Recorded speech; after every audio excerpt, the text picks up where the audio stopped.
Hello, and good evening, everyone. Hello, how are you? Welcome to Diego C. Palace. It's a live watch along for today's Premier League fixtures.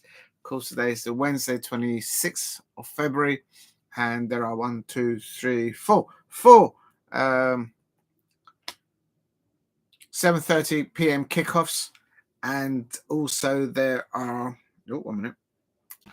There is one later on, Liverpool versus Newcastle. Of course, it's a pre-run of the League Cup final, which is happening in about 2 weeks time, I think it is. Of course, at Wembley. Please hit a like and subscribe at Diego C. Palace. Thank you very much for tuning in. And it's got some drink, got some food. Let's get the duck facing the right way. Still very happy because of what happened last night. Of course, at Selhurst Park. Well done, Oliver Glasner, and all the players, and the football club, and all the fans there. I had an amazing time down there, and I so needed that win, that home win last night at Selhurst Park against Aston Villa. I have uploaded the Unai Emery's and his players' arrival and leaving Selhurst Park. By all means, go and check it out if you can. Right, before I do anything, the match is just kicking off everywhere, so I'm just going to get myself tuning. But before I go any further, I'm just going to make sure that you can all hear and see me all fine. Let's have a look and see. Please hit like and subscribe at Diego C. Palace if you are new. And let's have a look.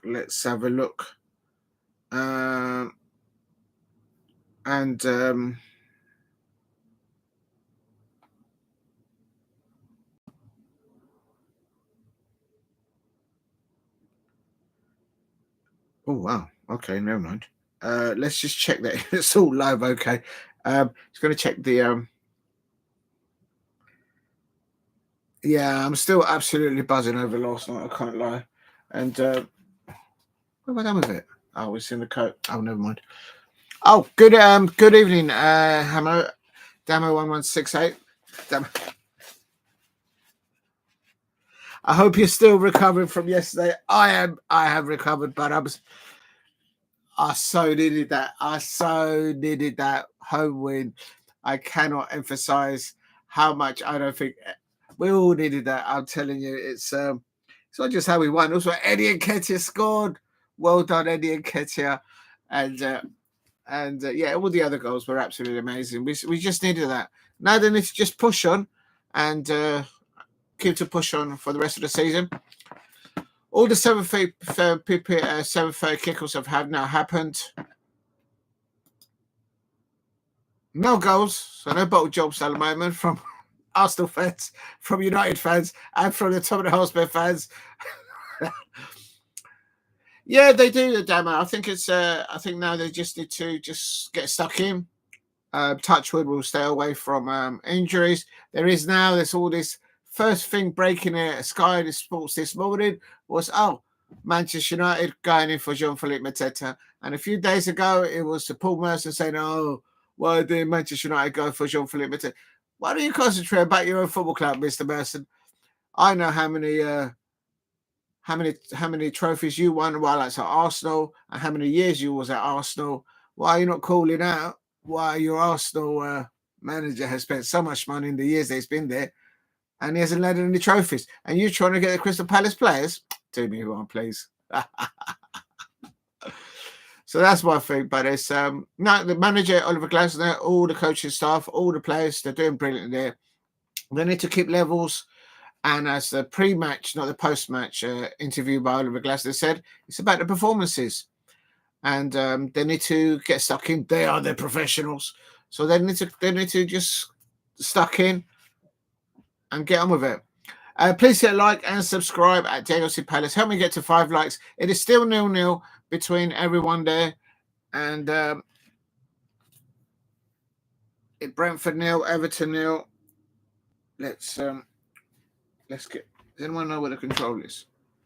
Oh, 1 more second, I'll go get the control.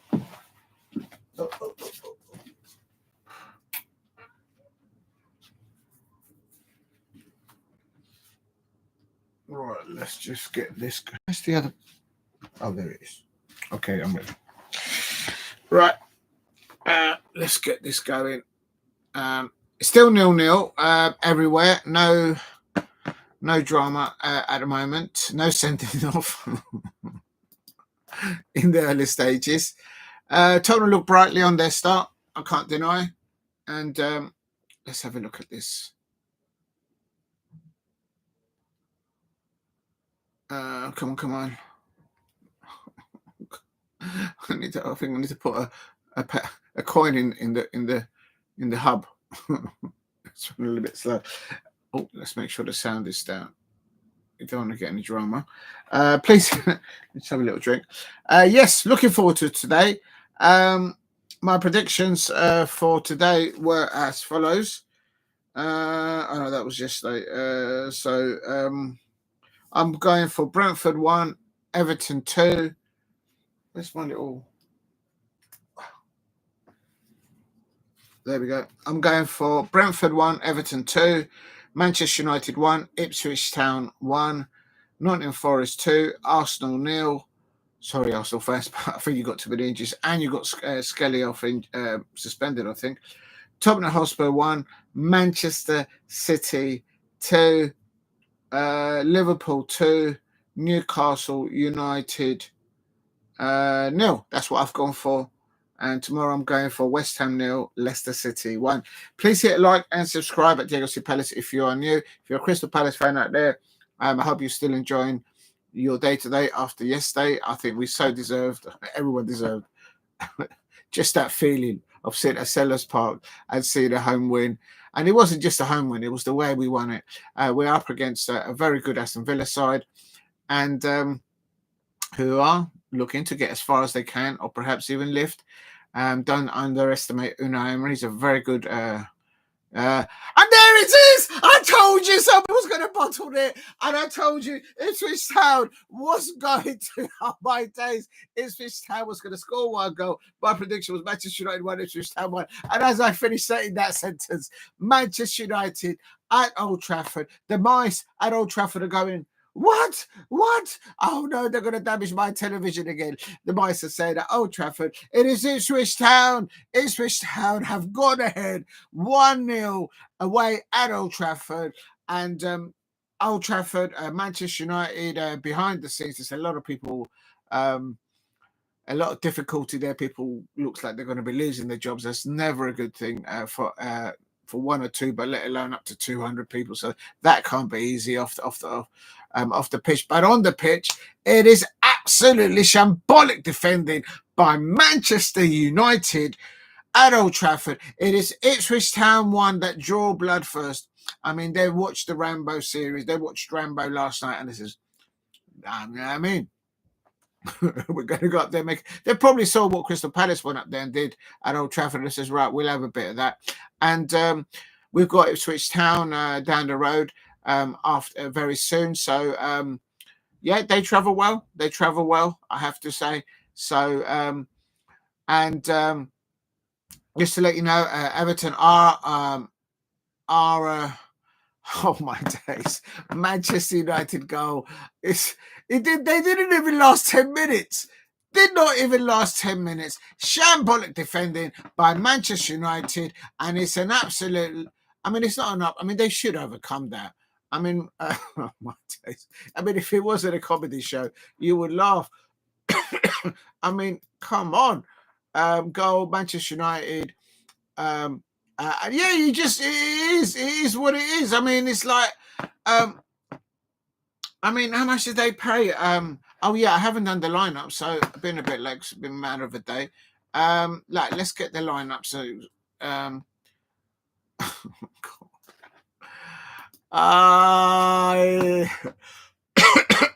no, they should be safe. I don't think they'll get relegated, but they are going to go further down. I mean, this is massive. Remember that Ipswich Town are fighting for their survival, and for those of you who know what it's like to be in the bottom 3, bottom 4, and trying to scrape out, trying to get form, trying to get goals. Goals is what climbs you out of that bottom 3 at scoring what you concede. And Ipswich Town there, absolute shambolic defending from, let's get the lineups here. And I've got, yeah, I mean, on paper, on paper, Manchester United will never actually buy. The only player which I think Manchester United would probably look to buy will be Delap. But all the other players wouldn't make it into the Manchester United's sort of speech mark. Oh, I won't have that player over here. Well, they're at your Old Trafford, Manchester United fans, and they're doing a number on you. Not just within 10 minutes, but within 5 minutes. And their goal scorer there, Philogene, who is the right back, right wing. He plays right wing for Ipswich Town. What a beautiful goal there. Away from in the first 5-10 minutes.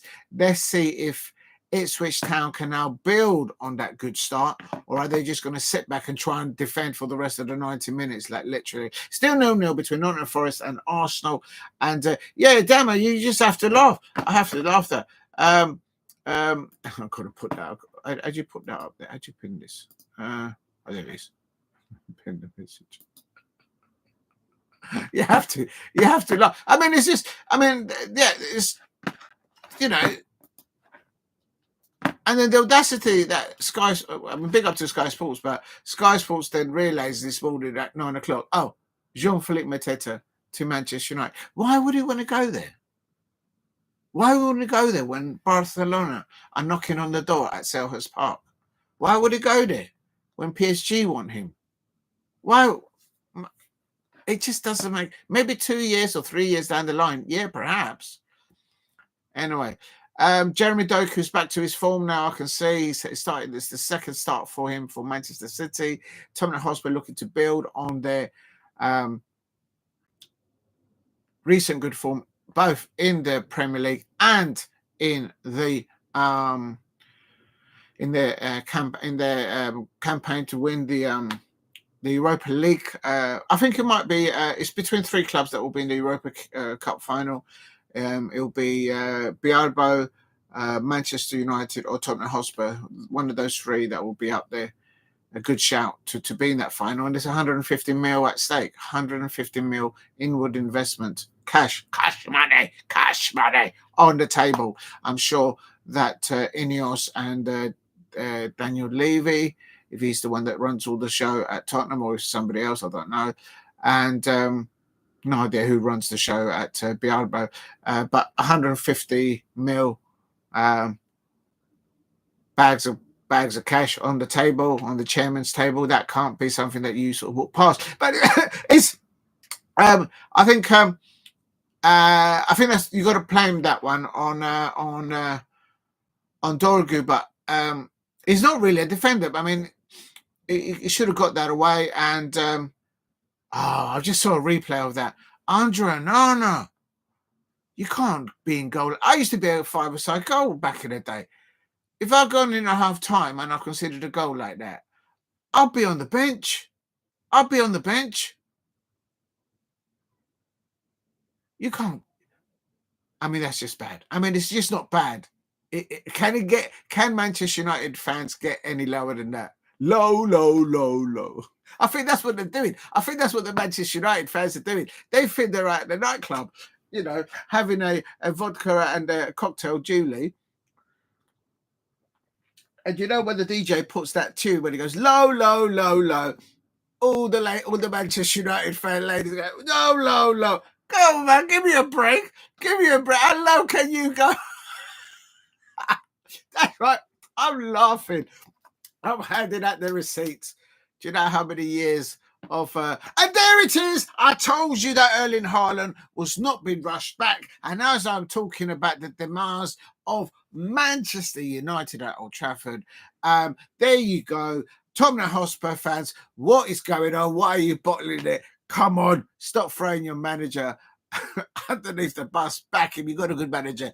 But I have to say, Erling Haaland, they're starting, and he's 1-up. So it's a goal for Erling Haaland, early doors. I think that's in the first 10 minutes. If you're new to the channel, please subscribe at Diego C. Palace. Why is it doing this? Not sure why it's doing that. Yeah, can you imagine? But you know what? Manchester City went down a few seasons ago. Well, not Fuses, a few years, a decade ago, and they rose from the ashes. It's the Champions League football. If they can land that Europa League Cup, that's what they're putting everything on there. Who's it that scored? Yeah, Erling Haaland. So let me just. Why is it doing a madness? This mouse. It's an absolute. It's ridiculous. Erling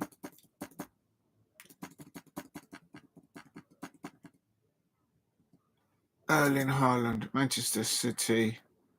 I've missed out the Y. That's what I've meant. Erling Haaland. What minute did he score? 12 minutes roughly, I think. And that's let's put here top because it'll get confusing. Tottenham, Manchester City. There you go. I'll put that in the chat. Good afternoon. Good afternoon. Listen to me. I need to put something stronger in this orange juice. Real talk. Good evening, Paul Brady. Hope you're well. Yes, we were happy with that. And it's it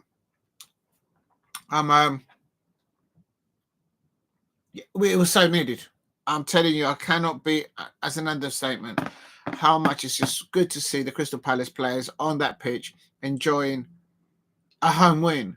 They've been doing so ever so well on their travels. I was at Old Trafford earlier on, and a few weeks to watch them win again 2-0. My prediction for that was 2-0 as well, and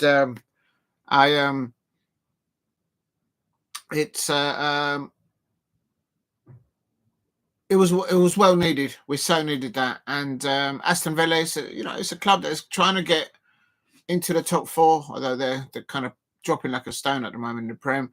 And they didn't start with Marcus Rashford. They didn't start with Asensio, and they did start with the same pivot of Tielemans and McGinn, the Scottish international. But they need Asensio. They need to have Asensio, McGinn, and Tielemans. And they should really start when they get I don't know, maybe he's not match ready like for 90 minutes. They start with Marcus Rashford. I guarantee you that if they get to the final if they get anywhere near the Champions League final, I guarantee you that those players will be starting for Aston Villa. So it is one of those. Maybe it's just a game too far.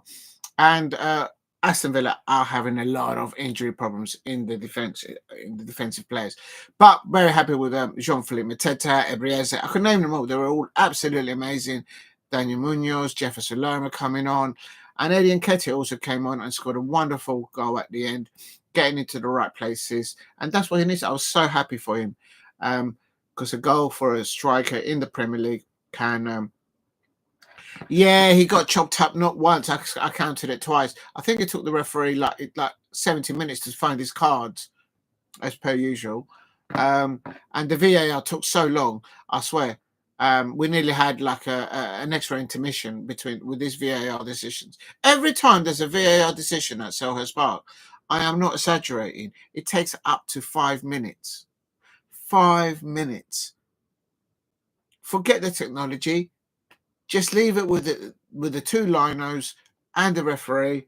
Stop doing all this chalking, doing chalks with lines and lining things up. In the future, what's going? It's basically, if they're going to go down the technology route, just get rid of all the referees and all the linos. Just put AI in it. AI will do it like this. What's the point of having referees? And there is the technology is out there now. If you're going to go down that thing, because basically, clearly, there's not enough investment and training for the officiating to be utilising the VAR equipment, not just at Stockley Park, but on pitch size. It shouldn't take up to 5 minutes. Literally, the players need to warm up. Every time they score, it's like, oh, right, do we need to go for a warm-up now? Do we need to go around the stadium and just keep warm and come back in 10 minutes? That's what it's like. It's taking the soul out of football. If you're going to go down the technology route, then take out the referees, take out the linos, and just have AI. End of. It's going that way. It's going that way. This time in 10 years, 15 years, it will surprise me right from the top. FIFA will put all that down. It's going that way. It's absolutely ridiculous. Just have a referee, 2 linos, a 4th official, and some common sense. That's all you need. The wheel was invented. Don't break it. Don't make it into a square hole and try and fit it into a round hole. It's ridiculous, but it is what it is. I think they should definitely have technology for whether it goes over the line in the penalty area, or if, when in our case, if the ball goes out. Brentford still 0-0 against Everton, and it's shambolic defending by Manchester United, as usual. Basically, what we've had is Tottenham Hotspur fans will probably be back on the wagon saying, "Get rid of the manager now. You've got a good manager there. Just back him. Get your injured players back." I can see that. For Tottenham Hotspur fans, it's as easy as that. But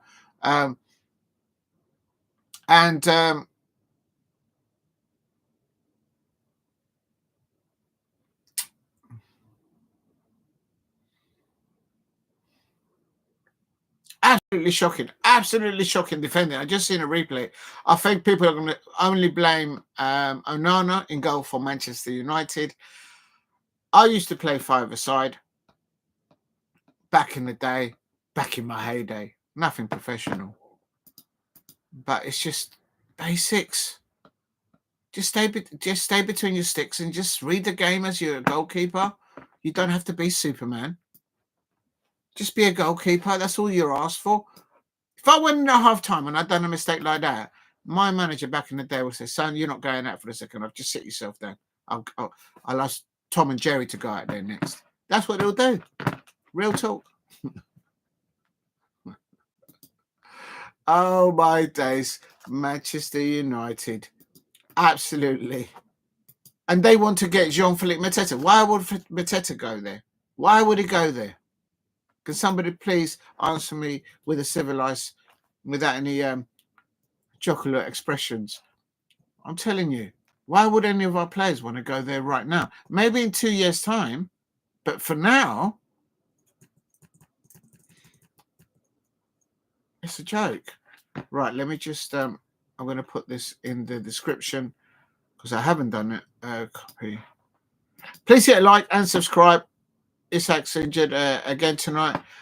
Sorry, I misread it. Sorry, Paul Brady. You mean, of course, Alexandra Isak. No, I read it wrong.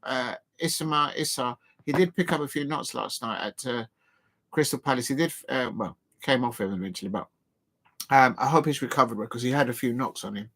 I mean, one of the fouls that he received, we went on and then we scored because the referee played onwards. But I mean, he was in the walls. I got a selfie with Issa, so thank you very much to him. And I also got a selfie with the Crystal Palace chairman. Let me just get this right. Manchester United. Ooh, lineup. Steve Parrish. Thank you very much, Mr. Parrish, for the selfie. And that's all it was. It was just a selfie. Versus. And if you're new to the channel, please subscribe at Diego C. Palace. And I'm going to do the Ipswich. I mean, how many of these Ipswich players would actually get into the so-called mindset of Manchester United fans? There'll be like 2 up there they think they're on their horses, looking down at the poor footsman. I think the only one that could probably, that they would think that the Manchester United fans would say they will take Delap. Well, it's not just Delap playing against you today. It's the whole Ipswich Town starting 11, and they're absolutely doing a number on them. I mean, the mice at Old Trafford are probably saying, "Here we go again. We're going to have to go down to Radio Rentals and get another TV." Like, real talk. If you know, you know. Please hit like and subscribe at Diego C. Palace if you are new. If I can get my mouse to work. This mouse is doing madness. I'm going to have to maybe fully charge it and then maybe recalibrate it into, because it's one of those Bluetooth mouses. Or maybe I should just go old school and just get one with a cable. If you're new to the channel, please subscribe at Diego C. Palace. Nearly delete with my work. Just going to save it. So that's Manchester United. Oh, come on. Nothing's working today. Versus. Oh, you having a laugh? It's too long. Ipswich Town. Oh, I know what I'll do. I'll remove the whole word substitute, so just put subs. As that will do. Right, there you go. This is first time they're actually doing a number over Manchester United. If you're new to the channel, please subscribe at Diego C. Palace. And I've uploaded Unai Emery's and his players, coaching staff, arriving and leaving Selhurst Park. I'll get there in a minute. Absolutely shocking. It's still, I can confirm that it is. Oh, and there you go. There you go. There's my prediction. And because of the press now of Manchester United, my thing is coming through. Manchester United won, Ipswich Town won, and Manchester United have got one of the mice off the bench and they're playing for Manchester United. Oh, my days. Oh, that is to score an own goal. That's going to be a hard one now for Ipswich Town. I said this one will be a draw. I think I've got a feeling that there's more goals there.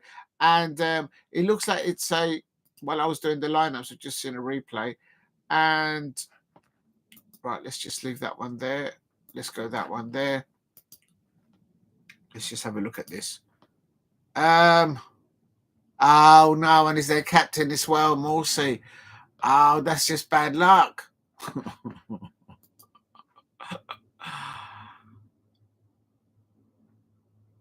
And that's all from a set piece. That's a good free kick there, I have to say, from Alejandro Garnacho. You see the difference with having Alejandro Garnacho starting down that left-hand side for United.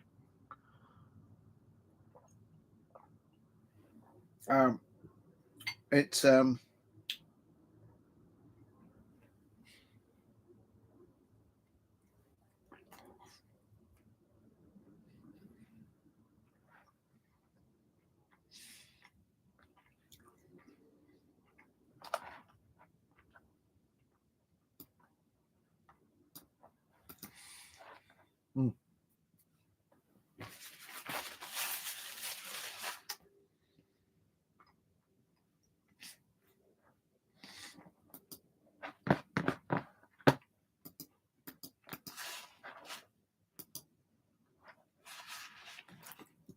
big up to you, Paul Brady.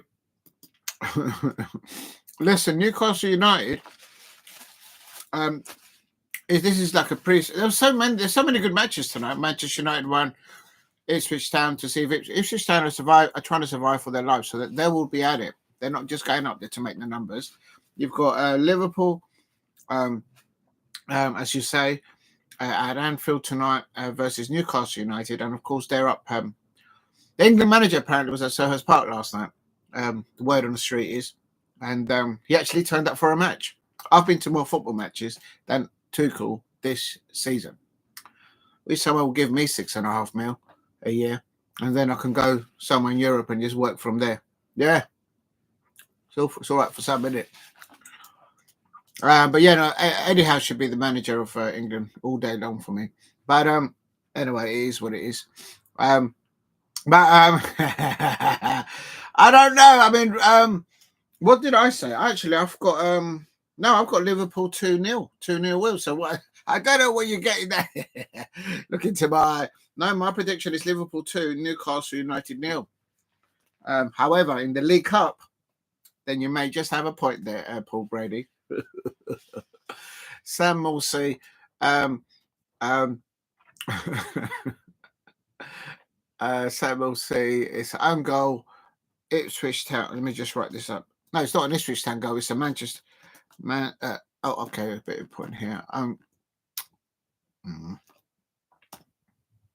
Oh, why are you doing capitals? Own goal. It's now Manchester United Ipswich Town.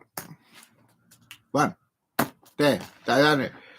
I'll keep you updated if you like. Yes, definitely, please, if you could do. I'm supposed to be doing it as well. There you go, as I suspect. As I type in, the updated 1-1.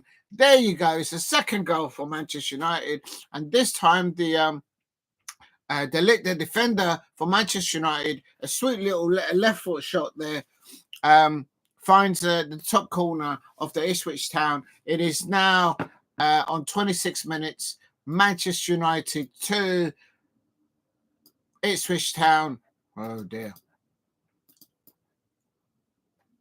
What is? There we go. There we go. Just as I finished typing it, then somebody scores. I mean, that's how slow I'm typing slow. Literally. You can see how long it takes me. It takes me 5 minutes literally to type up somebody's just scored. And then you wonder why I can't keep up what's going on at Anfield. Do me a favour. I can multitask in certain situations, but not in the lit 26, and it is who was it? Delete as a Manchester United, a second goal, and that is now. Please help me get to. Oh wow, you got me to 4 likes already. Please help me get to 5 likes if you can in the chat. And if you haven't subscribed, please subscribe at TLC Palace. Manchester United, second goal. It's now Manchester United. They're still below my Palace though. Manchester United. I had to say that. Come on, I have to say that. They're so below my Crystal Palace on the table. It has to be said twice. It is now Manchester United 2. Will they bottle it? I don't know. They might bottle it. Manchester United 2. Ipswich. That's not how you spell Ipswich. Ipswich Town. And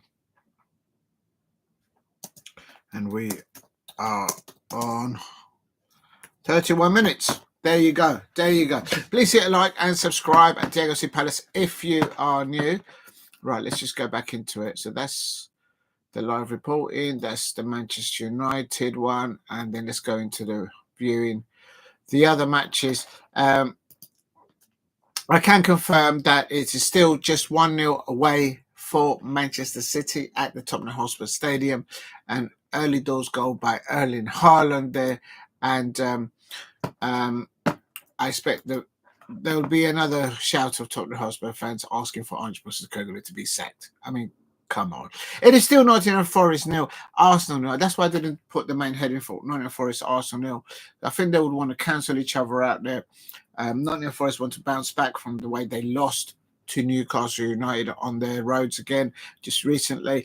And, of course, Arsenal have got so many injuries. And, of course, they've got Lewis Skelly out suspended. The Liverpool manager later on kicks off with his players at 15 minutes past 8 o'clock. 8:15, and missed the slot. It has been served officially by the FA or whomever it is a 2-match touchline ban, and he's been fined. And I think also the football club has been fined of Liverpool. And so that's all officiated. It's literally after tax is probably just half of what he earns, probably even less what he earns in a week. So it's a reprimand. It's a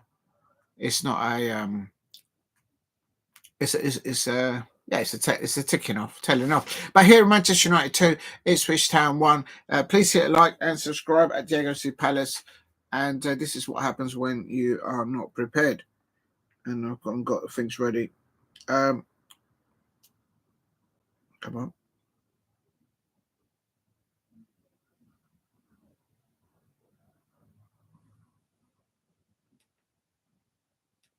Ooh. Turn the volume down. Yeah, let's not have the volume on there. Right, that's that going there. Just need to get the other one going. Just be a second, people. Please hit like and subscribe at Diego C Palace if you are new. And just trying to tune the other match on, but it's not having it, so I'm not sure what's going on. What's going on? It'll have to be.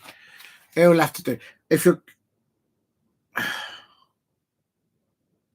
Come on. Still just Manchester United 2. Ipswich Town 1.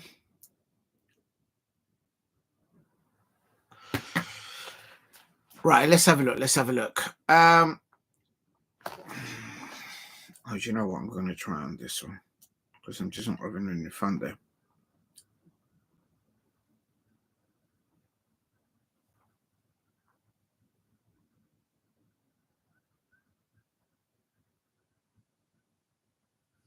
Okay, there we go. Right, long ball here. This is Ligt. Please hit like and subscribe at Diego C Palace if you are new. Remember to eat and to drink while you watch your football. It is currently, I'm on 32 minutes, coming up to 33 minutes.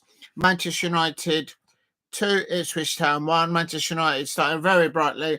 Onana shambles at the back again. But now Manchester United providing the pressure on Ipswich Town in their half. Ipswich Town trying to get themselves out of their half. Oh, I shouldn't have picked that up. I'm not ready yet. Yeah, if you do live streaming and you're eating chocolate and you need to start touching things or moving things, it's a little bit awkward, and that's to say the least. There we go. Tottenham Hotspur still. I'm going to watch this now. Muric is going to take a free kick. Hold on 33 minutes. Let's see what happens here. Very good player, this Muric, I think. And later on, I'll be covering the Liverpool match, of course. Free kick for Manchester City here on 34.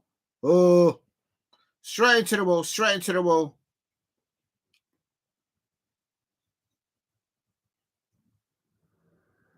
Here we go.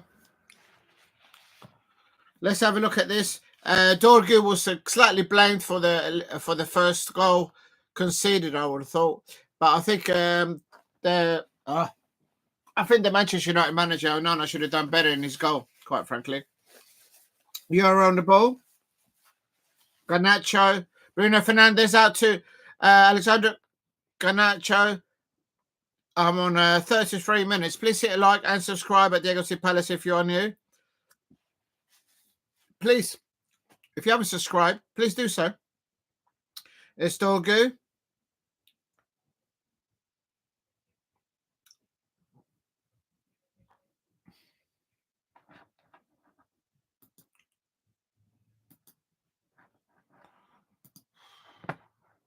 Oh, where are you?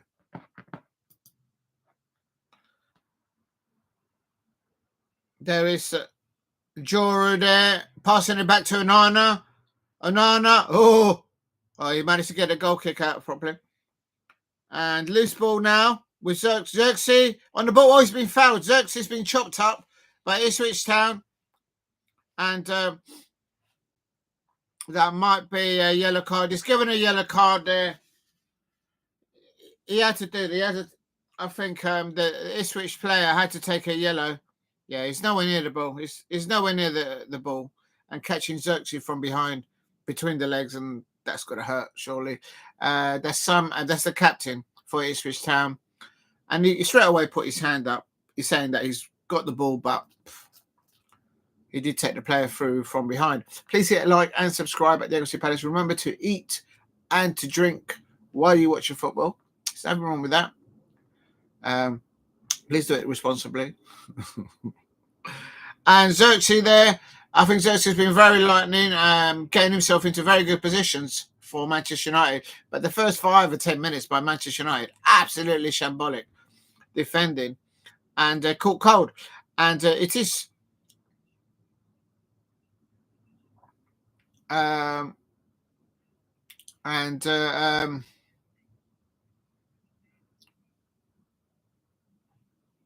Maddison has just been chopped down by one of the Manchester City players. And let's just have a look and see here.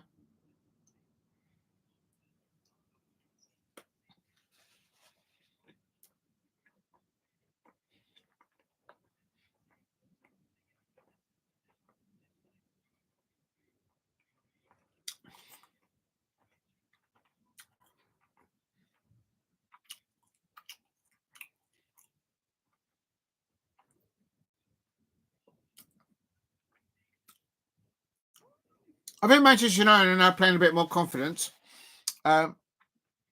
Ugarte switching the ball over to the left-hand side, back to no avail. And Ipswich Town trying to play the ball out from the back. Oh, he's lost it.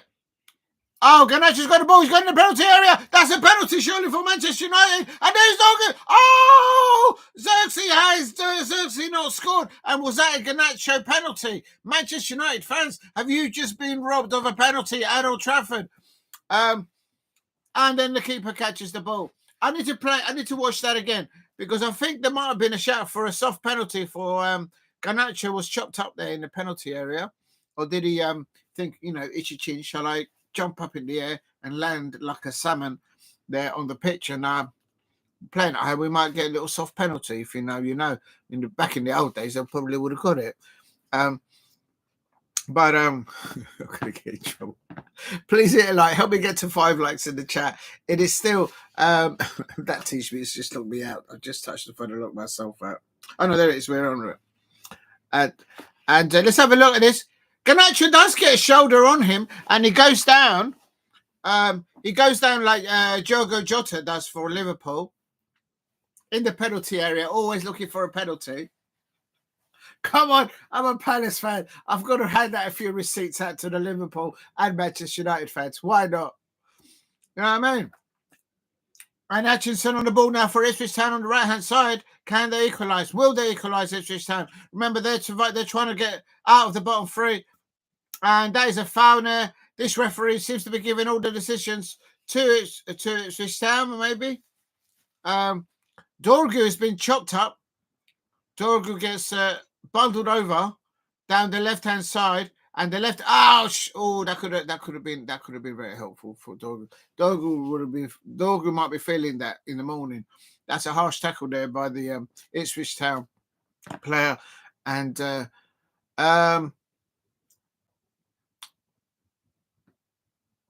it's still. I can confirm if I can refresh it. It's still just the only goals in this 7:30 kickoffs tonight. Brentford 0, Everton 0, Nottingham Forest 0, Arsenal fans 0. Manchester City away at Tottenham Hotspur Stadium are winning 1-0. And of course here, Old Trafford, it is Manchester United 2, Ipswich Town 1. Onana nightmare in the first 5-6 minutes, like literally. And but since then, Manchester United have grown in confidence. It must make a difference. Once they get into their stride, Manchester United, they're getting behind around the back of the Ipswich Town right back. Garnacho there. And also unforced errors by Ipswich Town, I find are finding their way easily to Manchester United, and they're capitalising on it. Halfway line here, Ipswich Town now trying to push Manchester United into the half. We're about 30, coming up to 38 minutes. Manchester United 2, Ipswich Town 1. Good movement by the Ipswich Town players trying to play through the lines. Once Manchester United are pegged back into their half, it's difficult to play the lines through the middle, I feel. Ipswich Town best opportunity against Manchester United is in some kind of little counter attack to them on a set piece.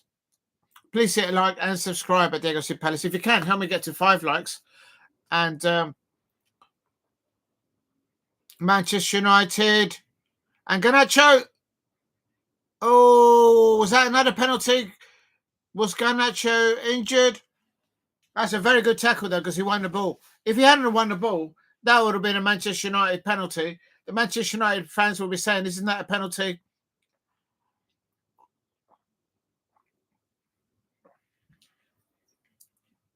There you go.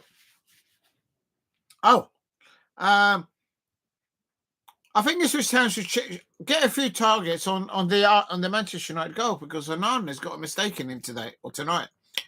The Manchester United fans might argue that he might have a mistake in him maybe every match, but tonight is definitely very. He looks like you can tell the body language of a goalkeeper, and to me, he looks very nervous in the post at Manchester United, Old Trafford. In this half, anyway, he might change in the second half, of course.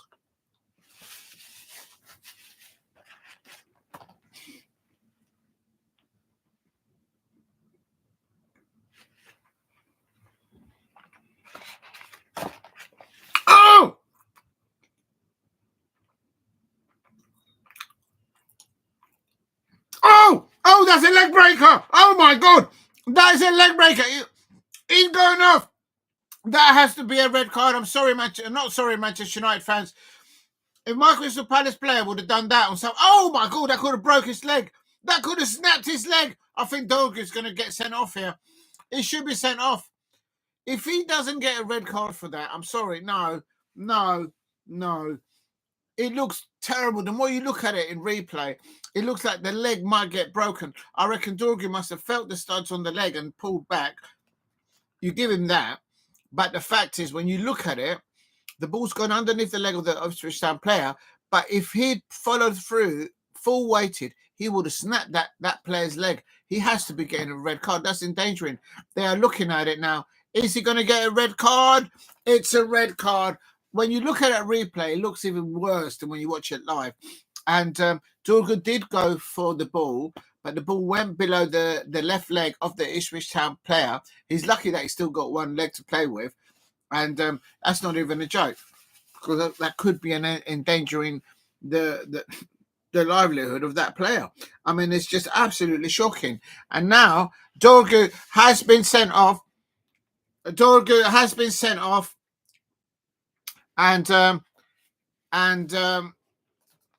think it's chucking it down with rain. It is chucking it down with rain at Old Trafford, and that and he does it. He nearly chopped his leg off. Oh, my days. When you look at it back, it's really raining hard. And a good evening, Steve RSC. It's chucking it down buckets. Everyone's getting soaked. The mice have gone undercover and they filled up their little hole there at the Old Trafford tunnel. Real talk. The water's gushing it everywhere. And Dorgu's a rush challenge. I think he went for the ball. But when you look at it, now Zirkzee is coming on, and oh no, they're taking Garnacho off. They're not going to score any more goals. So that's not going to go down, but they have to, because there's a Dorgu. So what they have to do, not everyone is happy with this. I think with Alexandre Garnacho having to come off, but they're winning 2-1. They've just received a red card. So tactically, they're professional. So Garnacho knows that someone's just been sent off, and the formation now has to change. And please hit a like and subscribe. Big up to, it says, poor mistake by Rangers defence, up to the top for the Scrumani player, but could go to VAR. Goal stands, they checked for handball, then offside.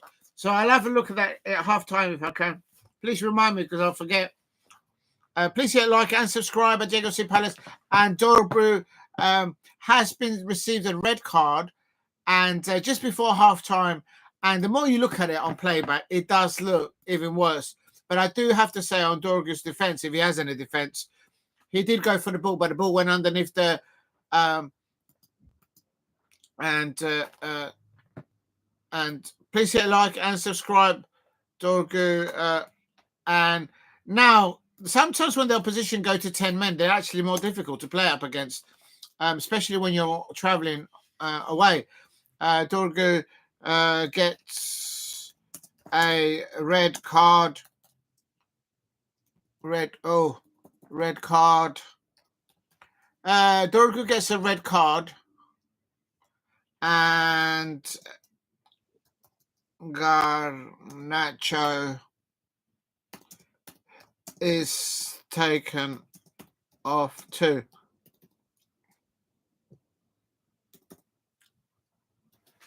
They need to get into half time. The moment you get Dorgu sent off, the plan that the manager that Ruben Amorim had goes out the window. He has to then change the formation of what players that he's got available. He's got to put defensively, and the fact that they're winning 2-1, and that will it be pivotal? Will that taking off Garnacho be a mistake by Ruben Amorim? The Manchester United fans are trying to chuck him underneath the bus already. I mean, it's just despicable. And here's Ipswich Town now with the ball in the last few minutes. It's 4 minutes of added time, I think, of extra time. And Ipswich Town now here the ball. And I said that this match could be a draw. I went for a 1-1. Ball goes into the corner. Oh, it's gone in. Oh, Onana, he's so bad. Onana's such a bad goalkeeper. You've got to get a hand onto that. And Jadon has just scored the equaliser for Ipswich Town. A minute ago, Garnacho was taken off, an offensive player. 2 minutes before that, Dorgu was given a red card, and Ipswich Town are having a field day. The water's gushing down. All they need to do is get their heads and shoulders and wash their hair out there. They can have a half time and wash and go. It's going to be one of those. It's a rinse town out there. Real talk. Ipswich Town, lovely build up play by Ipswich Town. They're on the right hand side. On the right hand side, they can play deep. And then oh no, there was no touch. Nobody touches it. So it was a cross really into a danger area, and Onana completely lost it. The Manchester United fans will be absolutely fuming yet again. The same goal scorer for Ipswich Town, and I have to say, Manchester United fans are going to be on their manager. They're gonna, if they haven't thrown him already underneath the bus, they're probably throwing the lollipop man and the lollipop lady underneath there too to keep him company. Because, like, real talk, they're going to be blaming Onana for the 2 goals that they've conceded. They're going to be blaming the fact that they took Garnacho off, and then within like a microsecond or micro millisecond,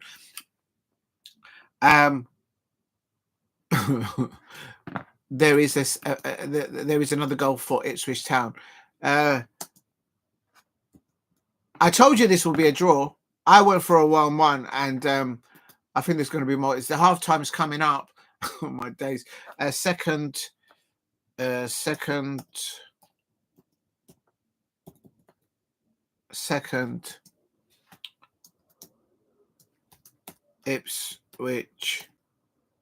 Town goal. Ipswich Town goal. Second Ipswich Town goal. I'm going to put in here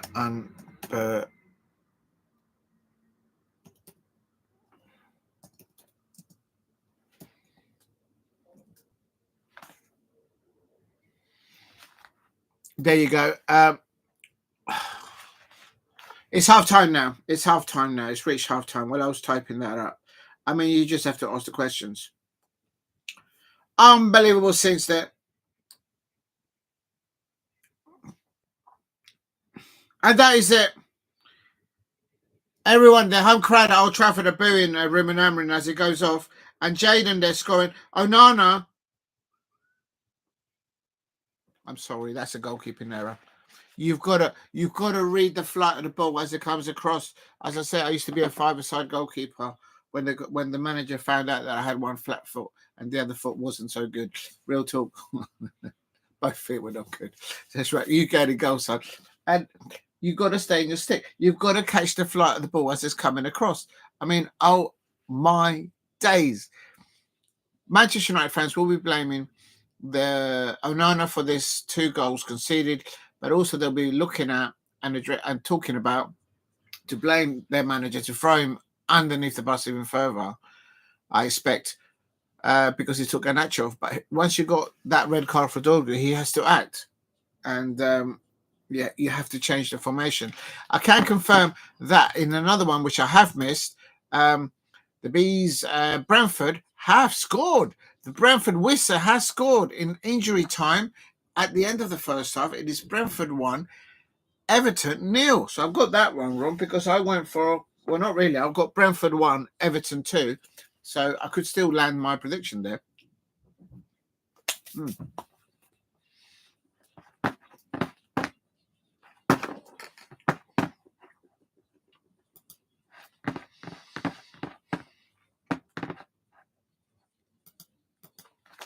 Please keep hitting the likes and subscribe at Diego C. Paris.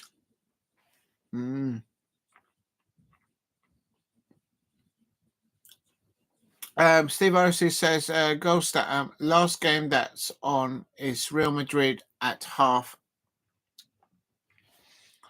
And 4.4, what a game. You raise here 4-4 Atletico Madrid game. Oh, it's a big, it's 8 goals. Oh, wow. We'll go into that in a minute, Steve, yeah. Oh, amazing. That's in La Liga. They're obviously battling for at the top of La Liga. Please hit a like and subscribe at Diego C. Palace. What I'm going to do quickly is on the description, I'm going to put. Do you know what? I'm going to actually do it here. That's the Manchester United, and then I'm going to put on here half time results. We've got Brentford 1-0,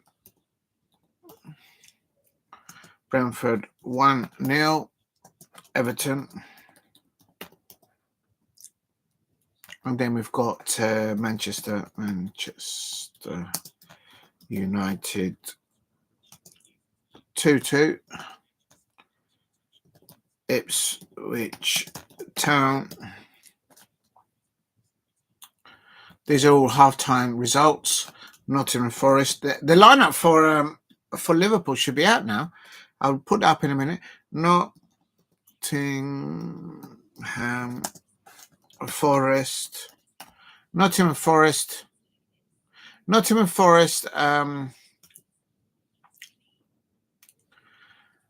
was it? Yeah, no, they're 0-0. So Arsenal probably pleased that they haven't conceded. Arsenal. Well, they haven't got any striking options there, have they?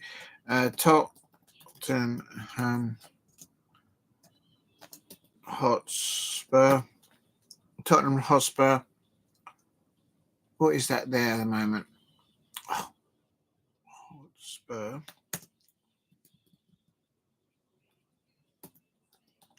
Hotspur. It's Tottenham Hotspur 1. Oh, no, sorry, beg your pardon. 1 to Manchester City. So that's Erling Haaland, early doors goals. And Liverpool have scored. Liverpool have taken the lead. I told you that Liverpool, as I'm typing that up, my prediction is Liverpool 2, Newcastle United 0. And I'm going to put that in the chat now. So halftime results. Copy. Oh, yeah, of course. Yeah, they've started already. Just going to put that in the chat so if anyone wants to have a look. Halftime results. Brentford. Baby.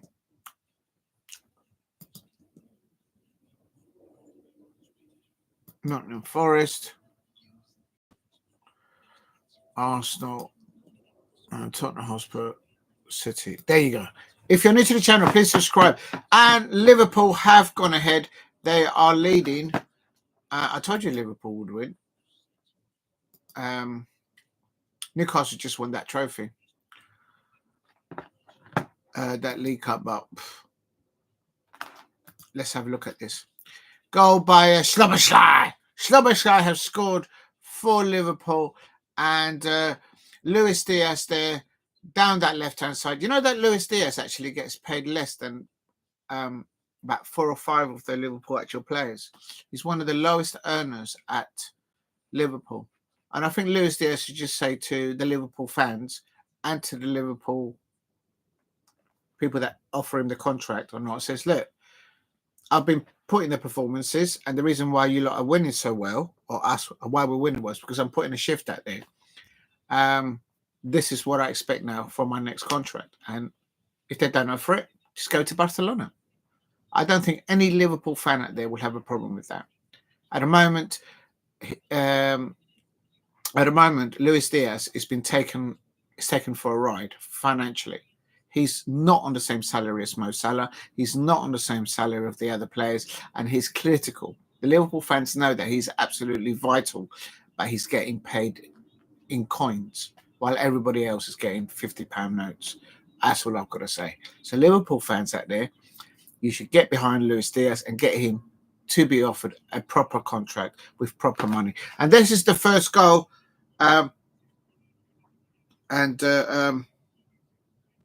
Dorgu there and Onana getting into two minds, and the shambolic there.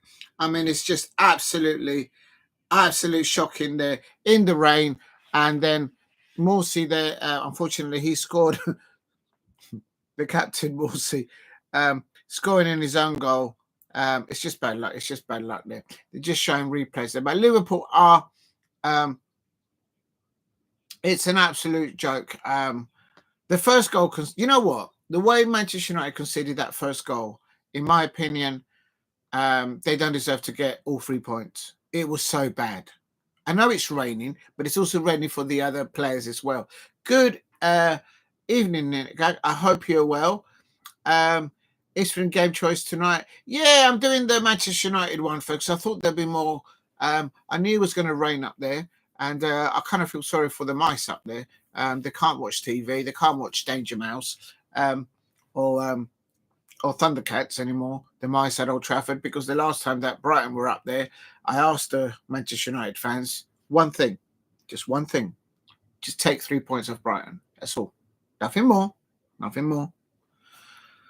What happened? The television got busted, and now the mice at Old Trafford, they cannot now watch their favourite show, Danger Mouse. Like real talk. And the way they conceded that first goal, oh my days.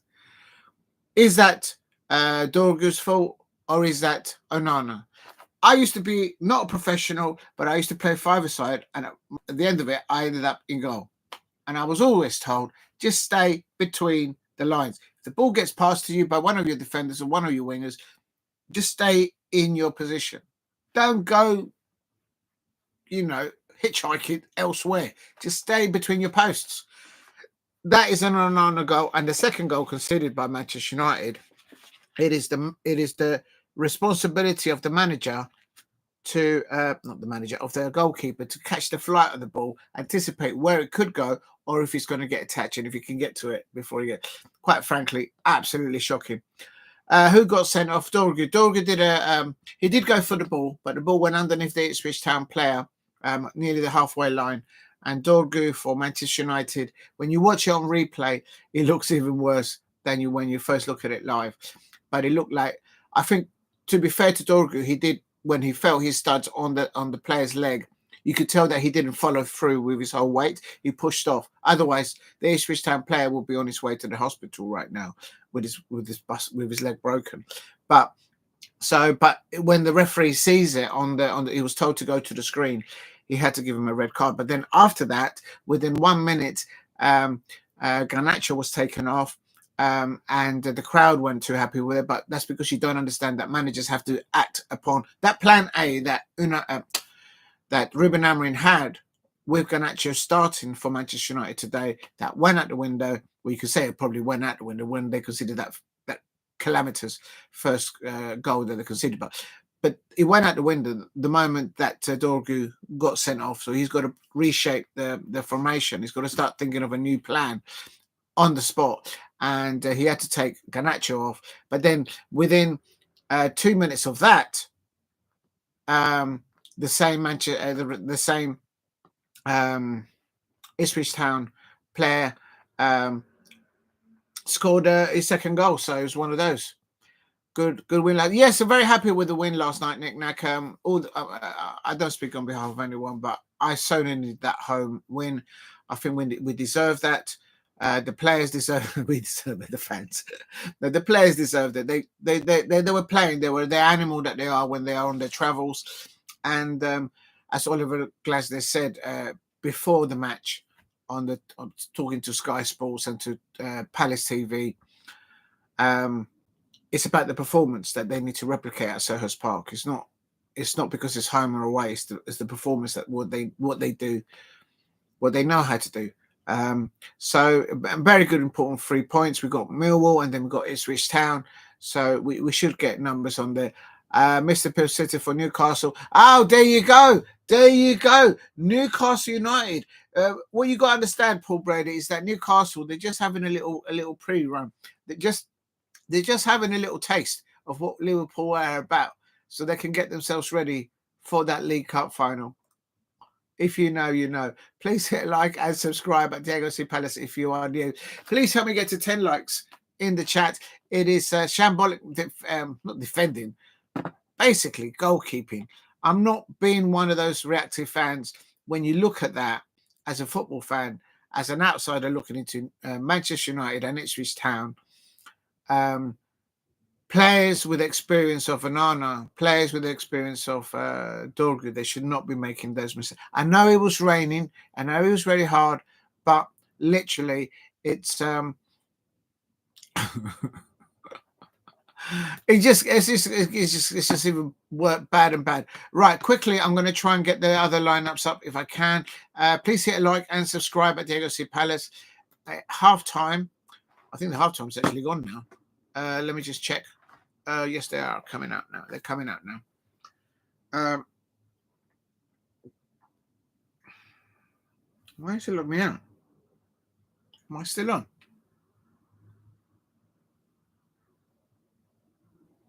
Oh, here we go.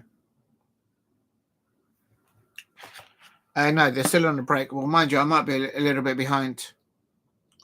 I'll take that off for now. It's kicking off now. Manchester City still leading 1-0. Early goal by Erling Haaland.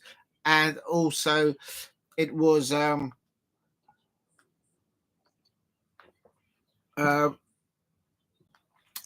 half chances for Tottenham Hotspur, but it just hasn't worked out there. Got here quote from Rio Ferdinand. He says, I was surprised to see Alejandro Garnacho come off after the red card because he pushes the team the right way. I worry that Rushman Hojlund and Joshua Zirkzee won't be able to push Ipswich back through enough to keep the team in the game and to be a threat. But then, Rio, you got to look at it. I'm not going to say that I know more than Rio Ferdinand, of course not. But my opinion is you can't look at it from a player's perspective. You've got to look at it from a coach and a manager's perspective. And you got to think on the spot that at that point, Manchester United were leading 2-1. So he's thinking, take off an attacking player and shore it up with a defensive player. That's the way I read it as an outsider looking into it. If you like, with a coach's manager's cap on. Nick says, if you defend more than one match. No, it's not about defending the manager. You got to read the situation. Manchester United were leading 2-1 at the time when Dorgu got sent off. Go and play it back. So if you're 1-0 up and you're playing at home and you're winning 2-1 up, it's logical. I'm using the logic from from Star Trek. Peace be with you.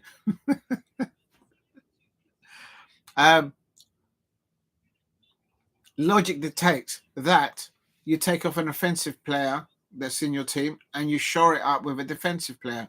You've got to. You can't play an attacking formation well, you can if you want to, but you can't play that when you're up against another 11 men on the pitch. You were 2-1 up. So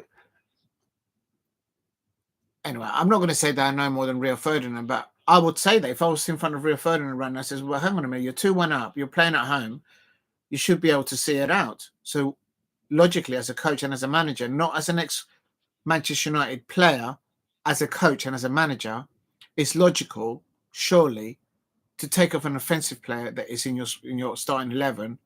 It's no longer 11, it's 10. And then you shore it up. I don't know, but that's the way I see it. So, but yeah, I guess you did that. I'm gonna put that one up there. Replace pinned message. Big up to you, Nick. If you're new to the channel, please subscribe at Diego C. Palace. They're coming out there now for the second half. It's all kicking off. I mean, the second half's they're not having argy-bargy between them. But if you're new to the channel, please help me get to 10 likes If you can, that will mean a lot to me. And if you can, help me get to 2,000 subscribers. So if you haven't subscribed, please subscribe at Diego C. Palace. And here it goes. Kickoff. Second half is on its way. And let's see. Liverpool are already winning 1-0 against Newcastle United. And finally, the England manager, Tuchel, actually came to watch a football game. He was at Selhurst Park, apparently, last night. I was too busy watching my players, like I have. I've been to more football matches than the England manager. No one pays me over £6 million a year. I'll say no more. Please hit like and subscribe at Diego C. Palace if you are new. Oh, yeah, by the way, I have to pay for my own tickets. Tuchel doesn't.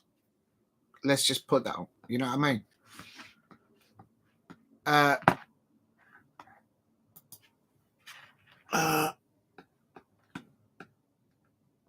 Mikel Arteta still 0-0 away to Nottingham Forest. Please hit like and subscribe at Diego C. Palace if you are new. Oh, where are you? Oh, there it is. I'm trying to find the lineup for Liverpool, but I can't find it anywhere. Okay, never mind. And there it is! There is the third goal for Manchester United. Harry Maguire, as I tuned in there, as I changed pages there, Harry Maguire's gone diving with his knees and he's saved the bacon. But I just got a feeling there might be another Ipswich against 11 men. Harry Maguire there goes up there, sticks up his mallet. Bush.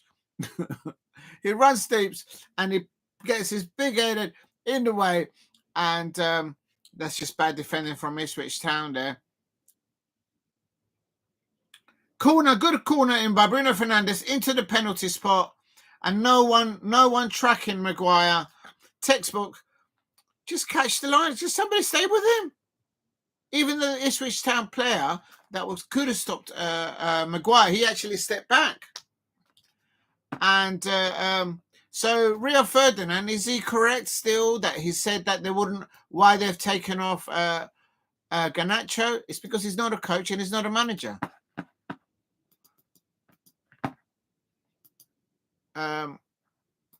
I'm not criticizing Rio Ferdinand. I'm just saying, just trying to keep it real there.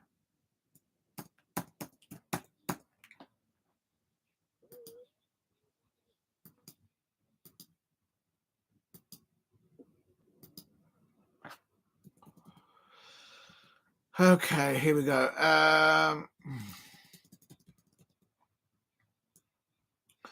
It's 3-2 now, isn't it? Yeah.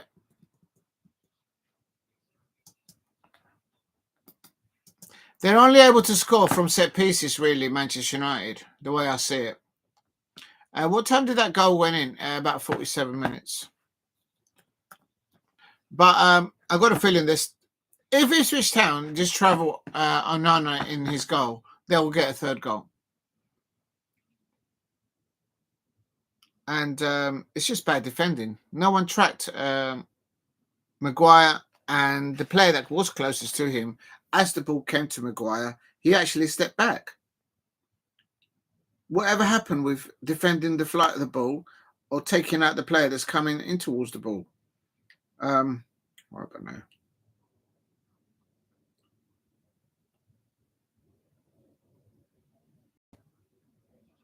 Here we go.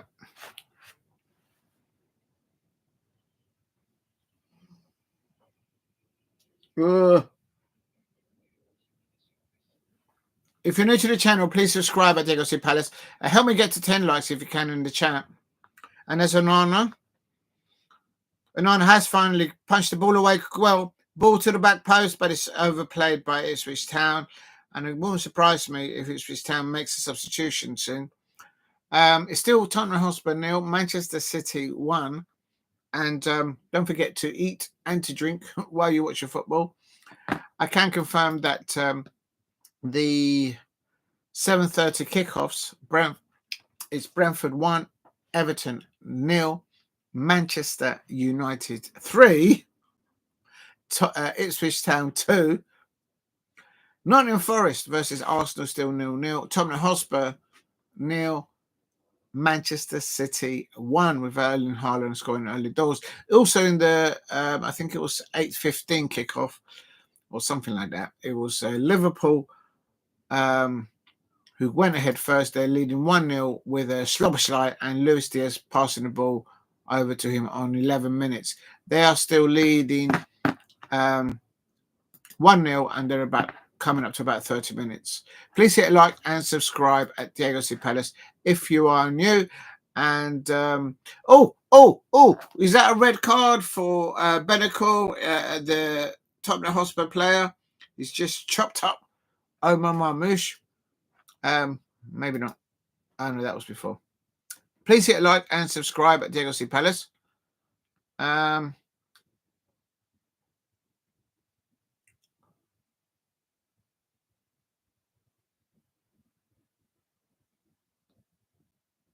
Ah, dear.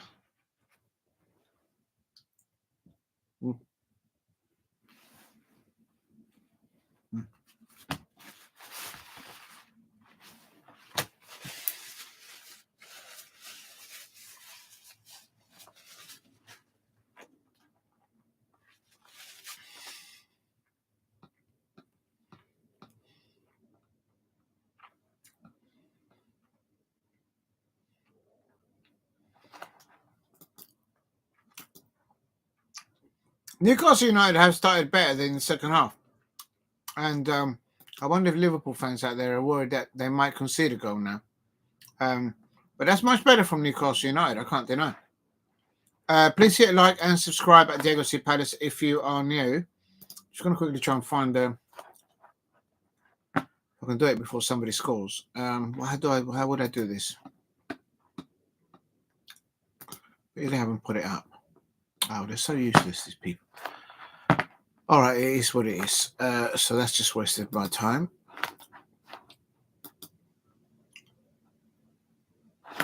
Is it onside? Oh dear. Another chance for Wilson. I'll tell you something. At the moment, Newcastle United look more likely to score a goal there at Anfield. But here at Manchester United,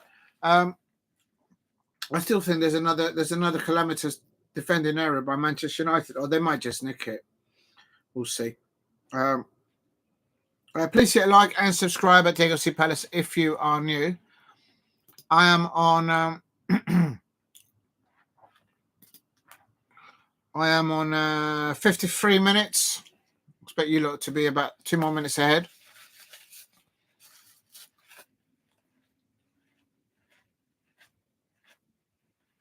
I think this game is there for the taking for both sides. Ipswich Town should be demonstrating with extra man on the pitch advantage and utilising that. Real talk. Please hit like and subscribe at Diego C. Palace if you. There is Kenny Dalglish there in the crowd. Just behind him, there is 3 Manchester United players there. Not sure who they were.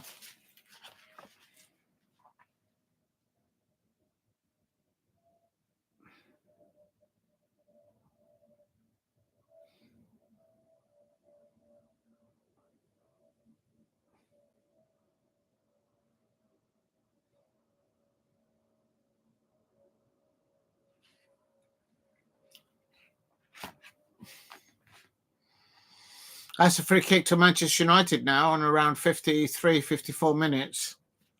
Surely. Yeah, that's a foul.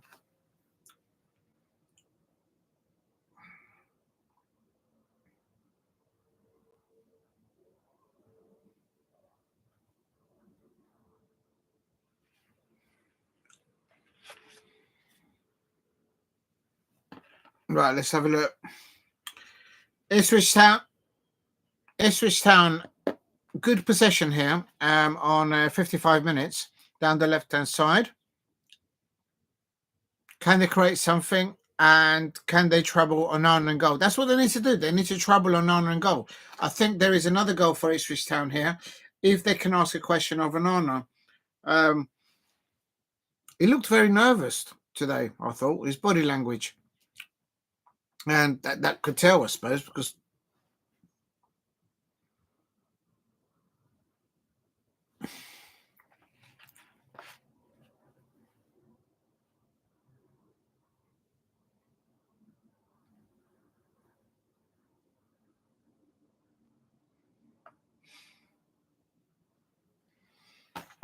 right, where the other way I could do it is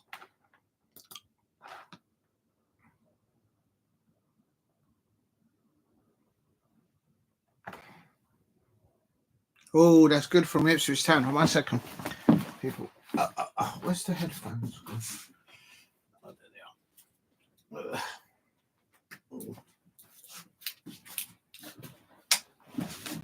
Let's have a look. Please keep hitting the likes. If you can, help me get to 10 likes. And if you haven't subscribed, please subscribe at Diego C. Palace. Trying to get to 2,000 subscribers. Let's have a look. All right, let's have a look. No, that's the wrong page. Let's see what we've got here.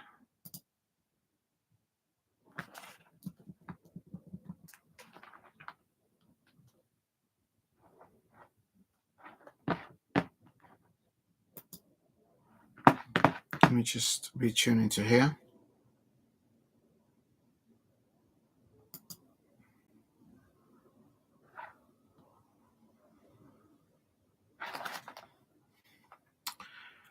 It looks like Forest have just done a double substitution. No, only one. No, yeah, it is a double.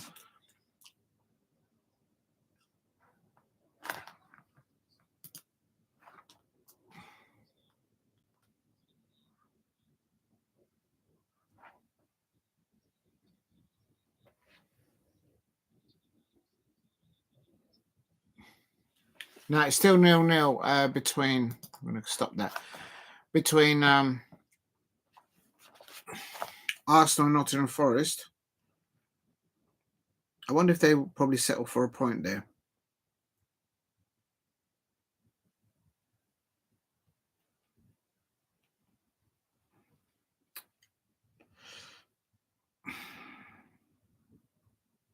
Come on. There we go.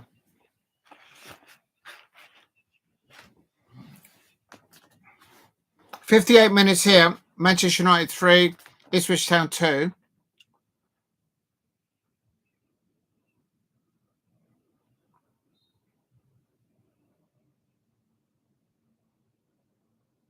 Legit with a free kick across the field. And Zirkzee holds the ball off, but he loses the ball too easily. Please hit a like and subscribe at Diego C. Palace if you're new. And here's Manchester United in the Ipswich penalty area, but they couldn't find the final pass in the last third. Arsenal struggling to break down Forest down. All a bit predictable. I saw a bit of it in the first. Yeah, they're not. They've got too many players injured, and they've got Lou Skelly out, being banned, and apparently Mikel Arteta's still trying to go for the title. Yeah, that's why I haven't. I've just listened. Yeah, Nick, now you and me on the same wavelength. I've just had a little listen to it, and it's like the commentator was like, "There's not much doing here." Please hit a like and subscribe at Diego C. Palace. It is still, I can confirm, Manchester United 3, Ipswich Town 2, Nottingham Forest 0, Arsenal 0. As Nick now says, that's the most. Yeah, that is a boring one there. Tottenham Hotspur 0, Manchester City 1. Erling Haaland goal, early doors, and Szoboszlai has scored early doors. Well, not early doors, about 30 minutes into the match, I think, with a Luis Diaz cross for Liverpool over Newcastle United. Remember that in a couple of weeks, they're going to be at the Wembley Stadium for the League Cup final. So it is what it is, and there's no stopping Liverpool at the moment. No stopping Liverpool at the moment. I said it once, so I'll say it twice. shambolic defending from both Manchester United and Ipswich Town. And I still think that there could be Tottenham Hotspur are building up a momentum, so they could get an equaliser. They wouldn't surprise me. The way, Yoro there with a little back heel there, and Yoro sees the run. Yoro looks a very good player. He's growing into that role, and he's still a growing young man. And I think there's a good prospect there for those Manchester United fans, I suppose. And now that means that Dorgu will miss the tie, the FA Cup tie against Dorgu's red card means it's a 3-match game ban, so it will rule him out of Sunday's FA Cup tie with Fulham. And that's got to help the Arsenal fans, I suppose. And the Fulham fans. And he's also going to miss the Arsenal match. And apparently he's also going to miss the Leicester match. So please hit a like. And but he will be able to play in the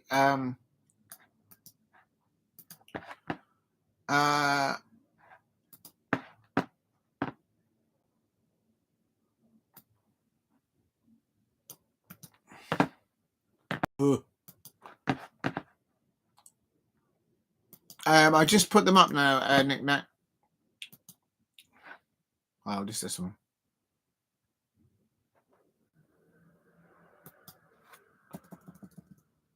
Oh.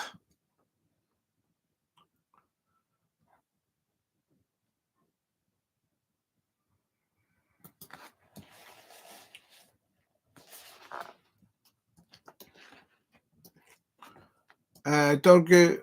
Oh, fucking hell. Yeah, that is a.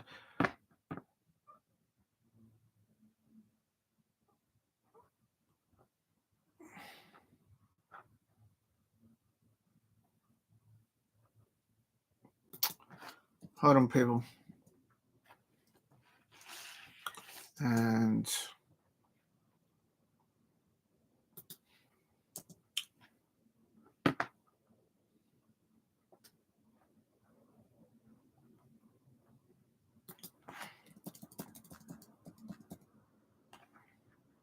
there you go.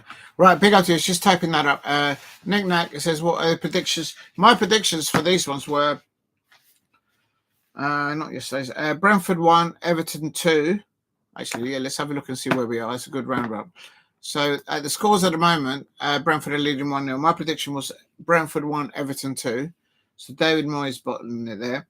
Manchester United 1, Ipswich Town 1. That was my prediction, but they're winning 3-2. I still think Ipswich Town, because Onana is so calamitous at the back. Who knows what happens there. Forest 2, Arsenal 0, but it's 0-0 there. They're on 70 minutes. If you're new to the channel, please subscribe at Diego C. Palace if you're new. And also Spurs 1, Manchester City 2. That's what I went for. But it's Manchester City who are winning 1-0 away there. So I've kind of more or less got that right. And my prediction was Liverpool 2, Newcastle United 0. So, yeah, Liverpool winning there.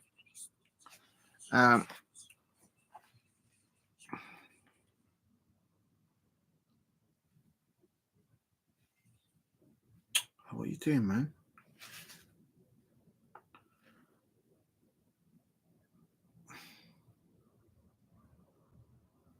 There we go.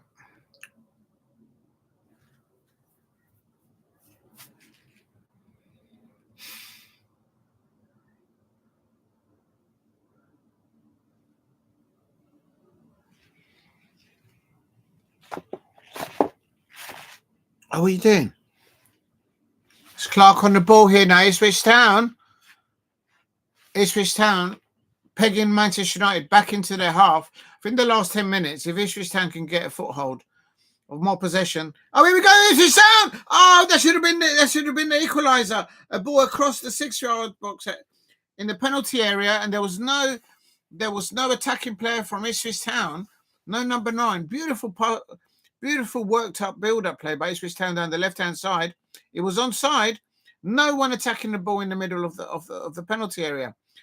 Someone just get in the box. Get in the box. Somebody needs to take a chance there. Anyone in the box there with a ball like that being put across, that's a goal there, easily. Easy works. Please hit a like and subscribe at Diego C. Palace if you are new. Good build-up play there by Ipswich Town. And there goes the frailties of Manchester United at the back. Nick Nack says, man, yeah, they'll probably get away with it. But now it's a double substitution coming on by Ipswich Town. Remember, they've still got 11 men on the pitch, believe it or not. It is still... Hutchinson is down injured for... Oh, right.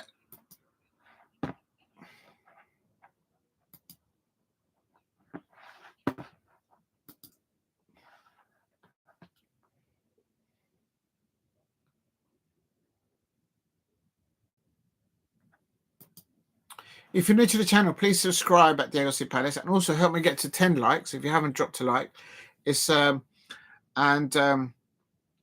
I think there might be an equaliser in Tottenham Hotspur. I'm just saying it out there. I just think the way I've seen little bits of play of it, they're coming back into it, and you can see Pep Guardiola looking very frustrated on his touchline. He's not as calm as collective as he used to be.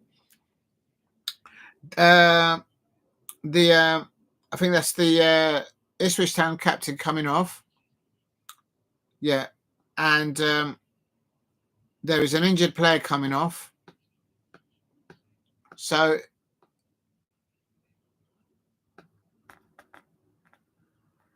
please keep hitting the likes up if you can in the chat. Help me get to 10 likes. And Liverpool, Casemiro is coming on. The Manchester United fans might not be happy with that. If Casemiro comes on and he makes a mistake and it leads to an Ipswich Town equaliser, the meltdown. It's a comedy act, Nick. It's a comedy act by Manchester United. I could just see the Manchester United fans going, "Oh no!" You have to enjoy it. Come on, please hit a like and subscribe at Diego C. Palace. I'm trying to find the listing for the Liverpool lineup, and I just can't find it for Jack at the moment, so I can put it into the comments. But a lot of substitutions now taking place. Oh my days! No, they're not. They didn't put it out. They're so rubbish. This.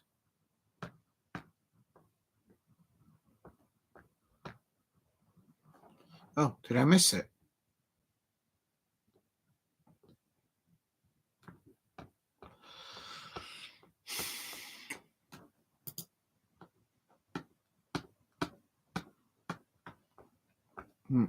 Oh, no.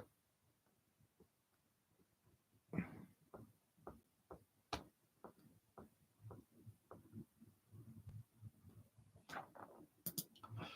can't see the lineups anywhere listed. Oh, I found it. I have found it.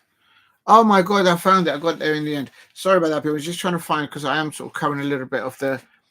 I'm going to keep actually persevering there with this, because I've got a feeling there might be an Ipswich Town goal, Ipswich Town equaliser.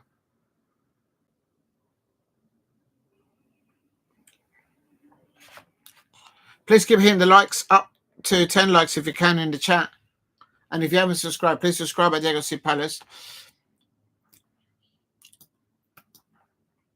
This is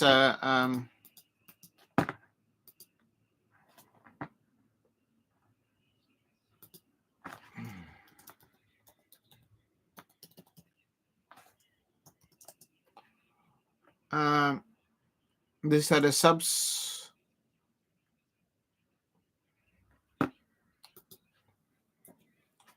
That's the Liverpool lineup for anyone who didn't see it. If Arsenal beat Forest, won their game in hand, and Liverpool lost to Newcastle, the gap will be down to 5 points. Yeah, it's madness how you can just change a flick. Literally, it can change. And then if it goes the other way, if Liverpool win and then Arsenal lose, I mean, the gap gets even bigger. It's absolute madness. Still no, as you can see from the lineup, there's still no starting for Núñez. He's toasted at that club. He needs to find a new... Oh, why are you doing that?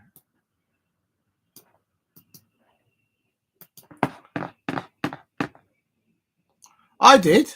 I didn't think that they will steamroll it, but I said at the beginning of the season it'll be Liverpool, and actually the season before, but no one believed me. Because of what I kept on going on about, what Jurgen Klopp had created. He created McAllister, Gravenberch, and Schlobberschlein. If no one can figure out how to break that down, Liverpool just is a title for them to lose.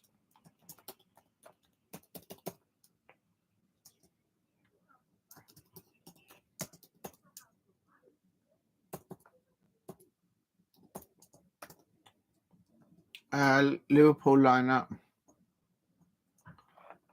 and then these are their subs.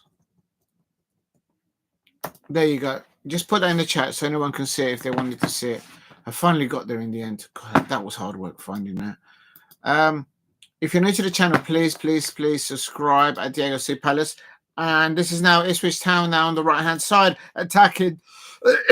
Oh, ball into the penalty area. Can Manchester United defend this? Oh, the Ipswich Town players slipped over. Still, man. Good evening, Semik. I hope you're doing good evening. Arsenal win. I'll bet according to your opinion. Oh, Ipswich Town are in the likelihood to score. I can't deny. And Ipswich Town shoot. Oh, he took the ball away from the player that could have shot. Please hit like and subscribe. Not many goals as tonight apart from the Man U game. Yeah, you're right, Nick Nat. And you could hear the Ipswich Town away fans at Old Trafford. I think there's still another goal here. It could be for Manchester United or it could be for Ipswich Town, and it'll be one of those. Good build-up play by Ipswich Town. Steadily, they've had I think a triple substitution in the last 3 minutes. So yeah, I agree. So Nick, now I'm thinking into the last 10 minutes, there should be some juicy little finger-licking changes to the scorelines. Real talk. Ipswich Town corner here on 72 minutes. I expect you lot to be a little bit ahead of me. Please hit like and subscribe at Diego C. Palace. Here comes the corner. Shoot! Oh, it's gone wide. Oh, if only that would have been on target. If that would have been on target, Onana would have been toast again in the Manchester United goal. That real talk. It's still Manchester United 3, Ipswich Town 2, and everywhere else still the same. Brentford 1, Everton 0, Nottingham Forest 0, boring Arsenal 0. Yes, that's right. I said it. Why didn't you buy a striker in the transfer window? You would have made it a bit more exciting. Tottenham Hotspur 0, Manchester City 1, Liverpool 1. They're at half-time. Liverpool is half-time. I can confirm Liverpool half-time. Half-time result is Liverpool 1, Newcastle United.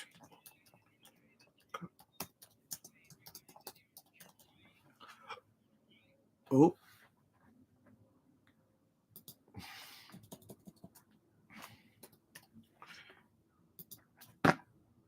There is half time, and just concentrating here to see if next goal is obviously crucial. I think between Manchester United versus Ipswich Town, I still think there's another goal, and I think you're right, Nick. The last 10 minutes or so is going to be nice and juicy. Still 0-0 between Nottingham Forest and Arsenal, and here's Manchester United on the break, on the back. And defending a good defending there by Ipswich Town. Please hit a like and subscribe at Diego C. Palace if you are new. And Brentford have made a substitution.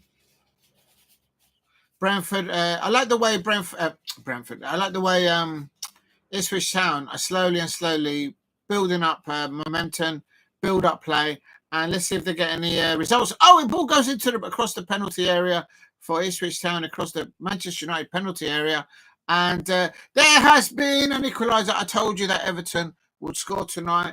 Everton, as I was saying, that Jacob Ryan has just scored for Everton. My prediction for that one was an Everton 2-1 away win, and David Moyes.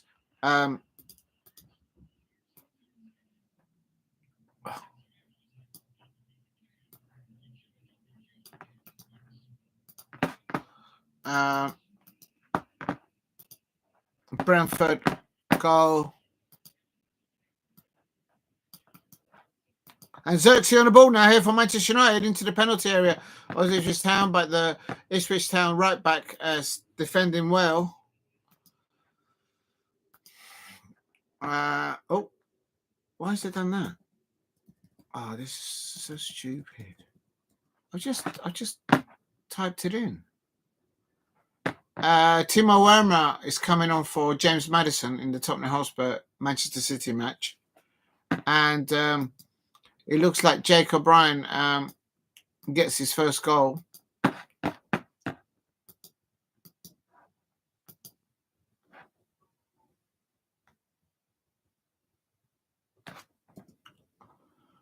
It's that was on 77 minutes. Let me just write that down so people can see.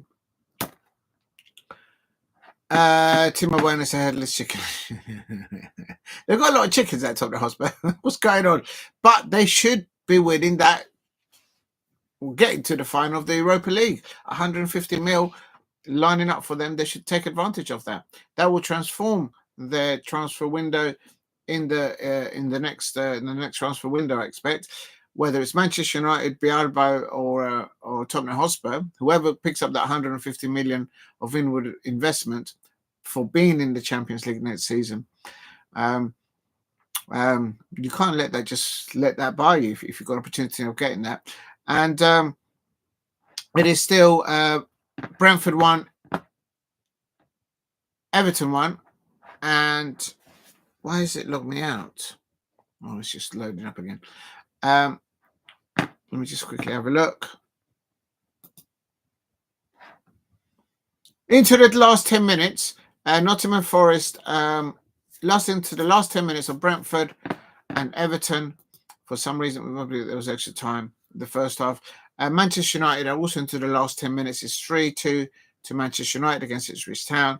Tottenham Hotspur and Manchester City a little bit ahead. They're on about 84, 85 minutes. Manchester City leading with Erling Haaland early doors goal in the first half. Tottenham Hotspur have come close and they have had opportunities, and I can see Pep Guardiola very frustrated. At half-time at Anfield, it is Liverpool 1, Newcastle United 0. Of course, they're meeting in the League Cup in a couple of weeks, and my prediction for that one was Liverpool 2, Newcastle United 0. Yes, you're right. It's only lost 1. Yeah, they're doing well. David Moyes there, doing well there in the rain up north. Please hit a like and subscribe at Diego C. Palace. I still think there's another twist in this Manchester United Ipswich Town fixture, in my opinion. And the question is, who will take it? Remember, Manchester United are playing with one man less on that pitch. Dorgu got sent off, and it's just one of those. But he misses apparently the match, the FA Cup fixture at the weekend, and he also misses another 2 Premier League fixtures, of course. Zirkzee and defending by Ipswich. Ipswich Town have made, I think, about 3 substitutions, so they've got fresh legs on the pitch. So they shouldn't be that wary, I would have thought. Please hit a like and subscribe at Diego C. Palace. Help me get to 10 likes. If you haven't dropped a like, please drop a like and help me get to 10 likes. And thank you very much for getting me to 5 likes. And Ugarte there has just made a foul here. And remember how vulnerable Manchester United are on free kicks. But there's another 2 substitutions from Ipswich Town into the last 8 minutes of this normal time. Manchester United 3, Ipswich Town 2. Dorgu getting sent off, and then Garnacho was taken off. but they were leading 2-1 up, but then Ipswich Town getting their level at half time to make it 2-2.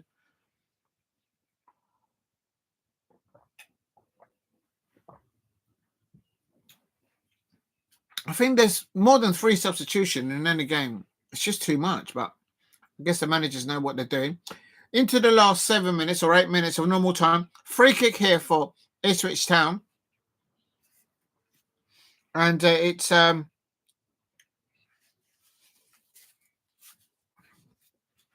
Fernandes. They're looking to defend. They are vulnerable on set pieces. So let's see what happens here. My taste.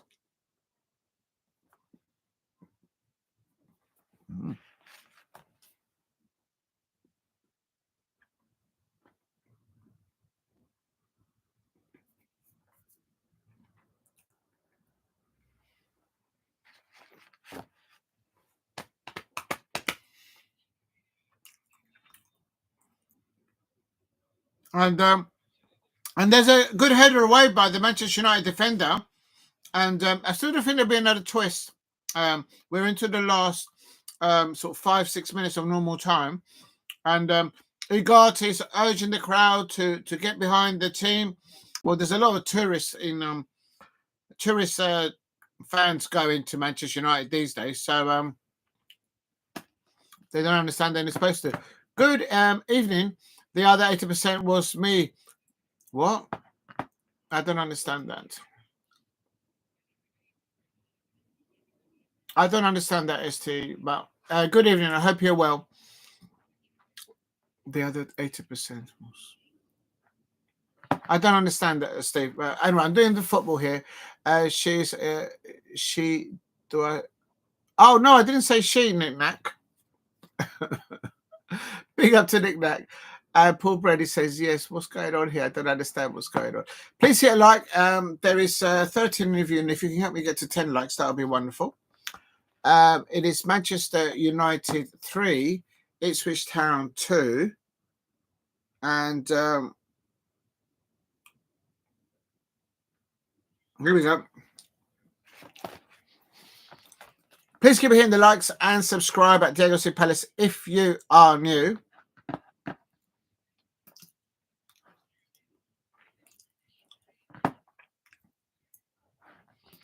What's going on there? I don't understand that. I'm just going to unmod you, buddy, because I don't understand what you're doing, mate. Replaced. There you go. If you're new to the channel, please subscribe at Diego C. Palace. There's 12 of you in, so if you can hit like, that'll be wonderful. Legit. I think there'll be another twist here. And it's Onana here. He still looks worried, I think, Onana. His body language looks all nervous.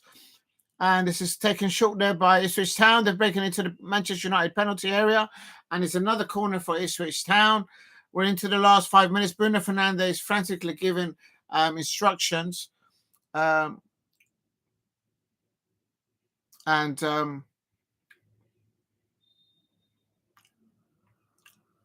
Looking like another 2 points dropped by Arsenal. Yeah, it could be. I think so. I don't understand why Paul Merson was. I mean, big up to Sky Sports, but I don't understand why Paul Merson was saying on Sky Sports that Jean-Philippe Mateta should be going to Manchester United. I think Paul Merson should be telling the Sky Sports viewers what he did at Arsenal and all the trophies that he won at Arsenal for the time that he was there, and put that in comparison to what Mikel Arteta has done with Arsenal and all the money that's spent there and no trophies has landed. Why is he talking about? Well, of course, he's entitled to have an opinion, but he's not calling out Mikel Arteta. The only one that's called out Mikel Arteta has been Emmanuel Petit. Missing Saka big time. Yes, they are. Absolutely. They need Bukayo Saka. They need Gabriel Jesus. They need Martinelli back. And they've also got now Lewis Skelly off suspended. And Ugarte. Oh, hello. Ugarte's been squaring up. It's all kicking off now. And this is all working in the advantage of Manchester United. It's all getting a bit tasty out there. They're all having a good a few a few pushing and throwing, but that's eating time into the last 90 minutes. Don't know if the referees are actually going to give extra time on there. Please hit a like and subscribe at Diego C. Palace if you are new. And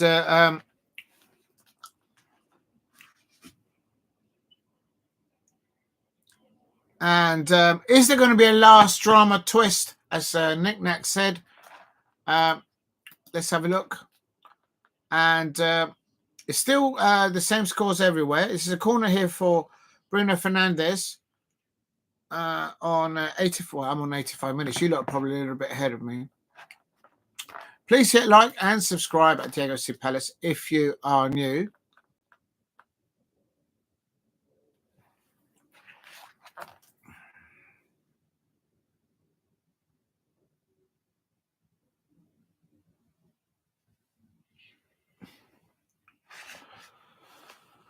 And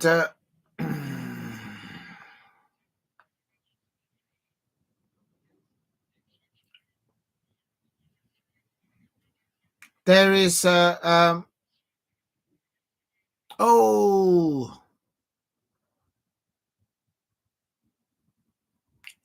to the channel, please subscribe at Diego C. Palace if you are new. And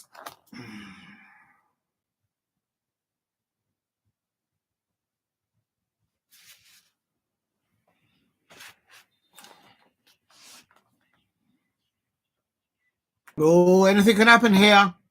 Someone's going to get a booking here. The referee is calling up 2 players here. I think they might get 2 yellow cards. And Onana's not been troubled enough in this second half. And this is why Rio Ferdinand, when he said that, he criticised Ruben Amorim because he took Garnacho off when they were 2-1 up. Well, in the second half, he's dealing it as a coach and as a manager, not as an ex-football player talking just into a microphone. And that's what the manager did. He was 2-1 up, and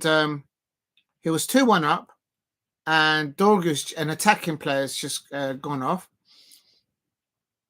and he's got too many attacking players. He's got to take off an attacking player and put in a defensive player, and that's what he's done with Zirkzee. Please hit a like and subscribe at Diego C. Palace. But know that the Manchester United fans will be looking to criticise Ruben Amorim for, I expect, taking Garnacho off. But you've got to look at it as a coach and as a manager, not as a Manchester United fan, and certainly not as an ex-Manchester United football player that has never had any experience in coaching or managing a Premier League football side. There's no disrespect to Rio Ferdinand. He's entitled to his opinion.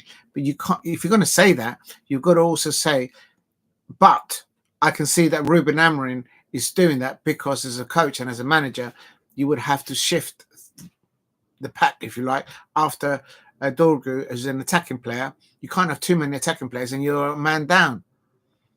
And you need to protect the lead that you've got. Ex-football players will never understand that until they actually manage a football team on a pitch. So that just tells you. Anyway, 3 big points for United if they can hang on. Yes, it would be 3 big points, and 3 points lost for Ipswich Town. Because to go at Old Trafford and to score so early, they should have really capitalised on that. Onana was all over the shop in the first half. If Crystal Palace were playing against Manchester United tonight at Old Trafford, we'd be like 5-0 up at half-time. I'm not exaggerating. Onana was that bad. And all these fighting and get people getting yellow cards and this is stopping the flow of the play and it's helping Manchester United really. But Ipswich Town, they're running out of minutes here. Please hit a like and subscribe. Still Southampton, Tottenham Hotspur 0, Manchester United 1, and Erling Haaland has scored. Erling Haaland has just wrapped it up for Manchester City, and I think they've gone another goal up here. Oh no, but they're looking at it. It has finished. It is full time. Nottingham Forest at Nottingham Forest. So let's put that down. Full time. Nottingham Forest. Nottingham Forest. It was 0-0 Arsenal. So Arsenal dropping 2 points. Talking about dropping points. Manchester United injury time, and anything could still happen. No, it was disallowed. That second goal for Manchester City was disallowed. Forest perfect for Liverpool. Yes, I agree. That's another good result for Liverpool. But Liverpool, I know you know this, Paul Brady, but I know that Liverpool, they don't need favours because Mikel Arteta is so inept. The process that he's been there for 5 years and all that money spent, and he still hasn't won anything. So it's not going to. I don't honestly believe that Liverpool fans will be worried of Arsenal fans or the Arsenal manager. If they had a proper manager in place, then perhaps, but not under him. It's Erling Haaland who demeaned. It's Erling Haaland. Arsenal haven't been going forwards anyway. They haven't won anything. Since Mikel Arteta's been there, they've not won anything with his players. They spent a lot of money. And they celebrate victories over my Crystal Palace like they've won a trophy. Well, look at this. Look at the trophy cabinet. Slot showing his bottle, Diego. He's proven himself. He's got to prove himself. He's proven his bottle. Yeah, I'll give you that. But he still hasn't been tested in the transfer window, having to replace somebody like Mo Salah or someone like Virgil van Dijk or somebody like McAllister. He hasn't been challenged on that. So he hasn't been shopping and brought back a player, and then they've become the next McAllister. They've become the next Virgil van Dijk. They become the and they're going to lose Luis Diaz, because Luis Diaz is one of the lowest paid Liverpool players, and he's actually the hardest workers out there. One of the hardest workers out there creating things for Liverpool. And if I was Luis Diaz, I'll be saying, you're paying me what 5 of your players get paid altogether. And I'm nowhere near the pay that Mo Salah and all these other players are on. So Luis Diaz should just say to Liverpool fans and to Liverpool, not asking for the moon, but I ask to be paid respectfully for what you're getting out of me. Because when I don't play for Liverpool, that's what Luis Diaz will be able to say to Liverpool. You're not the same. Must have cash. Of course they have. Liverpool got VAR consistently in the Champions League. VAR has now. Yeah, it is Tottenham Hotspur 1, Manchester City 0, and just looking to see if we're going into the last minute. I think Manchester United have done enough here, even with a player down. I think they've done enough. It has finished at still playing at Tottenham Hotspur. Please hit a like and subscribe at Diego C. Palace. We're well into injury time here. And Ipswich Town, they're both as bad as each other defensively, I have to say. But I think that Manchester United have probably done just enough to see this out. And now Rio Ferdinand, I wonder if he's still going to criticise Ruben Amorim for taking off Garnacho. You were 2-1 up. You're at home. Okay, you're playing in the rain. You need to shore up shop. And that's what a manager and a good coach does. And that's what Ruben Amorim is. As an outsider looking into that, that's what it is.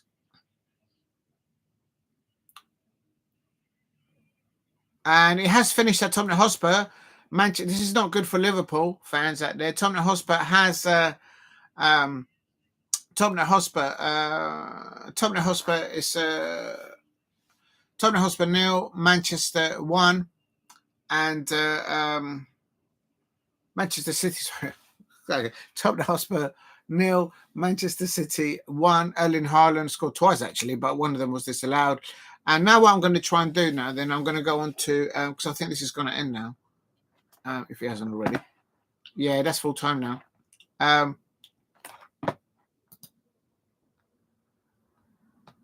It's why is it doing that?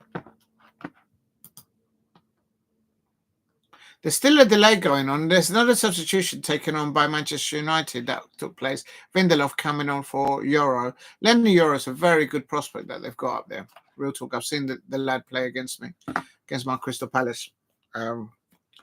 He's not the funniest article by a mile, but he's growing into his role, I think, there. Please hit like and subscribe at Diego C. Palace. Will there be a very last twist? Manchester United versus Ipswich Town. I think they've done enough to just imagine going there as an away team and Onana played so dreadfully in that first half. And at half time, it was actually 2-2. You'll be bitterly disappointed that you didn't see out the second half, or if not won the 3 points. And that's what's looked like it's going to happen here for Ipswich Town fans. Remember, they're trying to get out of the bottom three. This doesn't take Manchester United anywhere above my Crystal Palace. Tottenham Hotspur also drops, so they're still below my Crystal Palace. They get they drop in the goal difference. Please hit a like and subscribe at Diego C Palace. And it's Bruno Fernandes. They're taking a breather there. They've forced this result, Manchester United, over the line, but this is Ipswich Town who are in the bottom three, and they can't find a win. They haven't got the squad enough to go to places in situations like this and really punish Manchester United, like Crystal Palace has, like other football clubs has done so this season. And thing is, even when Manchester United play the worst team in the league, they still have a meal of it.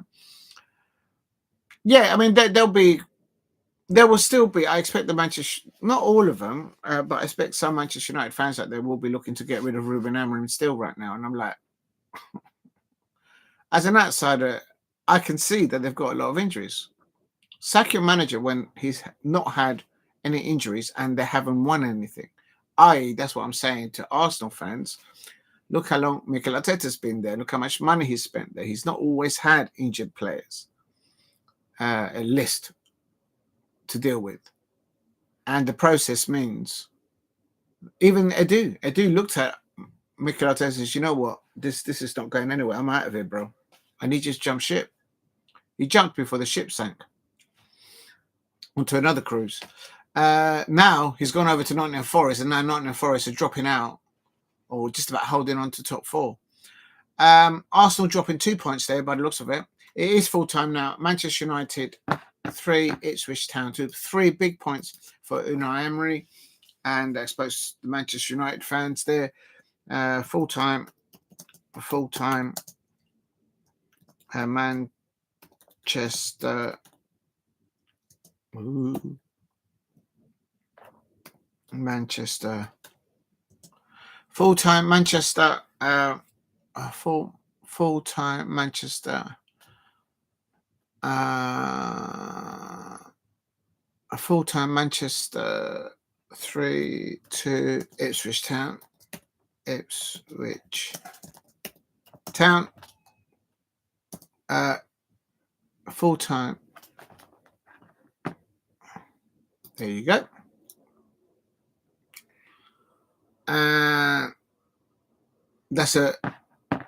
That's that one there. And then let's go. You know what? I'm going to change the heading now for not Manchester United Town. It's Liverpool.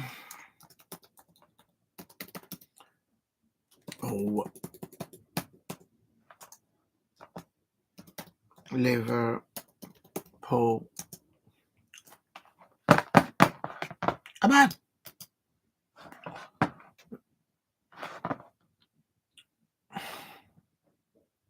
Just changing the heading. Liverpool. It's still 61 minutes, so I'm going to go on to that one now. So it's Liverpool versus Newcastle United.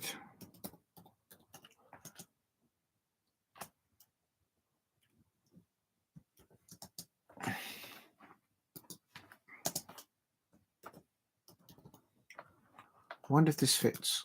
Oh, no, it doesn't fit. Oh, it will if I delete this, I think. Versus Ipswich Town. Live watch along. Diego C Palace. Here we go. I've just changed the description, so hopefully we get a few more people. Help me get to 10 likes if you can. And Glasgow to Bayern Munich. Yeah, that could be going, Paul Brady. I mentioned that yesterday. It's not just there. It's not Bayern Munich. Also, Bayern Leverkusen. If Xabi Alonso, the moment Bayern Leverkusen, which is with, of course, the manager is Xabi Alonso, and the moment that Vincent Kompany gets knocked out of the Champions League, or if he doesn't get to the final, well, yeah, it's the same thing. Right, that's finished now. What I'm going to try and find now is the Liverpool.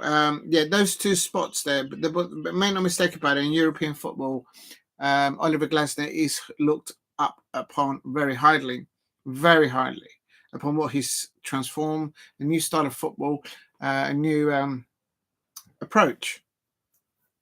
In a small time frame with minimal net spent.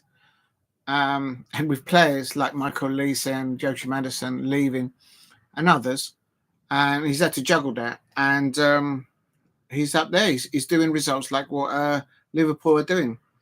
Please hit like and subscribe at Diego C. Palace. So it is one of those. So yeah, I'm worried about that, but we'll have to worry about it when it happens. No, I don't understand why this fan does this sometimes. I don't want this.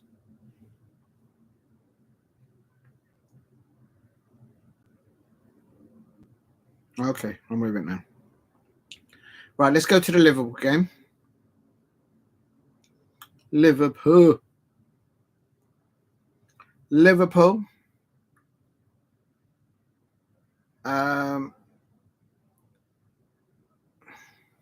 If you're new to the channel, please subscribe at Diego C. Palace. And it is still Liverpool 1, Newcastle United 0. I'm on 62 minutes. I'm going to put in here. He won the Europa League. Yes, he did. And but winning trophies is, of course, is very important in European football. But it's the path that he's got there. This is what I was trying to emphasize. If you look at Oliver Glasner when he started as a manager, and also Jurgen Klopp when he started as a manager, and you put those two records aside on a piece of paper next to each other, it's just literally it's like a mirage of each other. Of course, Jurgen Klopp went on to become a European a Liverpool legend of a manager there. So you can see what he's trying to do it. And I'm still here at 1-0. Please hit a like and subscribe at the Diego Palace. Liverpool 1, Newcastle. Can Newcastle United pull it back? Remember, this is a rerun for the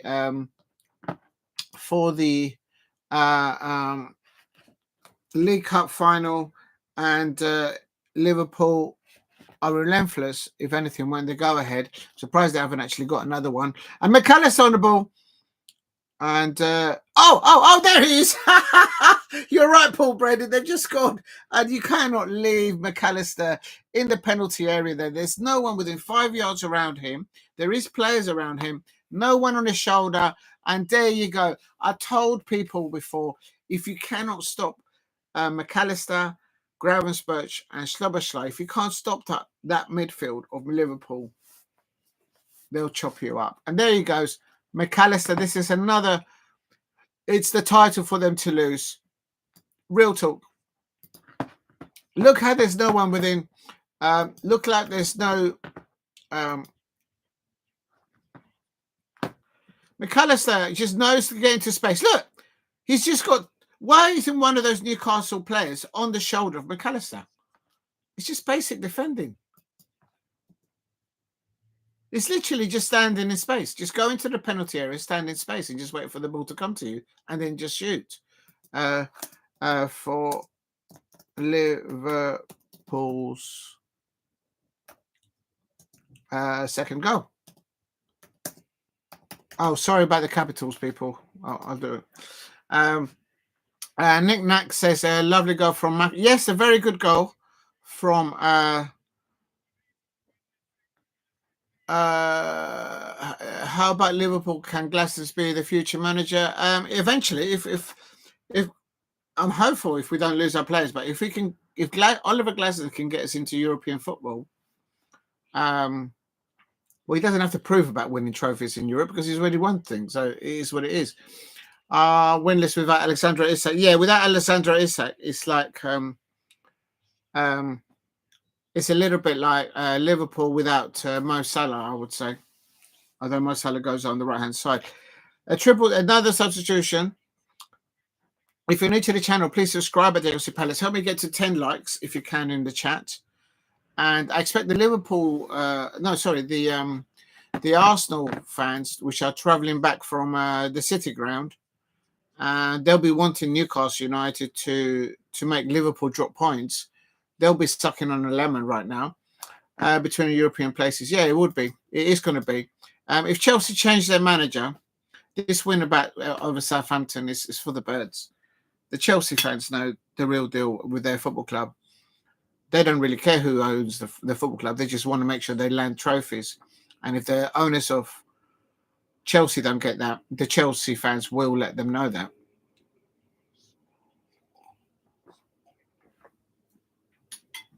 With this lineup of Liverpool, please hit like and subscribe at Chelsea Palace if you are new. And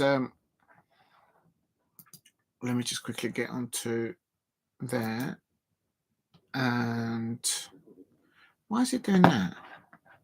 Hold on, people. I'm just fighting with this thing. It's still on 66 minutes. There's still plenty of time for another one. If Newcastle can nick one back in the next few minutes, it'll make it a bit more lively. But yeah, we will sit up top. It's not the same. You're right. Richards requiring grey hair, all good yesterday. Yes, they were very Aaron. Thank you very much. Yes, they were. One thing that I've kind of understood with Oliver Glasner is that if something's not broken, don't fix it. So he knows that his best three at the back at the moment is that. Of course, we've got injuries to Chadid Riyad. If Chadid Riyad had been 110% fit, he'll be playing along that back three. But Richards has stepped up and is doing absolutely bits there. The US international and Maxim Lequada, he could be the next Virgil van Dijk in the making. He's a bit cheeky, he's a bit arrogant, but he's very, very good off the ball and he's well in discipline, trying to help out the other two defenders, Richards and of course Mark Gahey. They're all putting a shift back there, and I like his sort of cheeky attitude on the pitch. And when he's been given a decision against him, he doesn't stay quiet. He goes to the referee. What are you talking about? Yes, he was substituted at half time because what happened is at half time there was at halftime at Selhurst Park, they always have mascots, both for the home fans and the away fans. So, I don't know, maybe 5-year-olds, 6-year-olds, and they have a shootout. And they always have like a penalty shootout. But because they substituted the goalkeeper at halftime, Martinez, the substitute goalkeeper, he had to warm up. He had to get ready. But that's where the penalty shootout is for the mascots. If you look on social media, it's actually just trending all over the place at the moment. And the goalkeeper for Aston Villa, Olisson, he says, look, I have to warm up. I have to get ready. I'm going to be playing in the next few minutes. So then the penalty shootout of the youngsters, of the mascots, then had to go to all the way on the other side in front of the homestay stand, and then eventually got done. Oh, it was actually funny. It's so funny. Why do you and Martinez got subbed off? Yes, I knew. Yes, I was aware of that. I was there yesterday, so I saw it happening. It was actually really funny. Here at Anfield, it's Liverpool 2, Newcastle United 0, and Alexandra Canate, Trent Alexander-Arnold starting again as the right back, Canate, Virgil van Dijk, and this time Timitas instead of Robertson starting on the back four for it's not Arnold Slot, it's a gentleman called John Hittinga. He's on he's covering because Arnold Slot is up, I suppose, somewhere in the stands watching on. He's serving a 2-match ban, and in the pivot he's also gone with Gravenberch, McAllister, and Slobberschlein. And as somebody said in the chat, I think it was Nick Nack or was it Aaron, Newcastle United without Alexander Isak, it's just not the same kettle of fish. Please hit a like and subscribe at Diego C. Palace if you are new. Here we go. think I'm eating too many donuts. Remember to eat and to drink while you watch your football.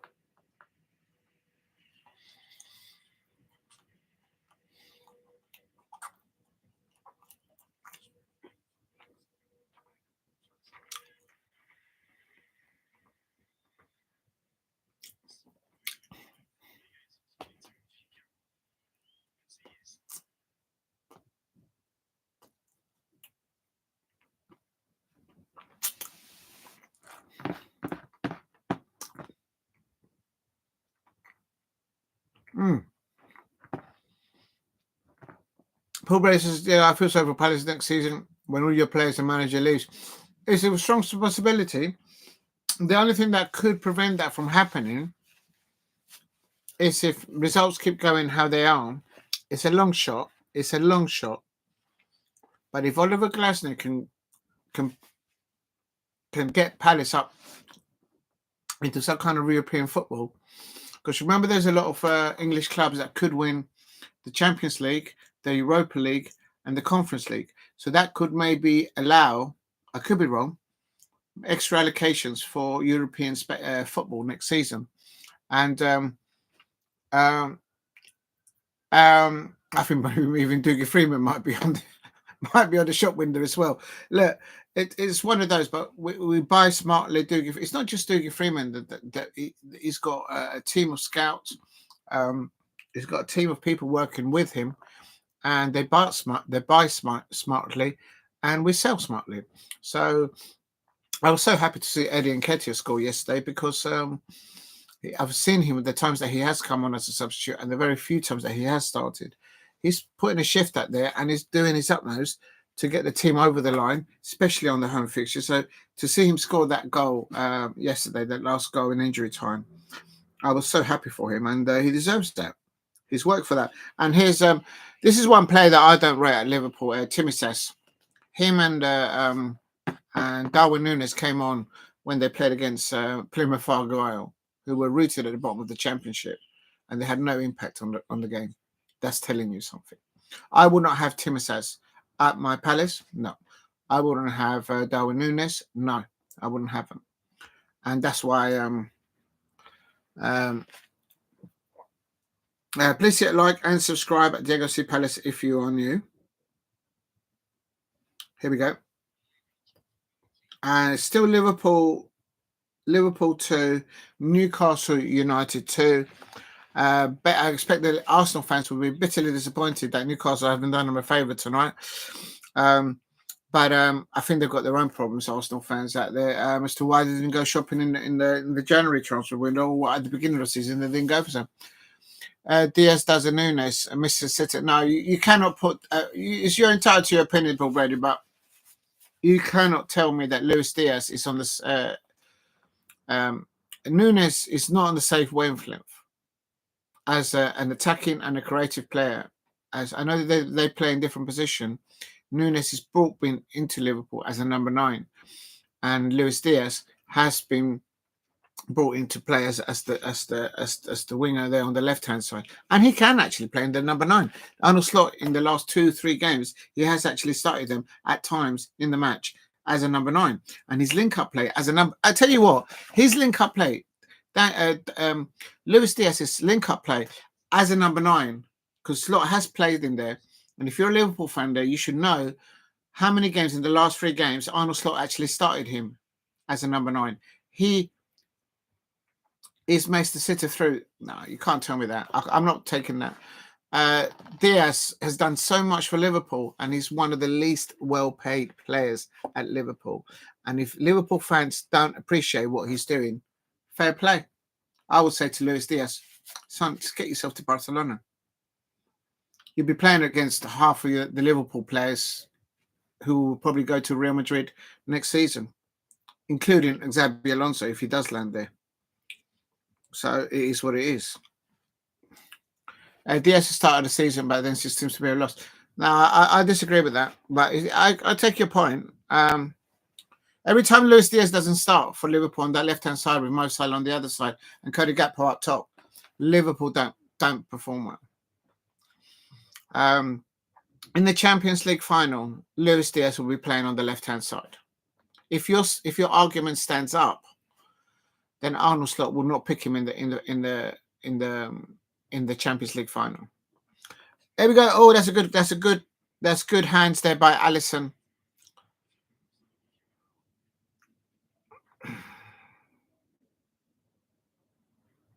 The one that's winning there is Diaz, because every time that he plays or he's not played, his stock value is actually increasing and increasing.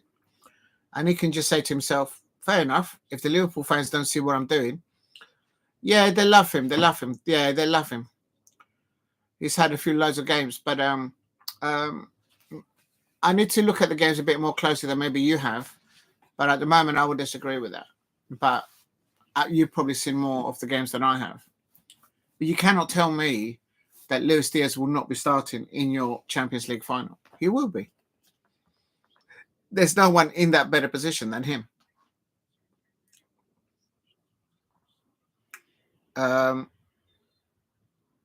Curtis Jones is another good player.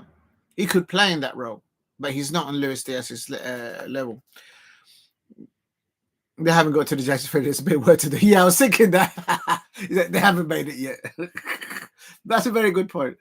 It's for them not to get this. They're the ones who can self-destruct. Solid game there by Gravenberch, being substituted. He's maturing as he goes along. I think Conor Bradley is better all round than Trent Alexander-Arnold, but Trent Alexander-Arnold is coming off.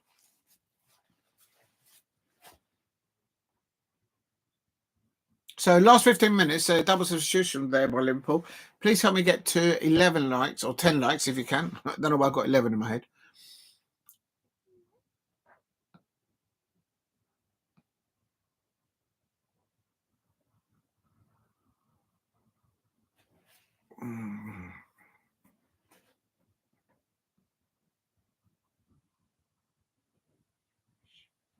Guimaraes there.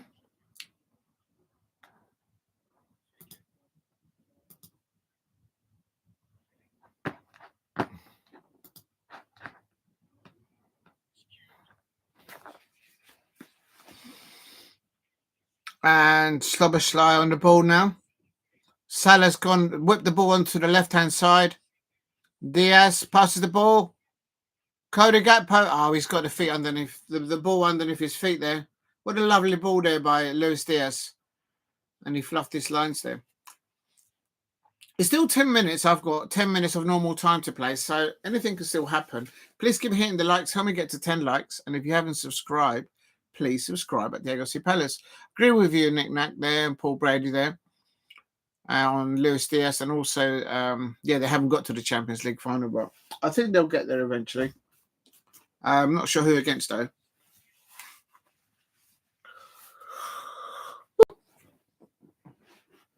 Oh, excuse me. Not enough urgency off the ball by Newcastle United. They're trying to do a slow build-up play. But, I mean, nothing to trouble. They need to cause something of Liverpool to have them concede set pieces. Liverpool are vulnerable on set pieces, especially anything near their penalty area. So, the Newcastle United not doing enough there.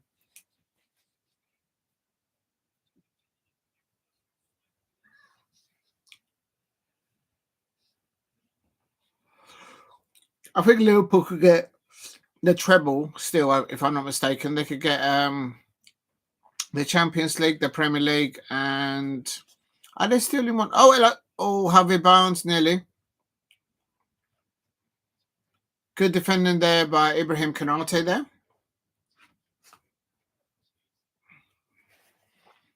Liverpool 2, Newcastle United 0. UCL going through to be tough. Real Madrid will take some beating. They're not getting it all there. What happened in the end in La Liga? Apparently there was 8 goals there at half times against Atletico Madrid, I think, and Real Madrid. And is that Salah now on the break? This is where Liverpool is so dangerous on the break. And he's still got the ball. The way Mo Salah holds the ball on the breakout play is very good. And now Murphy gets a yellow card. But that's all down because holding on to Mo Salah. But he had to. He had to take the yellow for the team there. And the only way to stop Mo Salah is to foul him when he's on that kind of counter. You had to hold him. Look, he's holding his arm. He's holding his arm. But that's how Virgil van Dijk was holding on to Mark Gahey in the penalty area at Selhurst Park. And we never got a penalty. Please keep hitting the likes and subscribe at Diego C. Palace if you are new.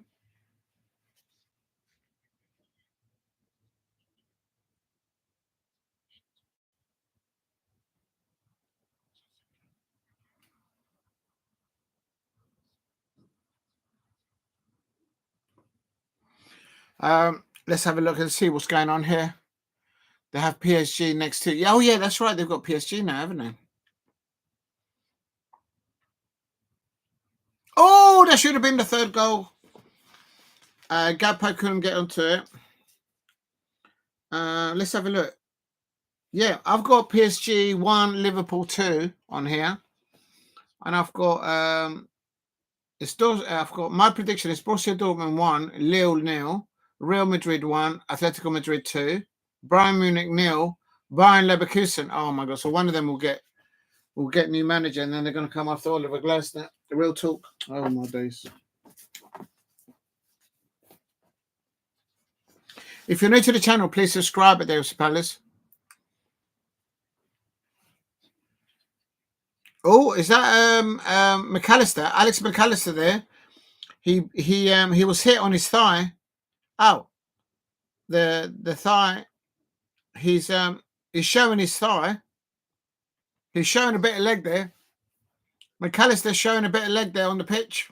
He's had the studs, but it was nothing intentionally. He just went for the ball, and McAllister's thigh was just in the way. So it's accidental contact. It wasn't intentionally. And they're all milking it there, and then they're wasting a few minutes or so. Please hit like and subscribe at Diego C. Palace if you are new.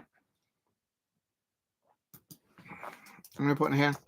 Please keep hitting. Oh, please keep. Oh. Please keep hitting the likes up.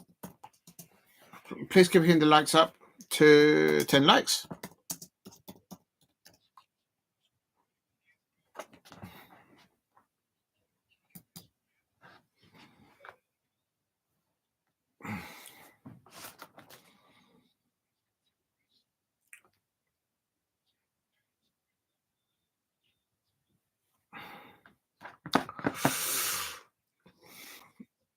If Alexander Isak is not available for Newcastle at that League Cup final, it's a Liverpool trophy. So they've got, obviously they're out of the FA Cup, they're in the League Cup, so they can make a treble. League Cup, they could win the Premier League and the Champions League, and then if you include the World Club Championship after that, that's 4. They could win 4 now.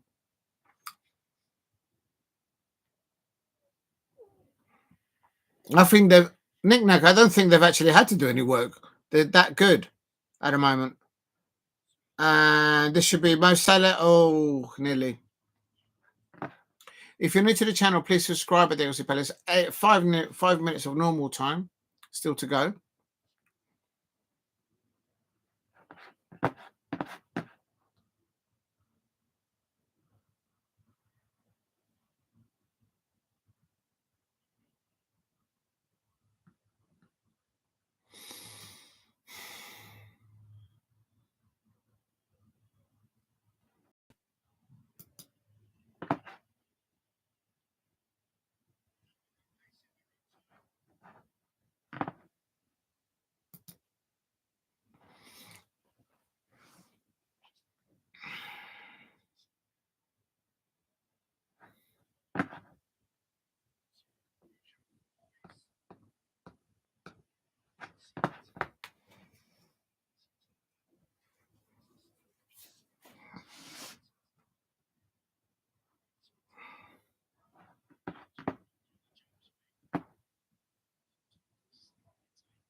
Newcastle's just trying to get another goal back here, but Liverpool defending really well, even after all the substitutions. Newcastle United trying to get in around the right-hand side. Kimaraj.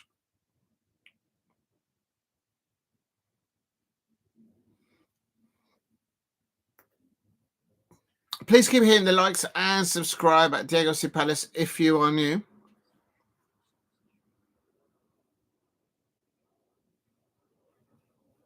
Paul, Barnes,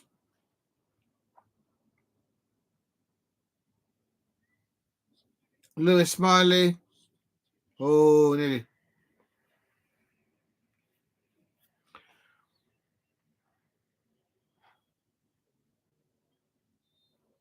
Eddie Howarth. Oh no, it's a double subs. Darwin Núñez is going to come on for Liverpool. And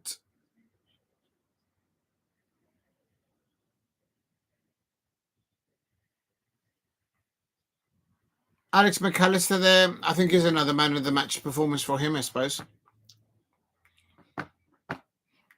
If you're new to the channel, please keep hitting the likes and subscribe at Diego C. Palace. McAllister coming off here on 90 minutes. I think they've done enough. Let's have a look here at the table.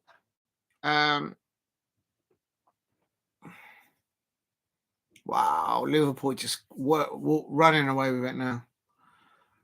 Both Nottingham Forest and Arsenal dropping points. Manchester City picking up 3 points. And also Chelsea winning yesterday. They've made ground on Nottingham Forest and Arsenal.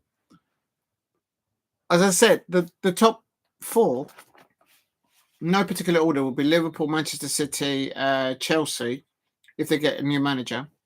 And then the fourth spot will be between, I don't think Arsenal will finish in the top four. It'll be Nottingham Forest, Newcastle United, Bournemouth, dare I say it, Brighton. Oh my God, that'll be a headache. And Aston Villa. Aston Villa dropping down all the way down to 10th. Oh, wow. I didn't know they dropped down so much. Marcus to Palace, Dave. We look to get into the top 10, finish in the top 10.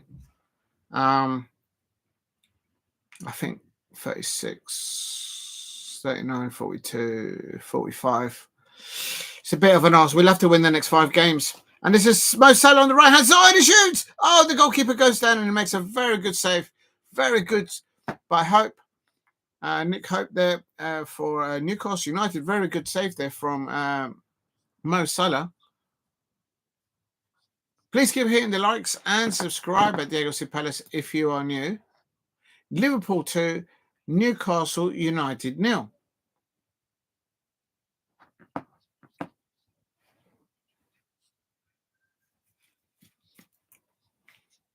That's a very good point. I'm just hearing the commentator right now. Did you realise that Liverpool are playing and Mo Salah hasn't actually scored?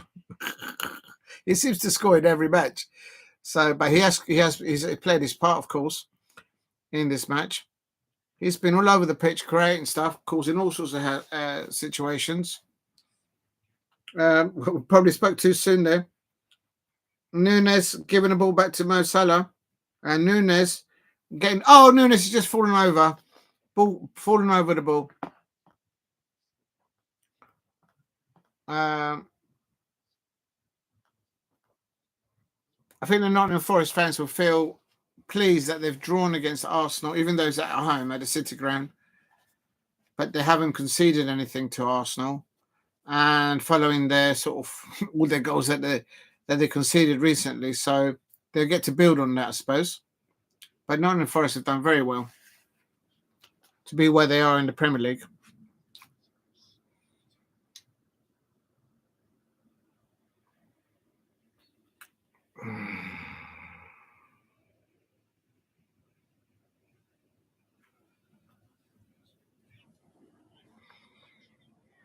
Oh, there you go. That's the third goal. That is the third goal for Liverpool.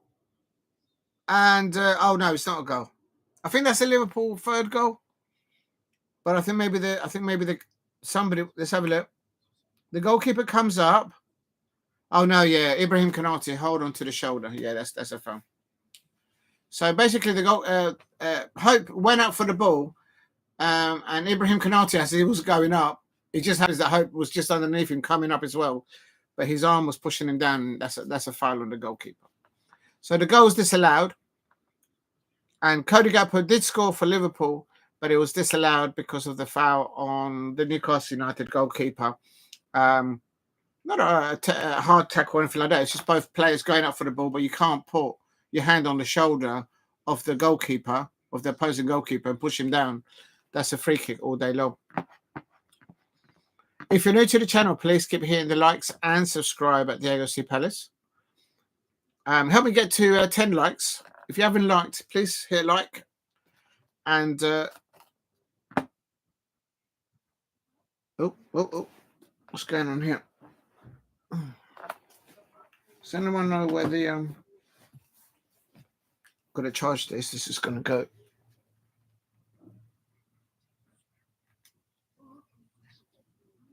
Oops.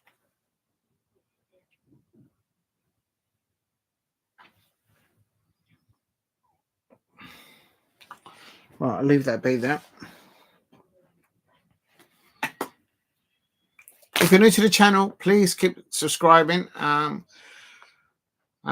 I'll try and do a morning show if I get the time to do it in response to the Premier League fixtures thus far. There is another fixture tomorrow in the Premier League. It's between West Ham United and Leicester City, and I've gone for a Leicester City away win, 1-0. So they seem to do better on their travels, Leicester City. They can't get a goal, let alone a win, at the King Power Stadium in the Premier League. It's still here on 7 minutes of added time, but it's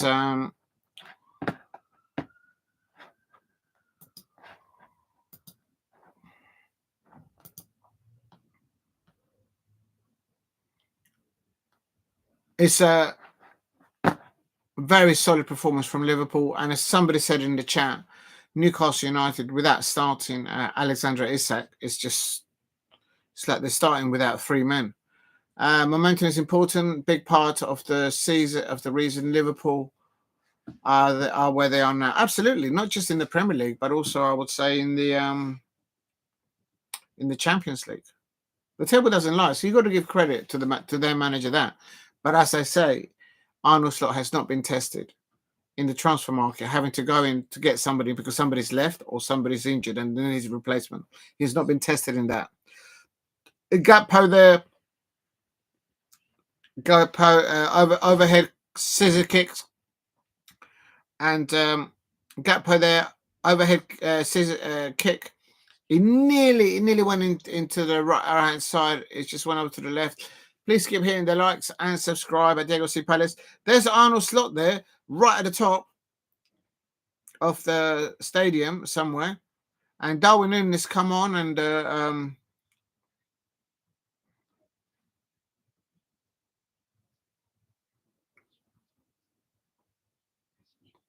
bad loss there for Tottenham Hotspur, but then big win for Erling Haaland and Pep Guardiola and Manchester City. An away clean sheet and a bit of redemption because earlier in the season, Tottenham Hotspur fans, they went to the Etihad and they won 4-0 in November. So a bit of redemption there for Pep Guardiola. Yeah, they're turning the corner, not completely. I will say slowly. They need to get Kevin De Bruyne, Jack Grealish. They've got Jeremy Doku back, nearly fully fitness, I think now, from the 2 performances that I've seen a little bit. They need to get back Erling Haaland 110%. Who else? Aki, they need to get him back fully fit as well. Yes, and obviously Rodri, but he's out. Please get him a like and subscribe at Diego C. Palace.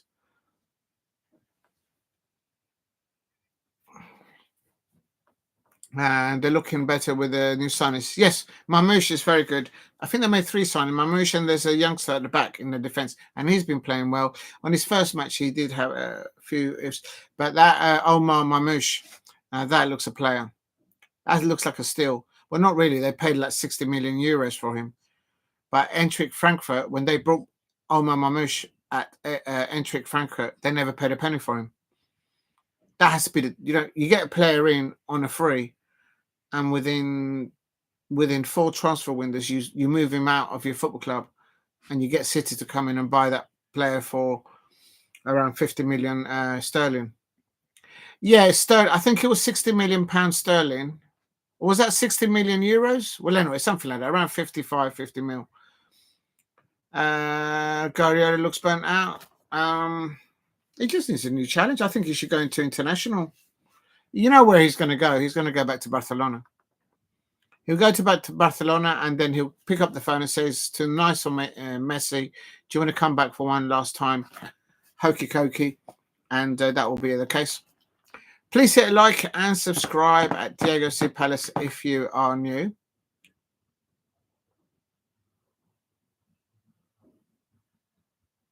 And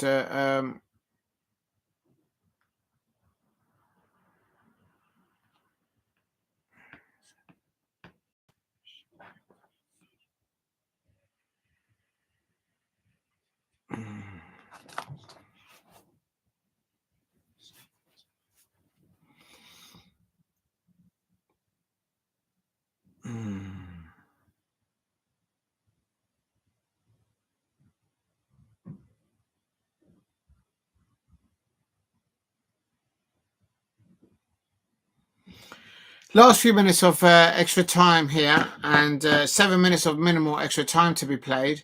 But I think we are on the last 7 minutes. We're in like 8 minutes now. What's this referee waiting for? Or maybe there was a few substitutions within extra time.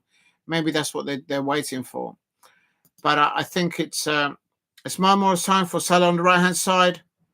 He's still going, and it's like over 90 minutes. Literally every player is playing like 90 minutes.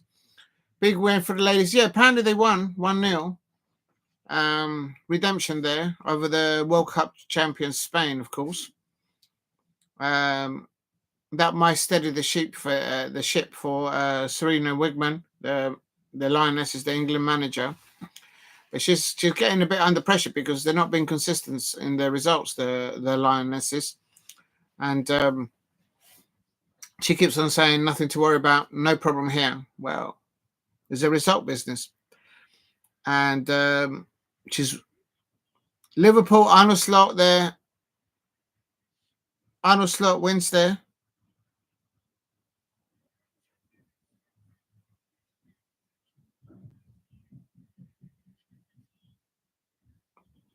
There you go. That's the end of that. Please hit a like and subscribe at Diego C. Palace if you're new.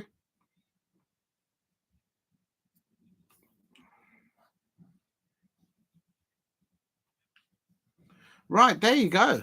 There you go. So some of my predictions didn't come through. I got that one right. I predicted Liverpool to win 2-0 against Newcastle, and that's exactly what happened. I called it right. So those of you in the chat who don't believe me, in your face. But Liverpool winning 2-0. I predicted Manchester City to win 2-1, but they won just 1-up. So I predicted a win there correctly. I predicted Nottingham Forest to win 2-0 against Arsenal, but that ended at, somebody said, Nick Nack, I think it was, they said it was a boring match. That ended 0-0, but I had gone for a Forest 2-0 win, but that didn't happen. I also predicted Manchester United and Ipswich Town to be a 1-1 draw. I mean, how bad was Onana in that first half? Any other team outside the bottom three with that performance from Onana in goal in that first half, and Manchester United would not have got a win. They might have got a draw, but they certainly would have got 3 points. Ipswich Town were their own fault as well with their defensive, playing most of the match with an extra man because Dorgu got sent off. Every time you look back on the TV, it looked bad and worse. But he did hold back, and he didn't break the Ipswich Town's player's leg. He held back, and but when you look at it on replay, it looks, he's going to break his leg. Horrible. And nice one there. We finally got one right. Yes, Nick Nacker finally got one right. Steve RFC is the one who's very good at the picks. All about the race for European places now, title regulations, look done and dusted. Yeah, I'll go with that, Nick Nack. I think the relegation there, that's thank you very much, Nick Nack.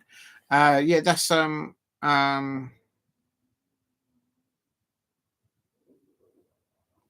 yeah, I think those three will probably go down. I mean, Wolves. I thought that the one that could climb out of there will be Ipswich, but not if you defend like that. I mean, teams at the bottom are just not picking up points. They're not scoring. Knick-knack, I've been there as a Crystal Palace fan. To get yourself out of the bottom three and away from the bottom three, you need goals. You need to score more than you concede. It's as simple as that, but it's not as easy to do in training and on match day. When you're down there, everything goes against you. And the transfer window's gone, so it is what it is. So I think you could be right. Wolves might just survive. Tottenham Hotspur losing today. Let's have a look at the table.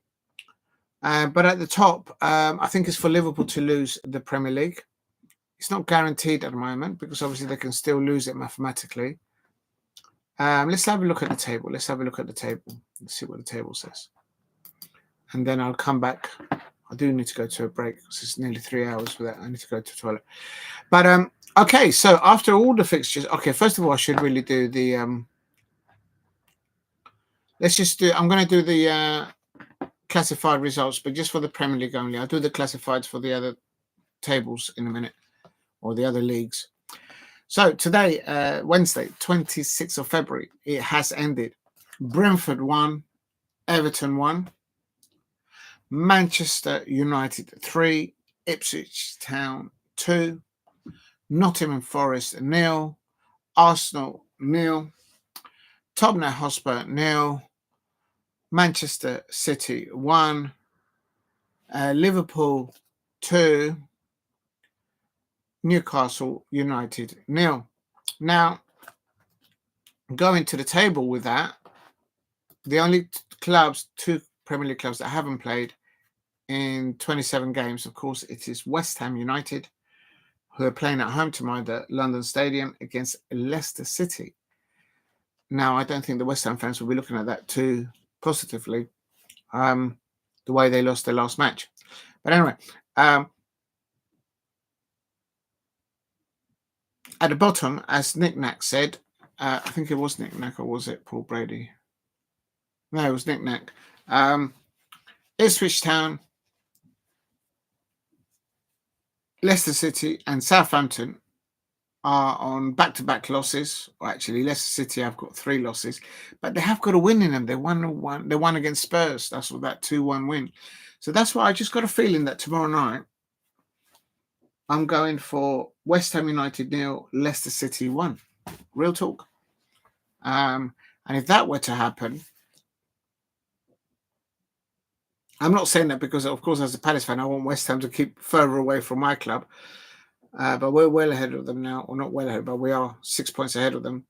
But if Leicester City can get 3 points tomorrow, bring them up to 20, that would bring them within a shooting distance, if you like, point-wise, from Wolverhampton Wanderers. That would be basically maybe, somebody said in the chat, a shootout between Leicester City, Ipswich Town, Wolverhampton Wanderers for who can climb out of the bottom 3, if you like, towards the end of the season. If West Ham United lose tomorrow to Leicester City, it's not all in end of for them. I think West Ham United, all they need is 2 more wins and get to 36 points where my Crystal Palace are. And then if Ipswich Town and Leicester City keep dropping points mathematically, they're going to be out of the equation. So do I think Everton will go down?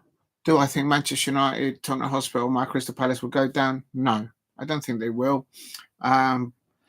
But it's an opportunity to gather momentum and finish the season on a better, especially if you're a player and you're looking to get into the next transfer window and be on the window shop saying, hello, here I am, please buy me. That's opportunity for them. And I think that's an important point there for David Moyes there. That wasn't to get a point against Arsenal, whether it's home or away in the Premier League. It is what it is, so that's a good point. But for now, let's go to the top. Will you be doing a watch along for the West Ham game? Probably yes. Yes, Knick-knack. Probably yes. I should be, unless something. I'm aiming to do it. Actually, hold on a minute, because there is other. Okay, I'll go into the top half in a minute. I'm just going to concentrate on your question. So if I go, the reason why I'm saying is because if there is another match that's more important, which is, oh, what happened there? Oh, that's not even charging. Oh, there it is. It's charging now. Sorry, my tablet wasn't charging. Never mind. Will you be doing the watch along for West Ham game? Tomorrow's at 8 p.m. kickoff. The reason why I'm looking at it is because, oh yeah, there's nothing else that's more important. If there's like another big game, like in Spanish football or something like that, I might have done that. Yeah, I'm aiming to do so. So it's later on, so I should be able to hopefully fit into that. So at the moment, it's definitely penciled in. That's going to be an interesting one. Actually, I might go and talk about that in a minute. Okay, so going back to the Premier League table at the top, given I've just read out my predictions and what actually concurred what happened tonight, very well done by Liverpool, who now what's that? 54, 64 is 10. They're 13. They're 13 points ahead. Yes, Liverpool are 13 points ahead in the Premier League, and they've only played 28. Why have they played 28 and everybody else has played 27? I don't understand. Is that correct? I thought everyone would be on the same amount of games except West Ham and Ipswich Town. I'm going to refresh it. Maybe I need to refresh this. No, according that's correct. Okay, well, Liverpool have played a game more, but they're 13 points ahead. Arsenal have drawn today against Nottingham Forest away at the City Ground, and so it was 2 against third, and it was an even as Stevens. So there's 1 point each there. I suppose a point for both of them is better a point than not getting a point at all, I suppose. But to catch Liverpool, they needed to get 3 points today, I would have thought. The Villa game brought forward. Thanks, Paul Brady. I didn't know. I just had it in my mind when I did these predictions that everybody will be ending tomorrow evening on the same amount of games played. It's probably they've had to do that because of the scheduling of Liverpool, because they're in the League Cup final and also in the European competitions. It won't surprise me. That's why maybe they brought it forward. Oh, they had to, because the moment they knew that they were in the final, and probably it's the same thing that happened to Newcastle, because Newcastle were due to play on that weekend when they're going for the League Cup final, so they've had to reschedule that. The Carabao Cup, yeah, that makes sense. So Arsenal, Liverpool, Arsenal, Nottingham Forest, Manchester City. There, the only big winners this weekend, yesterday, today, and tomorrow in the Premier League has been Chelsea, Manchester City, and of course Liverpool. But that's just a guarantee. Like, that's what's going to happen. Chelsea won, of course, against Southampton. I don't think that's going to paper in the cracks and fix the wound, the injury, the ineptability of Enzo Maresca being able to not look like a reindeer in headlights when it comes to anyone other than Southampton. It wasn't the fact that he lost to Brighton within 5 days. It was the way he lost that second game to Brighton at the Amex, that 3-0 loss. He looked out of it completely. It's like when the England manager, Lee Carsley, lost that game for England. Even the commentators were saying respectfully, he's been found out at this level. And that's what Enzo Maresca's happened to him. And I think the people that run Chelsea, they need to finish in the top 4 for that 150 million inward investment for next year. They're counting on that. And they've just realised that Enzo Maresca hasn't got the marbles for it. He's a good coach, good manager, I expect, like any normal human being. But I wouldn't have him on my Palace. I wouldn't have him on my Palace over Oliver Glasner. No way. So that's telling you something. So if I can say that as a Crystal Palace fan, the Chelsea fans who have aspirations to not just get back in the Champions League, but to win the competition, The real Chelsea fans that I'm aware of, they don't go into competition. They're not like Arsenal fans, the majority of Arsenal fans, that they just want to be top four and that's a good season. The real Chelsea fans, they say they need the silverware at the bridge. So that's how they go. So big 3 points for Chelsea. They go up to 5th. Newcastle United losing, Bournemouth losing. So they drop down to 6th and 7th place, respectively, at 44 and 43 points. Brighton with their win. So annoying. They are on 43 points. So they are... we can still catch them. That's going to be tough. Fulham, with their win, they go up to good bounce back for Marco Silva and Joachim Anderson following their defeat to Crystal Palace before that. They Fulham going above Aston Villa. Aston Villa, how they dropped? They were like in the top 3 recently. They've lost one, and the rest is all draws and losses. So yeah, that was a big loss for them yesterday. I've uploaded Unai Emery and Marcus Rashford and Ollie Watkins arriving and leaving Selhurst Park. It's uploaded into my channel. Do you know what? I should do it the professional way. I should really put the link in here. So how do I do that? I've got to go to my channel, I suppose. I think that is what the professionals do. They share the link. So I've got to go in there. Please keep hitting the likes and subscribe at Diego C Palace if you are new. And there it is. Oh, it's had 100 views. Thank you very much, people out there, for showing the love on that. And how do I share this? So I've got to share, copy.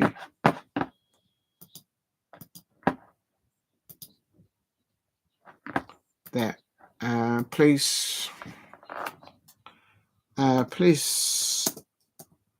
view and like the above upload. It's Unai. I'm going to put it's the Villa manager. And the Villa manager and who is it? Villa manager and players arriving. Oh, and leaving. Selhurst Park. Ooh. Yesterday. Yeah, so everybody wants to know this day. Please keep hitting the likes and subscribe at Diego C Palace if you are new. I've got to hold that now, I suppose. There you go. Yeah, it's had over 100 views, so thank you very much. That means a lot. Right, what's next? What was I discussing? The tables. So if I go back to the tables. Yeah, 13 points. They've just confirmed Liverpool have gone 13 points. They go clear. Erling Haaland speaking to Match of the Day, which will probably be later on. Of course, it is very nice to... Erling Haaland speaking to Match of the Day. He says, of course, it's never nice to be injured and not play, but it's all about looking forward and staying positive. We can only do things about the present and the future. Today was all about winning. I try to be in the box, and if people want to pass me the ball, that's probably a hint to the people, pass me the ball. I will try to finish in the back of the net. Well, he can't say more. On VAR upholding Jarek Gillette's decision to rule out second Haaland goal. It's because he, Gillette, made a decision on the pitch and it was a free kick. I don't think it is. It's clearly a big mistake, but we are humans. We make mistakes. It's a great goal. I don't think it's a handball, but what can we do? We won. I'm happy. All right, so Erling Haaland still thinks that his second goal should have counted, but it was ruled out. I thought it was a goal. Go back and check it. I thought it was a goal, but it is so out. It was a free kick, so I think that changes the rule of how when the ball comes in. I don't know. But Erling Haaland clearly is a professional, so he's saying it's a free kick, so it's not from open play. Anyway, we could have finished the game in the first half, but it's not easy. They got momentum and energy, and it's a difficult game. It's all about winning, being greedy, and taking 3 points when we can. On saves made by Edison, Erling Haaland goes to say Edison is ridiculous. That save at the end was so important. I think our goalkeepers like playing here. Right, so Erling Haaland bigging up his Edison, of course, the goalkeeper for Manchester City. He made a crucial save at the end of that match there. And very, very, very, very important save there, which gives Manchester City, make no mistake about it, Pep will not think about leaving Manchester City until he's guaranteed City Champions League football. After that, he might go and sit somewhere with a nice sun and maybe with a nice glass of wine and then decide what he wants to do with his future. But I still think he's a good pound for pound, one of the best European managers out there. Don't underestimate him. If you do, he'll catch your team up and he'll get above your team. He's that good. Manchester United manager Ruben Amorim speaking on to TNT Sports. Big up to TNT Sports. Goes on to say, today I'm not frustrated. We controlled the game. And you did not control the game when you conceded that first goal. Oh my God. I'm sorry, mate. But I don't think he did. But okay. He goes on to say, today I'm not frustrated. We controlled the game. And since the first minute, I thought the players were trying to play and we managed to score 2 goals. The sending off changed the game a bit, but the fight the fans showed and the fans helped a lot, and we really deserved the 3 points. I think you got lucky, mate. There were some moments that were really hard, but that's natural in every profession, and you need to suffer. Patrick Dorgu was a fault on the goal when he got sent off. He goes on to say players can have a mistake like Patrick today, sending off. He wants to play ball, and then he's ready for the Premier League. Last week, he got performances at Everton. Today, critics will say he's not experienced enough for the Premier League. I don't feel that way. Yeah, no, it's not. I think he is Premier League. I think Patrick Dorgu has been actually the most exciting bit since he has arrived at the club in the January transfer window for Manchester United fans, I think. So for anyone out there to say that he's not Premier League ready, at least he's brought a bit of a spark to the team. As an outsider looking in, look at that performance that he did in that second half and that he tried to do in that first half against Everton at Goodison Park recently, where they drew. So I reckon that. The Ipswich Town manager, Kieran McKenna, speaking to TNT Sports, he goes on to say, we're really annoyed with how it ended up. We didn't defend the set plays well enough in the first half and then one at the start of the second half. It's really poor. Absolutely. We knew the threat was on set pieces. And on the third goal, it was unacceptable from our point of view. And from then on, we were chasing. You shouldn't be doing that because you've got an extra man on the pitch. But yeah, he's spot on there with that assumption. You can't argue with that. He's got to be bitterly disappointed because I reckon Kieran McKenna for Ipswich Town must have thought, especially when it was 2-2 at half time, we can go on and win this. We should do. It's just bad defending. We had some good spells in the first half. You had some. You had all of them, mate. But okay, anyway. With spells, but it's nearly in the games. Tonight, it's on us. We have to own it. It's not a night where feeling many positives will let one away from us. Yeah, that's what I mean. They let it go away from them. Kieran McKenna, therefore, the Ipswich Town manager, the positives that he can take in that is that this team can go to Old Trafford and score 2 goals. Actually, a third one, because one of them was an own goal. But there's goals in there. And if you've got goals in you and you're anywhere near or in the bottom 3 or near to climb out, It gives you something to work on. You need goals to get yourself out of the bottom three or climb out and just survive it. So there's something there.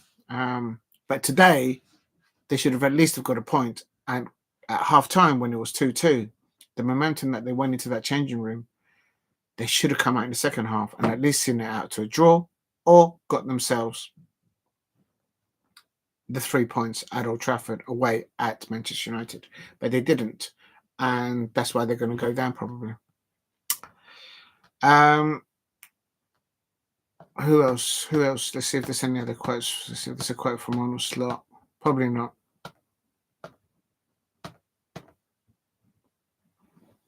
The Nottingham Forest, Nuno Espirito Santos, speaking to the BBC, this one, not TNT or other people. He goes, I'm very happy with the way we did things, the way we played against Arsenal. It's very difficult to play against them. They're a very good team. It requires a lot of effort, and we were solid and compact, very positive game. After this period, we had enough conceding. Important to go back to basics, solid, clean sheet. We had a couple of moments to do it better, but the terms of the game is positive because it was very important to go back to the team that allows us to be successful. So fair play. That's a fair point there by... they have danger all over the place. Not really. They've got a lot of injuries. Set pieces, some of them. Yeah, I agree with that. And the focus, Nuno says that his boys, they did well and they prepared well for it. So he's happy with that. I'm not going to read the rest of it.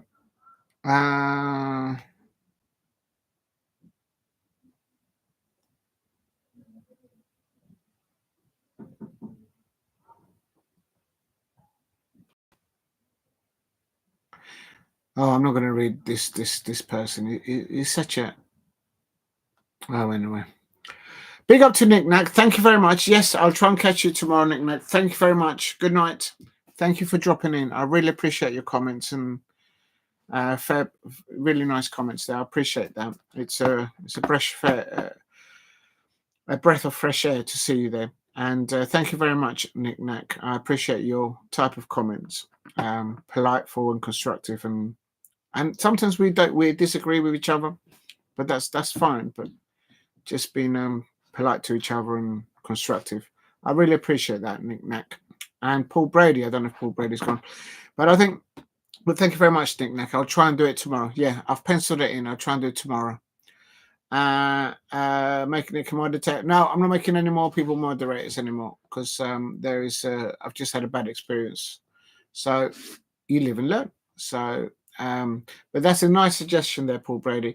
And the reason why I'm not making Nick Nack moderator is because Nick Nack is not somebody's name, and I don't know if they are real, a real person. It could be a troll. I'm not saying Nick Nack is, but that's what it is. So from now on, no one is going to be a mod in this channel, unless I know that they are a real person and I actually can match them somewhere. But definitely, it's okay to be Biggie. I'm just happy to be hanging out with the guys. Absolutely, Nick Nack. Absolutely. That's how it should be. That's how it should be. And I really appreciate you, Nick Nack. Yeah, take care. I'll hopefully see you tomorrow. But yeah, no. You live and learn. And quite frankly, I've got so much to learn and so much to develop as a content creator without being sidetracked into how people behave or not behave in the chat. I've got other things that I need to learn on and improve on as a content creator talking about football. And so, but yeah, big up to everyone. But yeah, no, I'm not making anyone else any mods now from now on. Unless they're a real person. Nobody's upset me, Paul Brady. But make no mistake about it. If you cross the line with me, there isn't a second or a third chance. It's done. So it is what it is. I just get on with it. I've got so much to learn on content creating. To be sidetracked on something else is just, and I don't know much about YouTubing, but I've been modding myself in other channels and I've learned to see a few things and you learn from those things. So it is what it is. Right. So next up, Ange Postecoglou speaking to the BBC. Let's see what he says. First half we had to hang in there. First half we had hang in there, create a couple of chances, but they were wasteful with the ball. Yeah, I would go with that. That's what Ange Postecoglou is saying on his Spurs side. The second half, he's saying that we dominated in all areas, but missed a goal and to get something out of the match. We always knew we would finish strong. We always do, but in the first half, we turned the ball over too many times. And if you do that against City, you allow them to get into a rhythm. Yeah, you can't unforce error. If you do unforced errors and you give the ball to City, whether they're turning the corner or not turn the corner, they'll make it difficult for you. So cleaning the final first entries could have had some more chances. On Tottenham struggling to contain Jeremy Dorgu, when you turn the ball over like he did in the first half and allow them to hit those spaces. After that first half, I thought we handled Dorgu well. Dorgu. That's what I said. Jeremy Dorgu, when he was injured, I was thinking they need to get him back. Son Heung-min, Dejan Kulusevski, and Dejan Spence started on the bench. It was about trying to get the squad up running again, like Destiny, Dorgu, and Wilson, Odebert, needed time. Son died, and Kulusevski had played a lot of football, and they came on and made an impact. Yeah, it's a balance of what you bring on and who's had more games and who hasn't. So you got to get everybody on there. Big up to everyone in the chat. Thank you very much for all Brady. No one's upset me. I'm cool. I'm getting on with it. Believe me, I've got so much to do on the channel. I've got so much to do. I'm just going to get on with it. What is the other thing? And disallowed. No, that's it. Okay, so quickly into tomorrow's, but I have done it really. I don't really go into tomorrow because I have done over 3 hours. Where's the fixtures? Oh, they're actually doing watch along now. Oh, I don't know if I should do it. Shall I do the watch along for match of the day now? Oh, I'm too tired. Let me just check one more thing.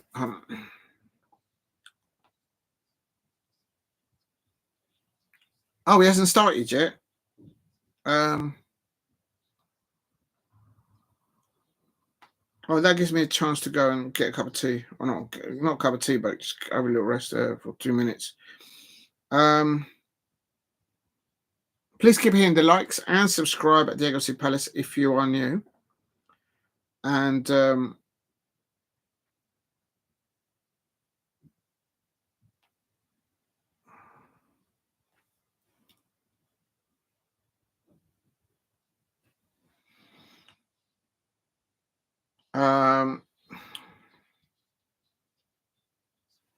let me turn the volume down. I don't want you guys to hear that.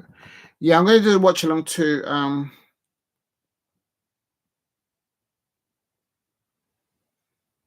going to do the watch along for the match of the day. So how do I do this? So I've got to change the.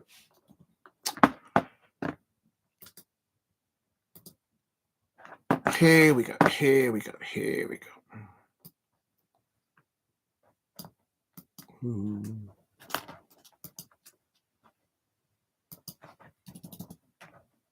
Oh, I didn't put in the description the lineup for Liverpool versus Newcastle United and Manchester United versus Ipswich Town. Oh, this mouse. Oh, match of the day starting now, so I'm going to do a watch along to that. But I do need to go to the toilet because I've been streaming for over 3 hours and I just need to go to the gents. Just putting this on here.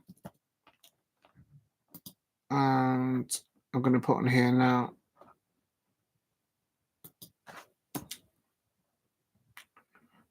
Match of the day, I suppose. match of the day live watch along with Diego C. Palace, and it's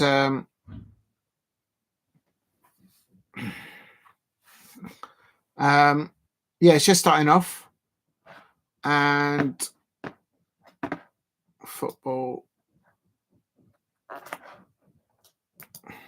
There, I've just changed the description.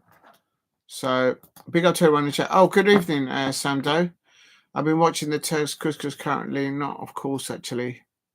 Big up to Sam Doe. I hope you're well. Haven't seen you for a while. Sam Doe's all over the place, all over different places. I hope you're doing well. It says Paul Brady, but you're blocking low. Others will start leave the channel. It's fine. I don't mind if people leave the channel, but I won't have somebody. Paul Brady. I may be new to content creating, but I've had many years' experience as being a mod in other channels, at channels where they've had small communities and very large communities, and I know when somebody's there to do things for bad reasons. Let's just say that. And this is about talking about football and nothing more. And if somebody wants to stay, they stay. If they don't want to stay, it's fine. It's fine with me. Blocking loyal viewers and others will start to leave your channel. There's no such thing as loyalty in YouTubing. And I strongly urge you, Paul Brady, start your own content, start your own channel, do it, and then come back and tell me if what you're saying is actually factual, and you'll probably find that it's not. What it is factual to say, a real talk, is how you treat each other when we talk to each other. So how I'm talking to you and how you're talking to me, we're having a conversation about something. It's about respect, about how we speak about the content about football. But there's always individuals out there, unfortunately, that take it somewhere else because of their own particular personal circumstances, which is okay, but I'm not responsible for them. So it's okay. But I disagree with your view, and my proof on me to say it to you, Paul Brady, is go out there, create a channel, and then come back and tell me. And if I'm right or wrong, and you probably agree with me that you've made a mistake in saying that. What happens with Steve and all the other regular viewers? I haven't seen them in the chat. They're finished. They're gone. Steve is there. Steve RC is there. Right, let's move on. I'm just going to go for a break. But you're entitled to your opinion, Paul Brady, but it's there's no such thing as loyalty in YouTubing. You've got to do your own content creation. And people come in there and they don't use their names. They don't use their faces. Like I'm using my name and I'm using my face. That's real talk. Okay? It's one person that taught me that a long time ago. This gentleman's name is Lee Gunner. Showing your face and talking about football, it's been real. Somebody that's in the chat and they don't show their faces and then don't create their own content, that's not real. Okay? It's just an opinion. It's a big difference. Don't confuse that with showing your face and talking about an issue, I think. And that's one of the best advice that I've had many years ago from Lee Gunner. The real ones show their faces and they talk about an issue. And if you disagree with somebody, then you agree to disagree. But then at least you show your face and you speak about it. No, I don't know Lee Gunner. I've never met him. I've never spoken to him on the channel. But and I don't know anyone on the ATF. I don't know anyone on any other channels. But that's one thing that I've learned from Mr. Lee Gunner. The real ones. Paul Brady says, real talk with loyalty? No. Real talk is what I'm doing. Showing my face and talking about an issue. That's real talk. If you put a comment in somebody else's channel, that's just an opinion. But until you show your face and until you debate with them about a football issue, then it's not real talk. It's just a comment. It's just an opinion. And that's why I say to Paul Brady, the only way for you to realize that is to create your own content channel and do it. And then you'll understand what I'm talking about. Right, I'm going to do a watch along now to the match of the day. And that's it. Please hit a like and subscribe at Diego Silva. If you can, help me get to 10 likes.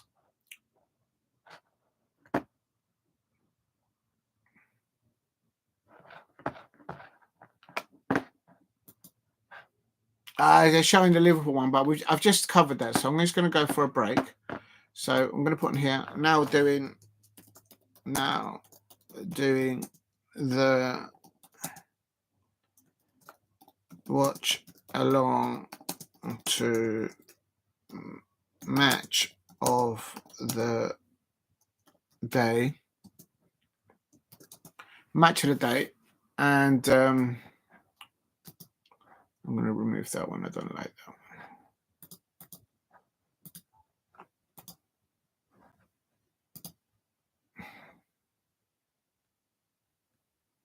Anybody else there that's in there,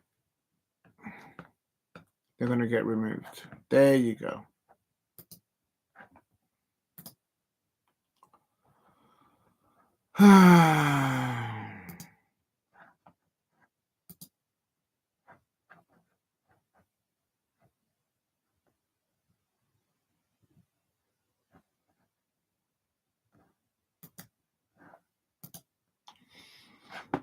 Right, here we go. Please hit like and subscribe at Diego C Palace if you are new. And doing a watch along now for match of the day. I'm just going to quickly go to the toilet and I'll be back in a tick. Back in 5 minutes. In 5 minutes. Back in 5 minutes for a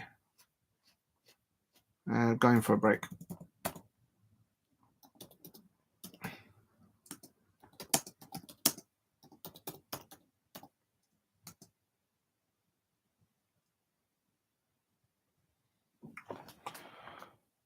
There we go. Thank you very much for hitting 7 likes, people out there.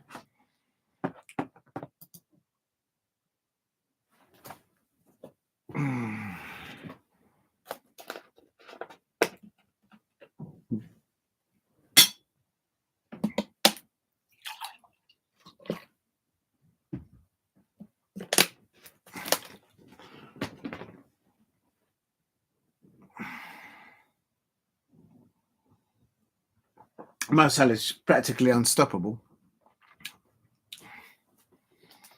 Right. That's the end of the Liverpool game. Right, I'm just going to quickly go to the gents and I'll be back in 5 minutes. Hopefully, that's not the end of the match of the day. Give me a second, people. Oh. Oh, my days. Oh, my back.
Oh, oh, oh, oh, oh, oh.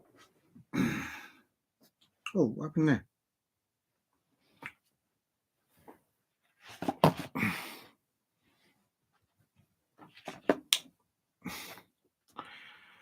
Right, let's have a look. Let's have a look at the...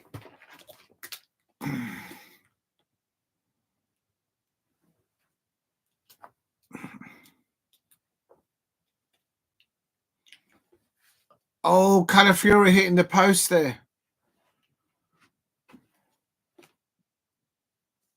It's good switching off the ball round him. And he just whipped it and it hit the post. Luckily to the Nottingham Forest keeper, the ball came off the post and went into his arms. California was substituted and Tierney is brought on at half-time.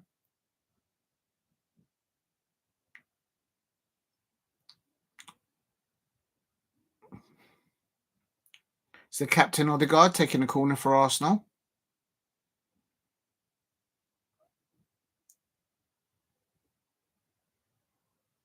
And Trossard turning there, having a shot, but it was blocked.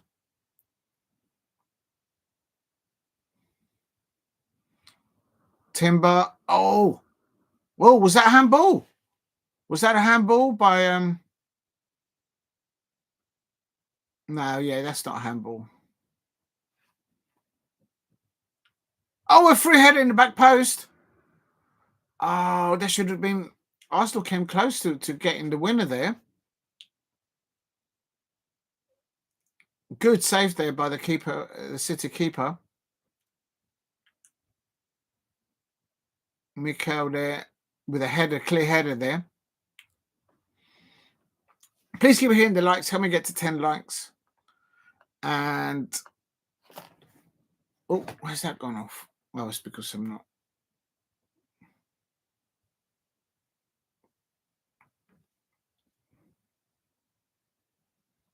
There you go.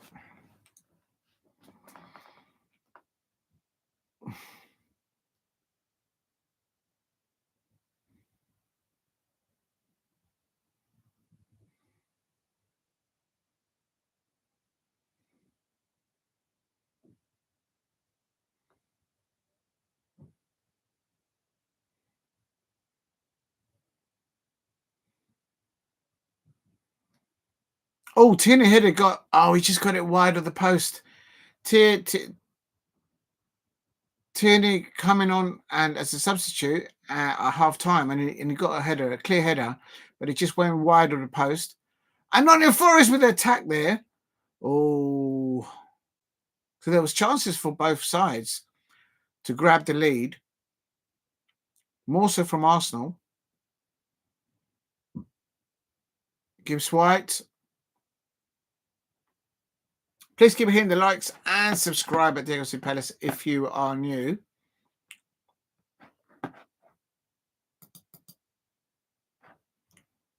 How do I put this on? I don't know how to do this. Would it let me do the... Oh, no, it doesn't do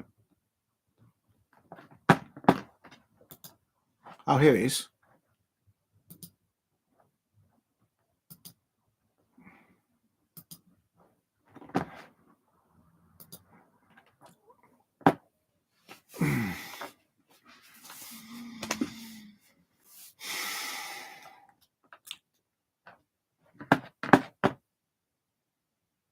Declan Rice.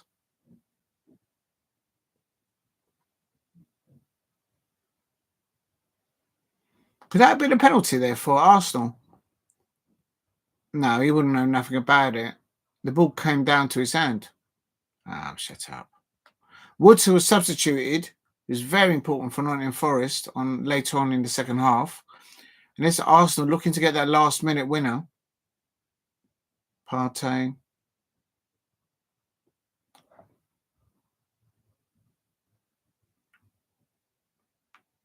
Anderson.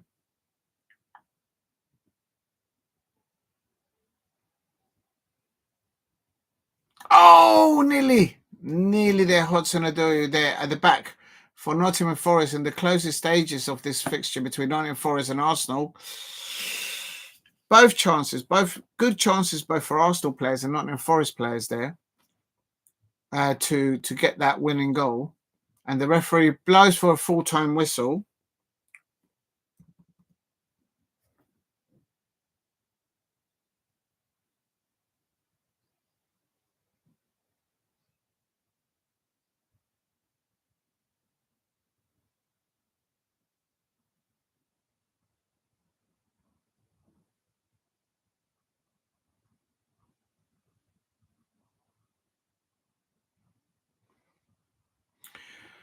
Nuno Espirito Santo, they're talking to Match of the Day.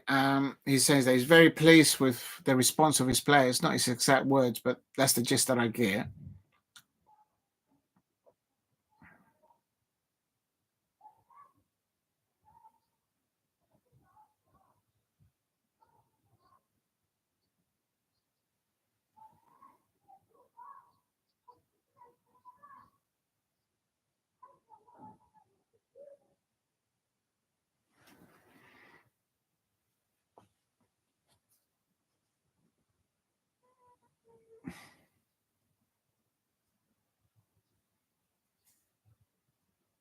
He doesn't feel good enough. So the question asked him, is it good enough a point? And Mikel Arteta says no, he wants to go for 3 points.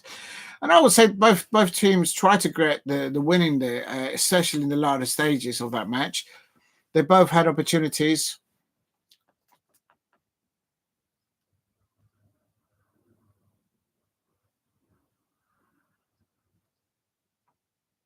Yeah, this is what I'm talking about when it comes to Liverpool fans out there. They've not, Arnold Slot's not had to deal with, say, for example, Jota, Mo Salah, Luis Diaz, Gakpo. If they all got injured, it would affect the selection. And other teams are suffering with injuries. Timber out there wide.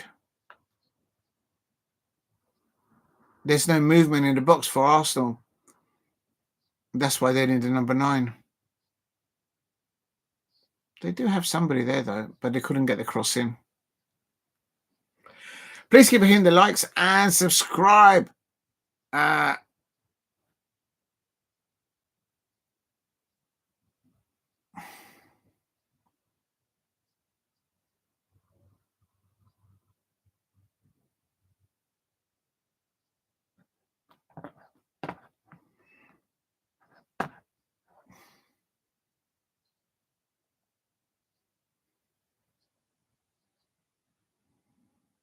Oh, there's no one running on the overlap for the Arsenal players, but they're still.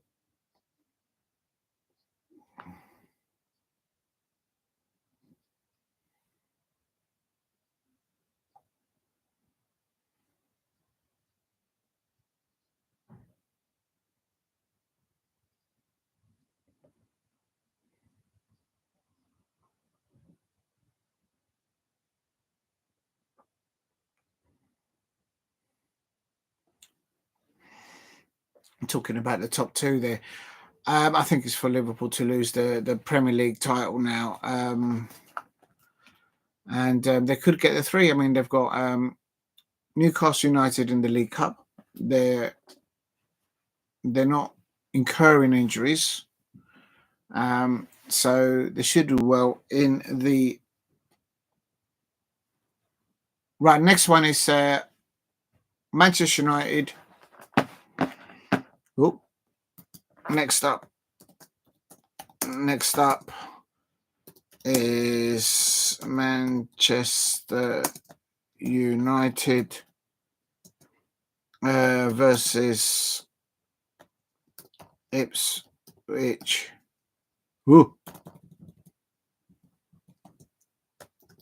Ipswich Town. Please give the likes and subscribe at DLC Palace if you are new.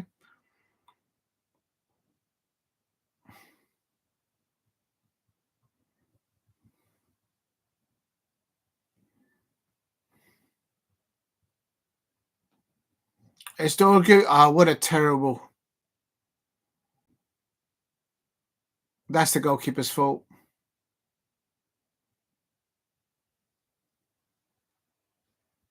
Oh, that's a calamitous. To go to Old Trafford and be gifted a goal like that, you gotta secure that. Ball over the top. Dorgu has one touch. He tries to pass it back to.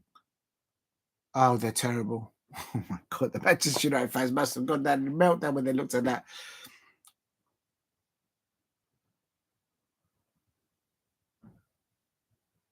He didn't know. That's Onana's fault. He should have stayed in goal. Look at the rain chucking it down.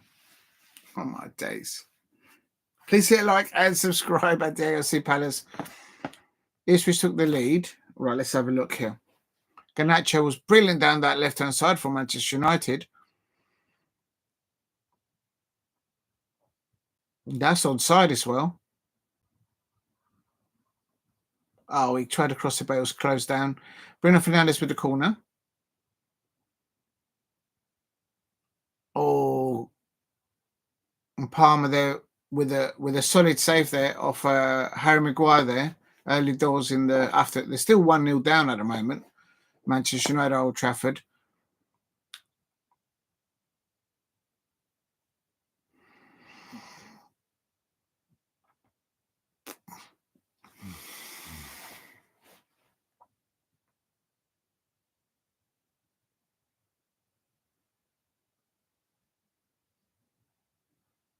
Oh, Garnacho foul there.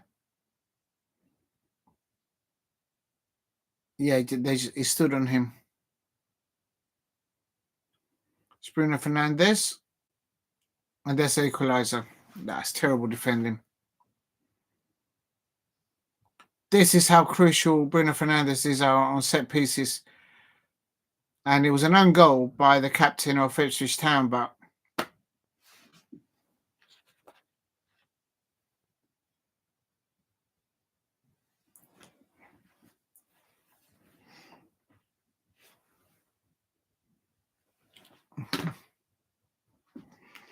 please keep hitting the likes and subscribe at AOC Palace. It's Manchester United 1, Ipswich 1 at the moment. I'm doing a watch along to match of the day. Oh, let me just turn this down because you don't want to hear the commentary. There we go.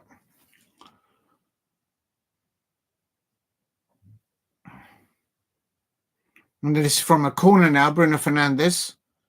I think they scored all their goals from set pieces, if I'm not mistaken. Yeah. Oh, it's just terrible defending. Oh, come on. The goalkeeper made 2 saves. They're their own downfall, Ipswich Town, defending set pieces against Manchester United.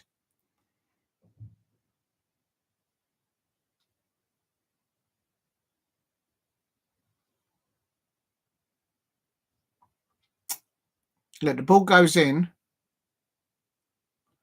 One header down. The goalkeeper makes an instant save. None of the blue players, none of the Ipswich Town players. They're just standing there watching. The first ones to react to the ball coming loose on all occasions were Manchester United players in the Ipswich Town penalty, but wanting to get the ball clear. They're just there as spectators.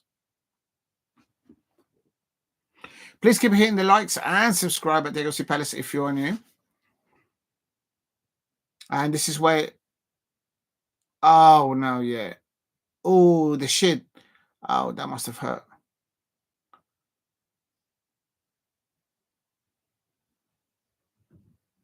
Yeah, that's a red card.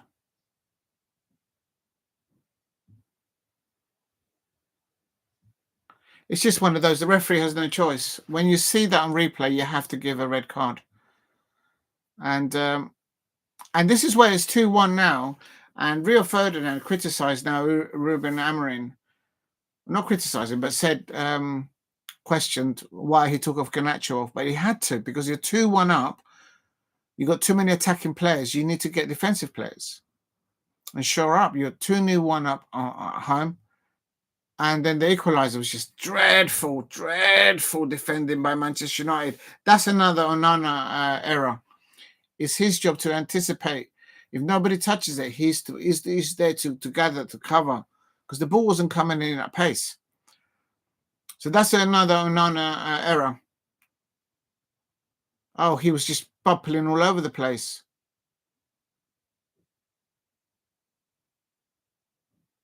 The Ipswich player missed it.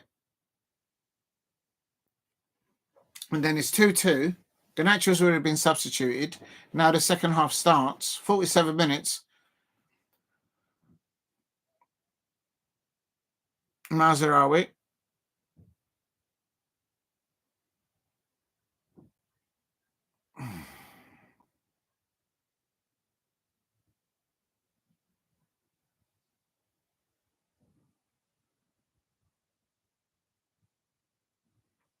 There's the equaliser. Not equaliser, the 3-2. Maguire, no one checked him. Harry Maguire! Please, this is against Ipswich. But that will give him any type of winning when you're really struggling with form. Who's that went up as well? Had Legit not missed the ball, Maguire would have missed the header. And that's 3-2 now. And they did enough just to hold out now. Hojlund was taken off and Casemiro came on. And again, taking off an offensive player. And there's a quadruple substitution by Ipswich Town on 66 minutes. I think that's why there was so much time stoppage, because there's so many substitutions. O'Shea, what's it? Yeah, this is when they nearly pulled it back to 3-3. That was a good save by Onana, keeping it on. It had stopped raining there. The rain had stopped. And that was the end of it. He ended Manchester United 3, Ipswich Town 3. Any kind of scrapping win when your form is down and you're in the bottom 10 goes a long way. But 3 big points for Manchester United to climb away from that relegation, but they're not getting relegated.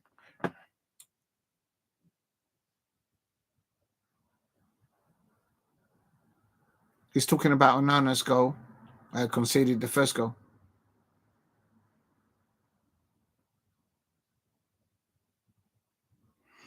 Kieran McKenna, the Ipswich Town manager, saying that really the only opportunities that Manchester United created was from set pieces. And it was about defending those set pieces. And he will feel absolutely annoyed that they had an opportunity to at least come away with the draw. And what did I predict for Manchester United? I predicted a draw, 1-1.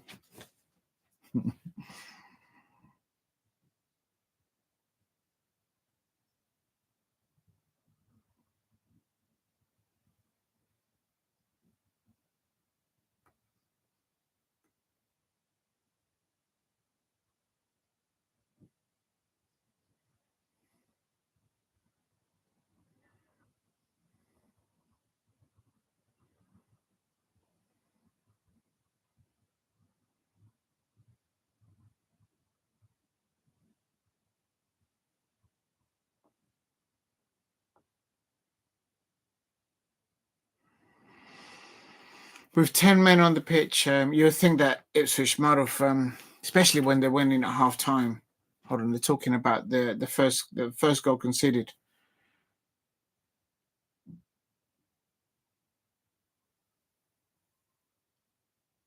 He expects that, Patrick Dorgu is saying to Onana, what are you doing out there? I'm passing the ball back to where the goalkeeper is. I'm not expecting you to be there.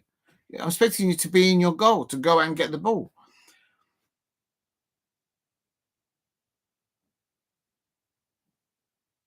And then Dorgu with that challenge. Ouch. Yeah, he didn't mean to hurt him. And yeah, the officials had to give it. Oh, that could have went wrong.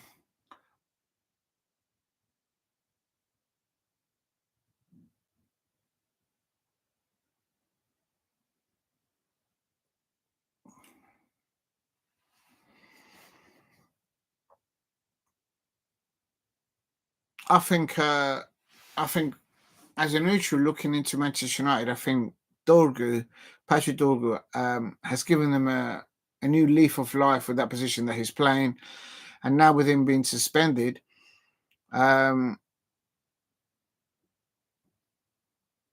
only way they can create something is from set pieces.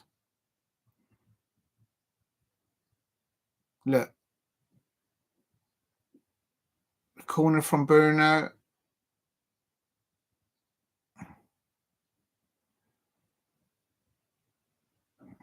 Yeah, it's very scrappy there.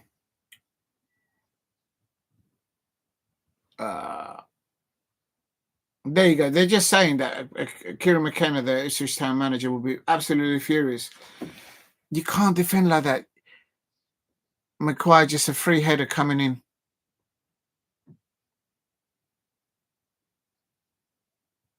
One of the Ipswich players actually went backwards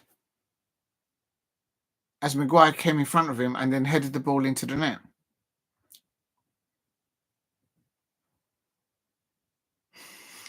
Please keep hitting the likes and subscribe at Diego C. Palace if you are new. Right, next up is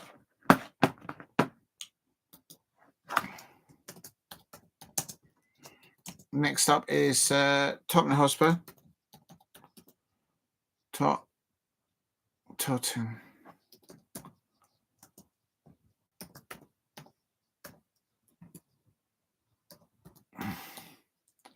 Tottenham Hotspur versus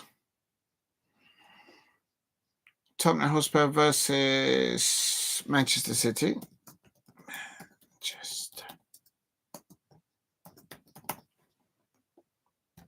Let's have a look. Hojlund is back into the side alongside Jeremy Dorgu, who played last match.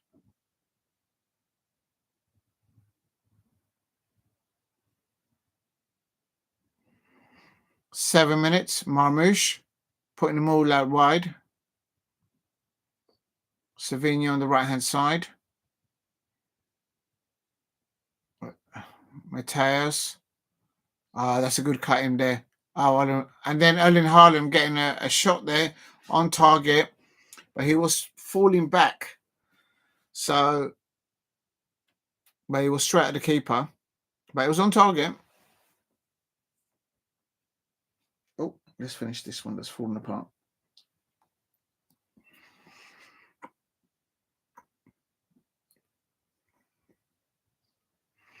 The goal by Hojlund was just a pass into the net.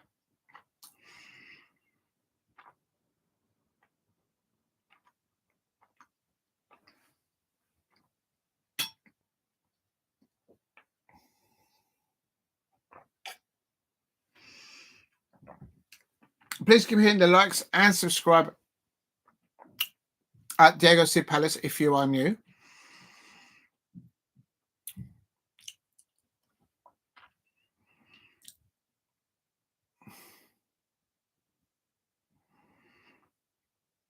Now, Tottenham have gone back to a 4.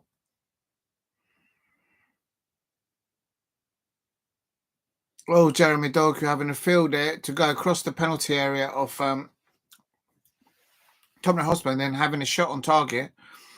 Good save there. I think it's Vicario in goal. Dorgu again down that left-hand side.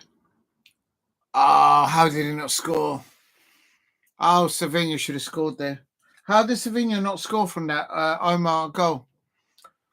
You can't do that, lad. You've got to score. If you're playing for Pep, you've got to bury that.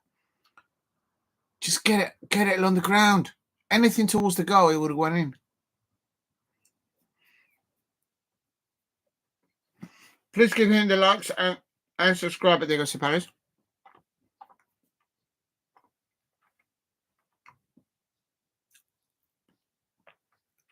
As Savinho pulls it back. Gonzalez, Jeremy Doku, Hojlund. And, Hojlund should have scored then.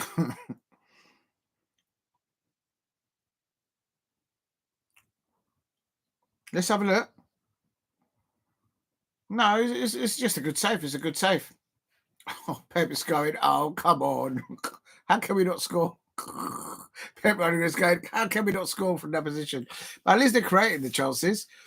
Better than not creating the chances. Jeremy Doku's been so lively on that left-hand side. And he's been deemed to have fouled somebody. And he's like, what did I do? He was holding me. All right, so Tottenham Hotspur get a free kick here. I'm not sure what time it is. It's probably the second half. Let's have a look. Oh, free header there. Oh, just a clipped over the by Edison. Good header there by the Tottenham Hotspur player, and top right hand reaching backwards. Edison there, getting it over the crossbar, and then Savinho on the right hand side coming in, and then it goes. Oh, there's a deflection. Savinho could have had 2 goals. Erling Haaland could have had a hat trick in this half, in this game. Please keep hitting the likes. Help me get to 10 likes in the chat if you can. And there he goes into the back post. Oh, why did Tottenham not score there? Oberton, oh, you have to bury that. It was overstretching, but ball gets whipped across the whole penalty area of Manchester City. And he gets to it at the back post. Oh, he just got his studs to it. Oh, he won't be able to sleep tonight. He'll be like, oh, no, how did I score? Tottenham Hotspur should have equalised there on 8. I think it was 8 minutes or something. And again, Tottenham attacking City there on the left-hand side.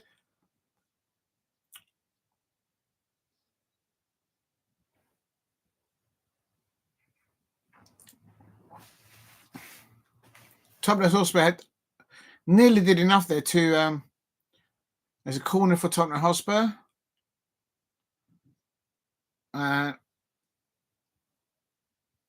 Bentancur couldn't get the header towards the goal. How was that a corner? It came over his shoulder. How was that? How is that a corner again? I don't get that. Well, I don't know. Erling Haaland. Oh, my days. Good save there. Oh, second bite of the cherry there. Oh, my days. 5 substitutions all in go. Tottenham Hotspur made 1, 2, 3, 5 substitutions. And Mamouche was off, and Nico, and the double substitution for City. So, Ange Postecoglou utilizing the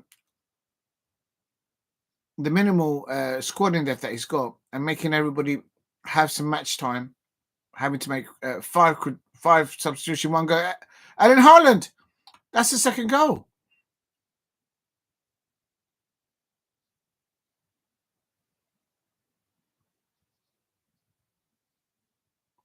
The goal's been disallowed. Well, he also touched the hand of the Tottenham Hotspur. Yeah, Danso also touched the ball with a hand.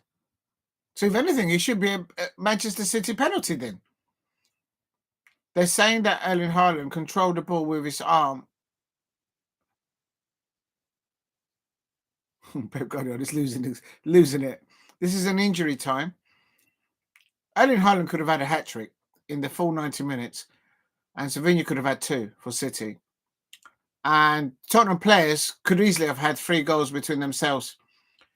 Oh, he's got to get the equaliser there. Song hits the back of Song, and then the header. Oh, the chance is gone. Oh, Ange Postecoglou just does this. Brilliant ball pushed in there. Let's see what Ange Postecoglou says at the end. He said his players sometimes were a little bit wasteful with the ball, but it's just missing a goal, says Ange Postecoglou. Pep was saying that the second half was more open, and that's correct. There was chances for Tottenham to get an equaliser. Pep Guardiola is saying that the Tottenham Hotspur Stadium, when they get behind their players, you can sense it.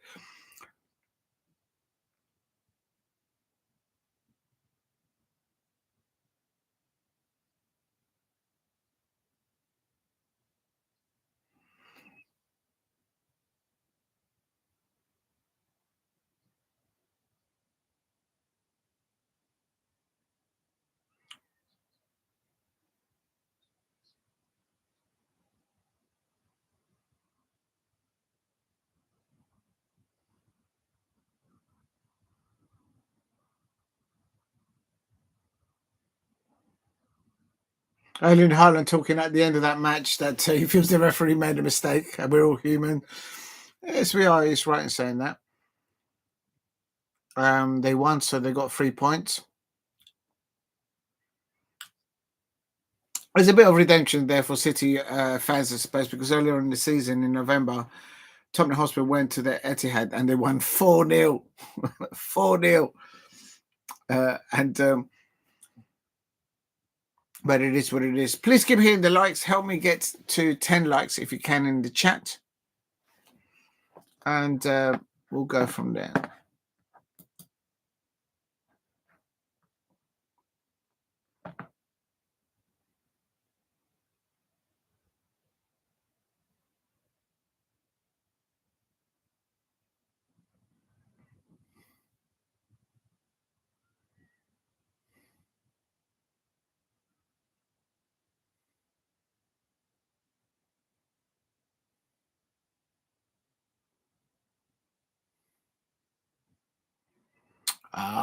Erling Haaland should have got it. I keep repeating it, but Erling Haaland could have had at least two. Well, he did have two actually, but one was ruled off. But he could easily have had a hat trick. But then Tottenham Hotspur had to get 3 good opportunities to score.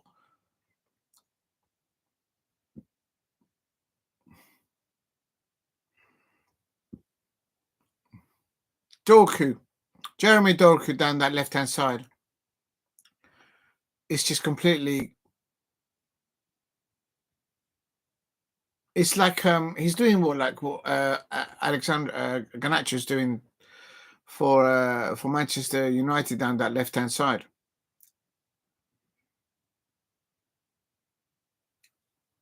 As an outsider looking, if you stop the supply to those two players, you're halfway of just making. They can't. Then they find it more difficult to score from open play.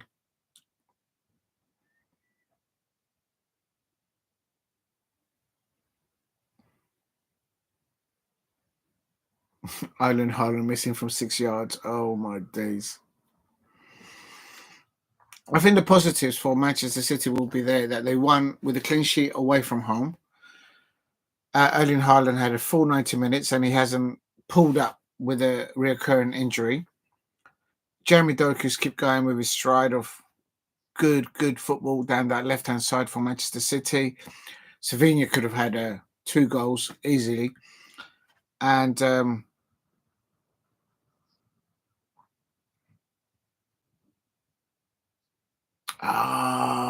they could have got an equaliser there right at the end of the match. Ooh. Right, what's next up? Everton. Oh no, it's Brentford next up. Next up, Brentford versus Everton. What did I go? I think I went for an Everton win. Yes, I went for Brentford 1, Everton 2.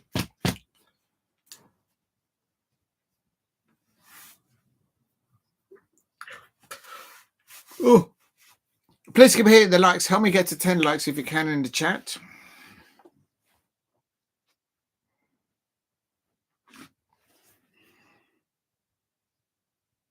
Apparently, Brentford have not had a clean sheet this season at home.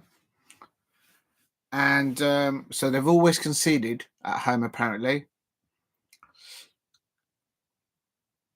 We had a Brentford goal disallowed earlier in the season there.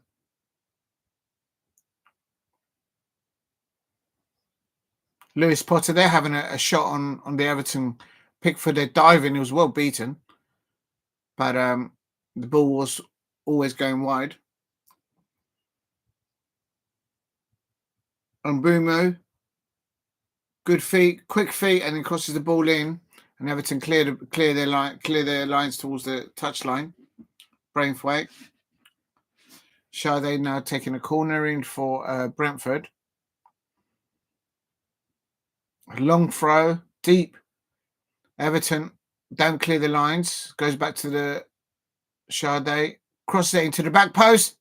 Wissa, into the hands of Pickford.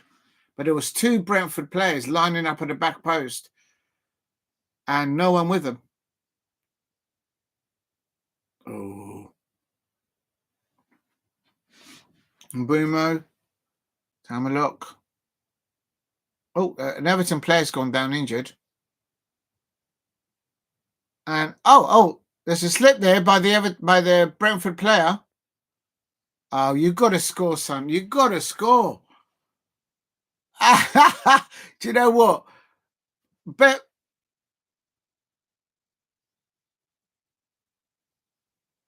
Oh my God.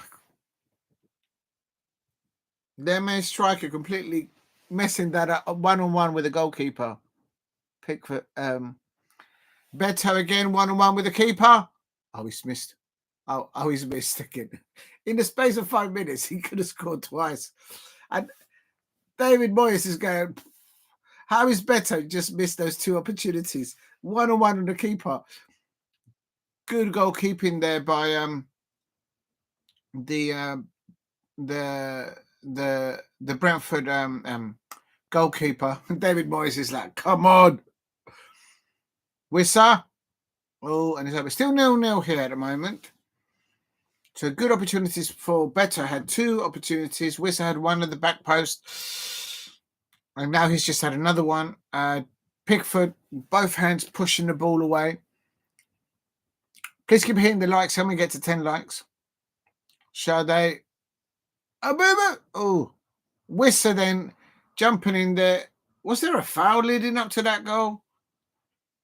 On extra time? What a time to... David Moyes will be fuming because with the opportunities that his side has had, they should be like 2-0 up. David Moyes is like this. Extra time. And before that, his Everton side should be like 2-0 up with opportunities 1-on-1 with the keeper. And Wissa just jumps in the air. Look at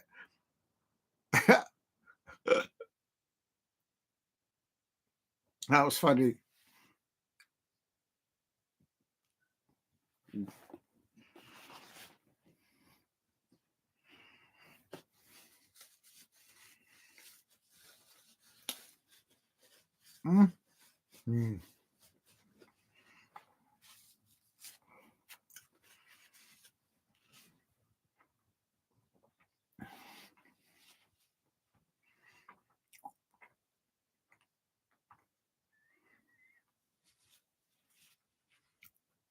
Everton defending is terrible. Oh, that's a penalty. And then Wissa, oh no, he's offside. Wissa was offside. Was there a penalty though there before that though? That could have been Brentford's second goal there, but there was an offside. Let's have a look. Oh, I don't know.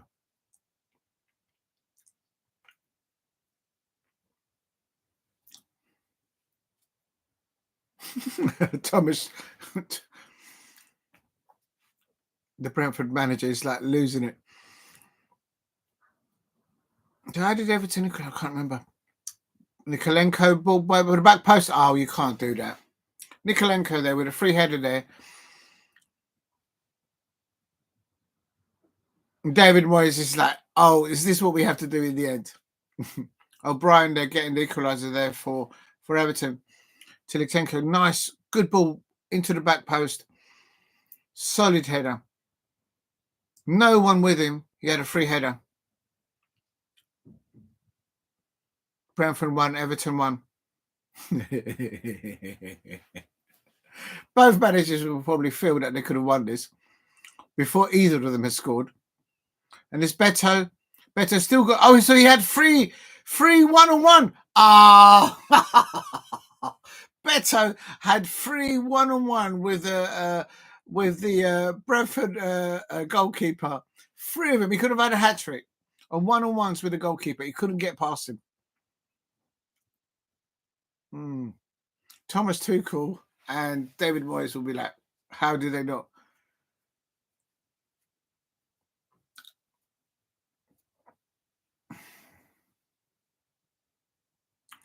Please keep hitting the likes and subscribe at Diego C. Palace if you are new.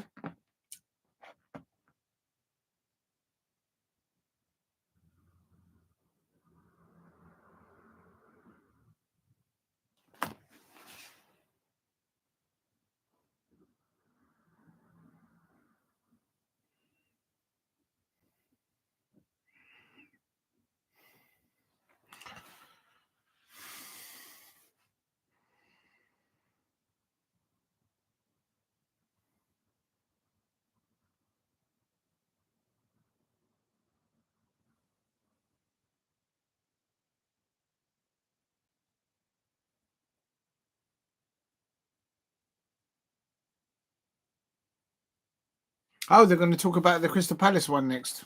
Oh, so they're going to do yesterday's match. Next up.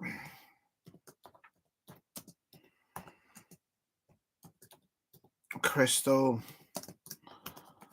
Palace versus... Well, actually, I can tell the score because I know what happened. It was Crystal Palace 4. Aston Villa, isn't it?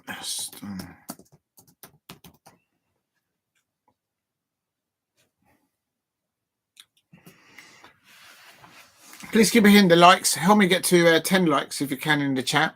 Just doing a little watch along, recap there.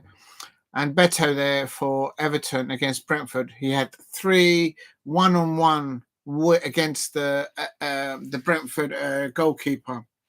The lad could have had a hat-trick, probably 4 goals actually.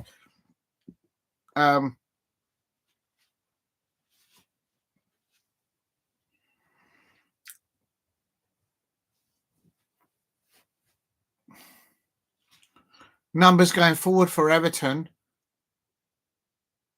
And what a pass to the back post. Boom. Free header. O'Brien equalises it for Everton. And this is the other one where Beto was 1-on-1 with the keeper. And Beto, for effort, you've got to give him 100%. But accuracy and getting the job done as a striker, as a number 9, he's got to score. During 90 minutes, 3 1-on-1 with the opposition goalkeeper, and he couldn't get it into the net. Crystal Palace, they've got Jean-Philippe Mateta there, going like this. Come on, Palace. Let's have a look. Please hit like and subscribe at Diego C. Palace if you are new.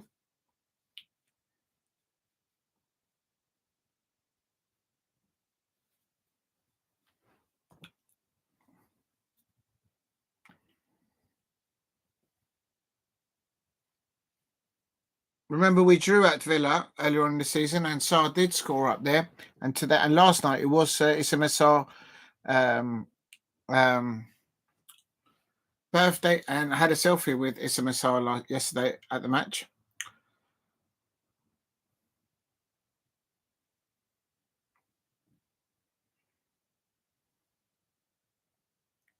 Mitchell for Aston Villa there. Tielemans.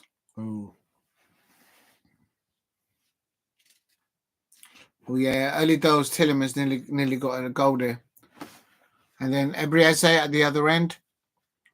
Oh. Daniel Munoz was brilliant. Adam Walton, his touches on the ball. Ball's picking there. Richards! That's all started by Adam Walton. And on his birthday, Issam Sarr there. And he gets the first goal for the night. And all high fives in the Crystal Palace bench. Great work there.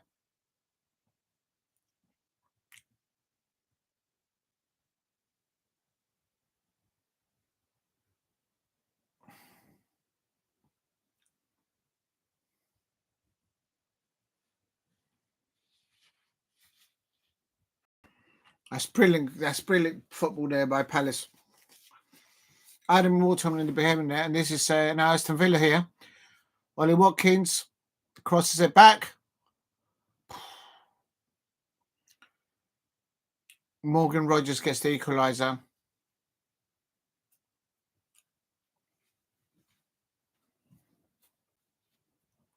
Please keep hitting the likes and subscribe at Diego C. Palace if you are new. Unai Emery celebrating there like he's won the World Cup. And that was offside anyway. Ollie Watkins offside by a hair on a kneecap. I take it back every time that I say VAR never does anything for us. That they did. Morgan Rogers. Oh, and then he equalises it. Unbelievable. VAR helps us, and then we just do some woeful defending at the other end. That's not good. It's 1-1 Crystal Palace, Aston Villa, 1-1 there at Selhurst Park. Oh, it's the way he turned.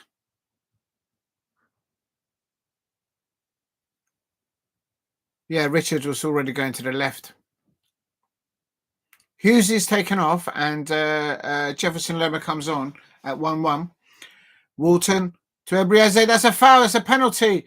And then Mateta, boom, boom, boom, boom. Mateta's in the room. That's right. That's what it's all about. Getting back to winning ways at Selhurst Park. Real talk.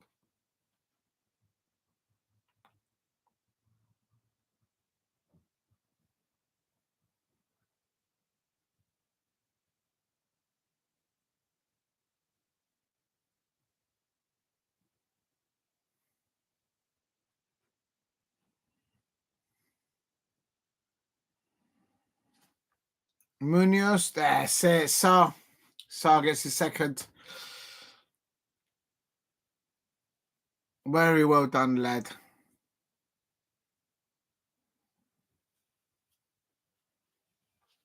Oliver Glasner's unlocked him after bringing him from Watford.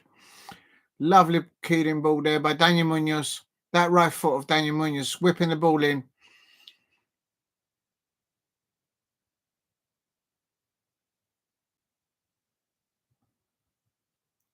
And Walton is off, and then Kamada and Ketia comes on.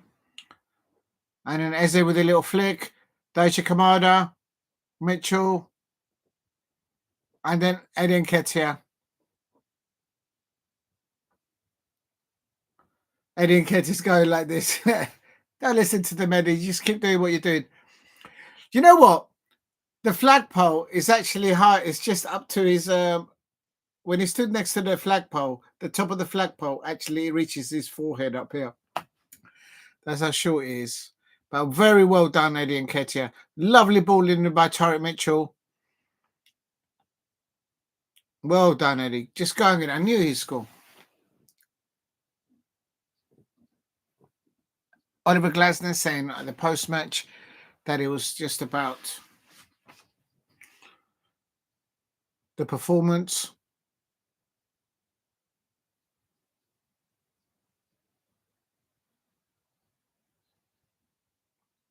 Unai Emery's talking there after the match, and he's saying that he's had to move a lot of players around the pitch.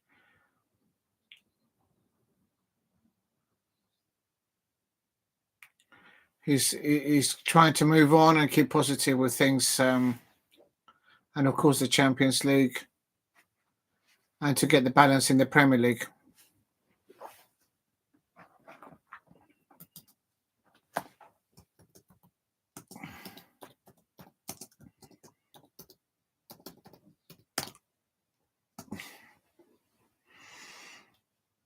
How did it end with Brian? I can't remember. Oh, I can't remember. We'll find out in a minute. Versus Bournemouth. Please keep hitting the likes and subscribe at Diego C. Palace if you are new.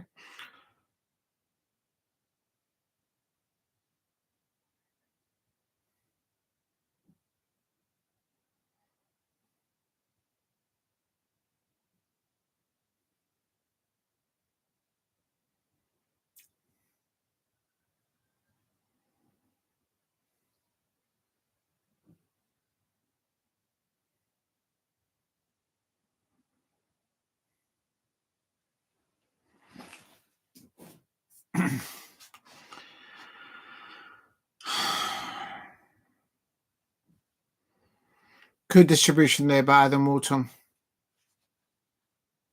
Can see why Pep Guardiola might want him at all his passes were forward.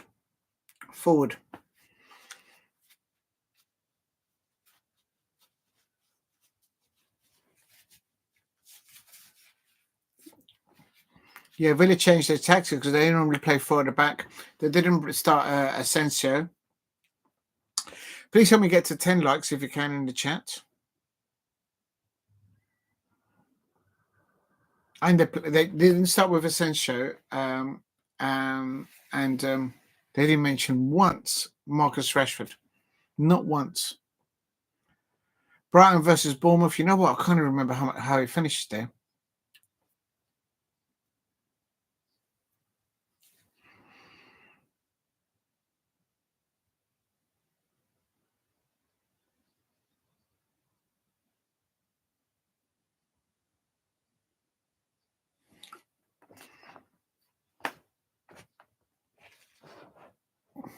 Please keep hitting the likes and subscribe at Diego C. Palace if you are new.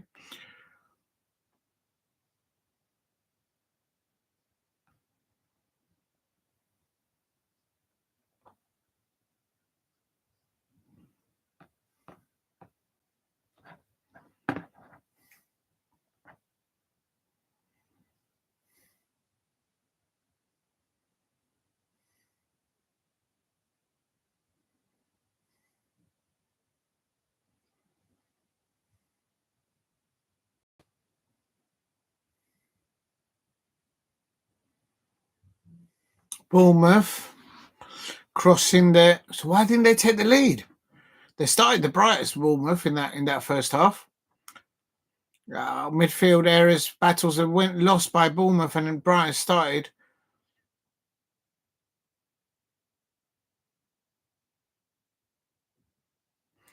Diego Gomez, a new player for Brighton. Good distribution for the ball. Oh my God, I can't believe I'm saying that. Oh my God. That's a penalty all day long. Kepa's saying that he...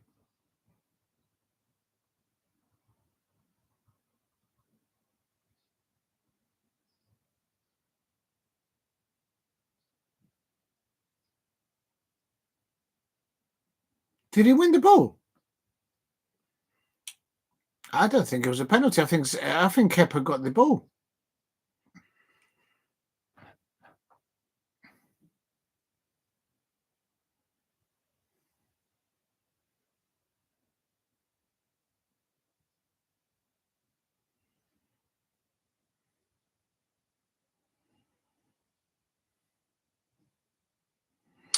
Unbelievable. I predicted Bournemouth to win there. And what did I predict it? Yeah, I predicted Bournemouth to score 3 goals there. Shocking. How is he not? Oh, he's got to score there. Semenyo should have been scored at top. Oh. Please keep hitting the likes and subscribe at Diego C. Palace if you're new, if you're watching on playback. Semenyo, they went for power rather than accuracy. And the Brighton keeper saving that. João Pedro. Oh, off the post. Oh, that means Brighton could have got even more goals. Oh, my days.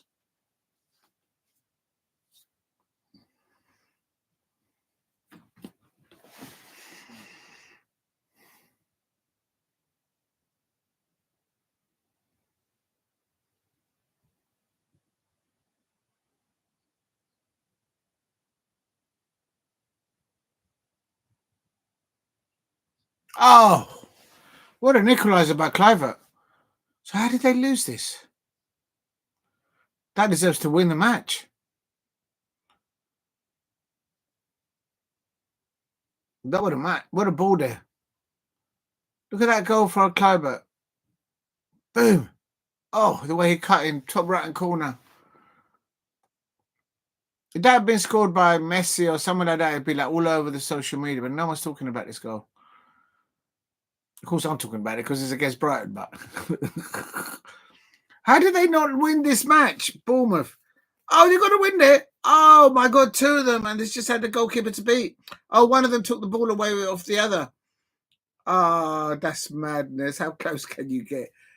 And then Pedro, 3 substitutions by Brighton.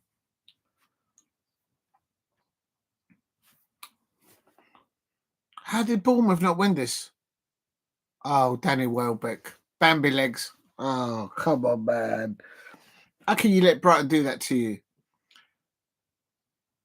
He's only been on the pitch like for 2 seconds. How can you anyone like the Seagulls? Oh, just off inside the inner post. That's something that Arsenal haven't got, a goal scorer like that.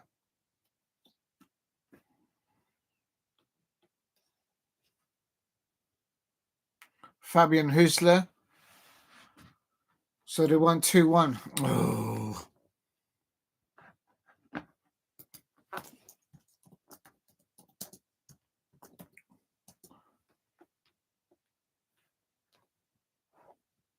Yeah, the Bournemouth manager, Riola, is saying that he thinks that if not better, they played better than Brighton, but they just couldn't take their chances.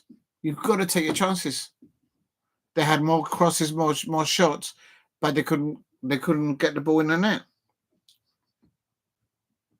It's not good enough. Please keep hitting the likes and subscribe at Legacy Palace. Help me get to 10 likes. And if you can, subscribe at Legacy Palace. Trying to get to 2,000 subscribers. So if you can subscribe, that'd be wonderful.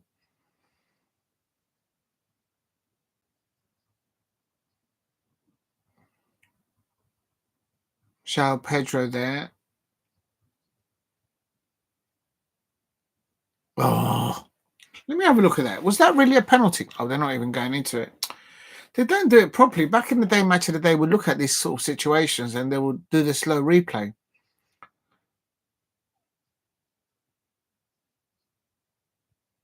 It is what it is.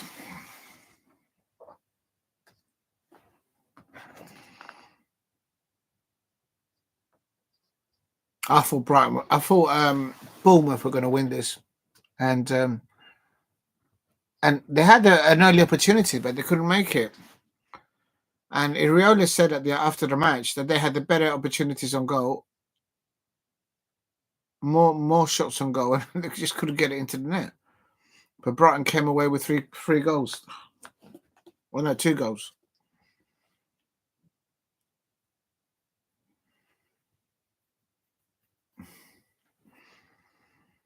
Oh, please don't say that. Danny Murphy's just said Brighton possibly into Europe. Don't even say that. Don't even do that. Don't even do that.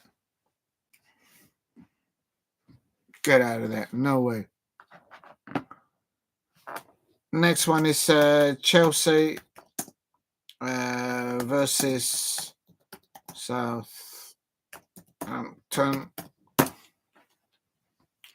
Please keep hitting the likes and subscribe at Legacy Palace if you are new.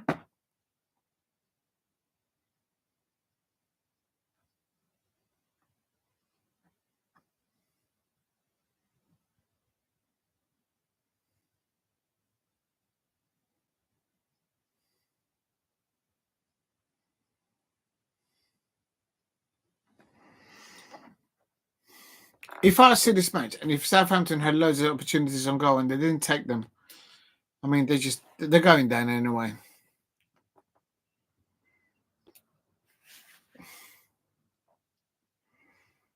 Fernandes, oh, you can't do that with Cole Palmer. Oh, Cole Palmer missed. How did he miss? Saved by Ramsdale there. Cole Palmer versus Ramsdale. You know there's only one winner there, Cole Palmer. And he couldn't get it. 1-on-1 on the keeper. Good knee save there. Oh, from the corner, down on the back post, and Cuckoo there getting a header in.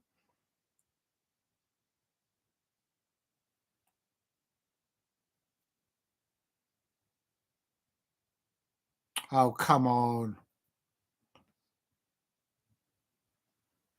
Oh, my God. Unbelievable. From a set piece, Sulemana for Southampton. This ain't too bad. Hello, corner. Oh. And Jorgensen saves the ball, and then the ball just...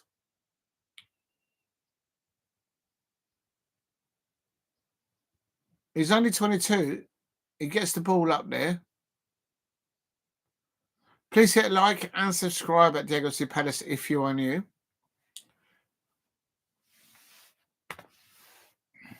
It's only Chelsea 1-0 up now. Cucurella on the ball. And then Sancho coming in on the right-hand side. They've changed him from playing on the left-hand side to put him on the right-hand side now. And Cole Palmer, another opportunity on goal. Cole Palmer could have had 2 goals. Was that a goal? Was that a pass? I don't know, from Cole Palmer. And Cucurella feeds up. And Cuckoo. And then Neto to the left. Oh, inside the net. You can't blame Ramsdale there in the Southampton goal.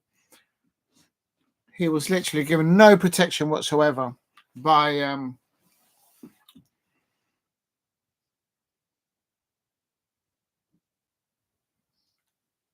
oh,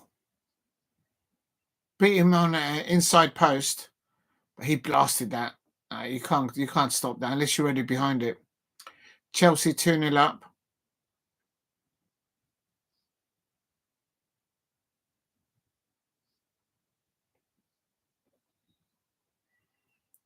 Oh, and Cuckoo chopped up there. Oh, somebody stood on his foot. Neto. Oh, that's the third goal. Will getting a goal there, the youngster. Oh, he was actually born in Southampton, Will. Oh, my God. Second ever Premier League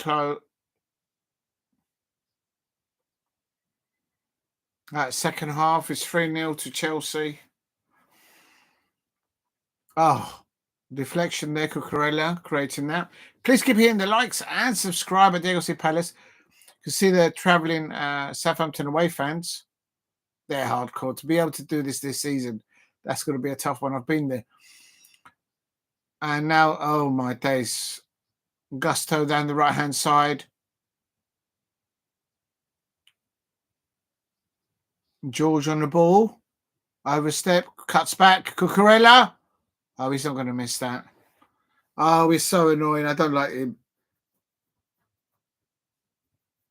Cole Palmer could have had 2 goals, but he missed up 2 opportunities. Yeah, this is a championship team at Southampton. And Chelsea fans know that the moment they face somebody like Brighton, they completely bottled it. I just can't believe it when they did that. It ended 4-0. There you go. I didn't know that because at that point I was leaving Selhurst Park last night. Was it? Yeah, it was.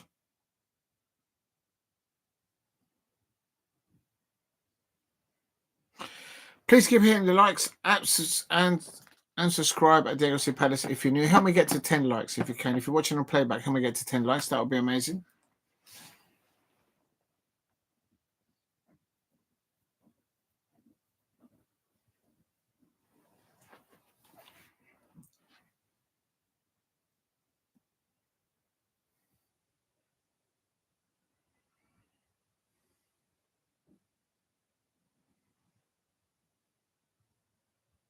Enzo Maresca saying that we cannot rely on Cole for everything. And it's against Southampton. Let's see who they got next up. I don't know who they got next up.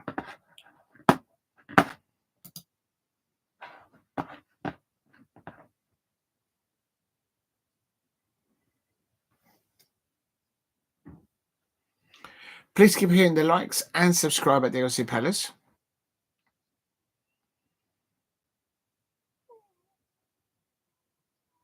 Yeah, great runs there by Cole Palmer. Something that City haven't got at the moment. But they let go of him. But it is what it is.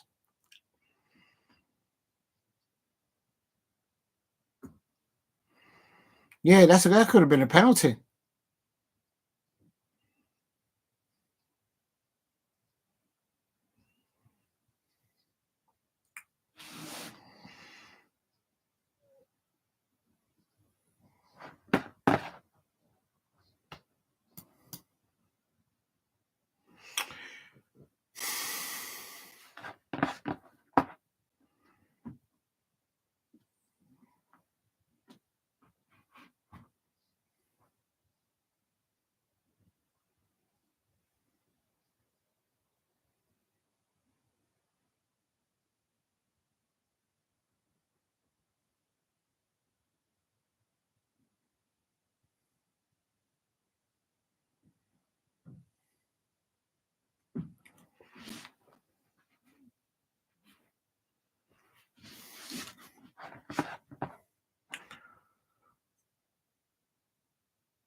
Who's next up?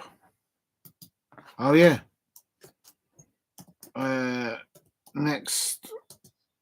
Next up, Wolves.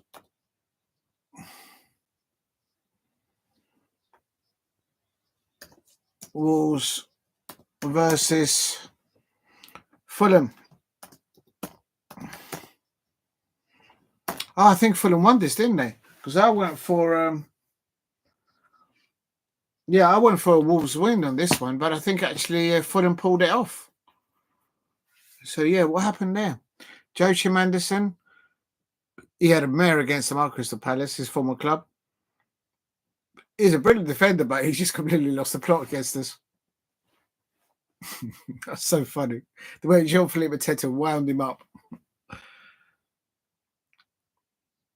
Snow offside.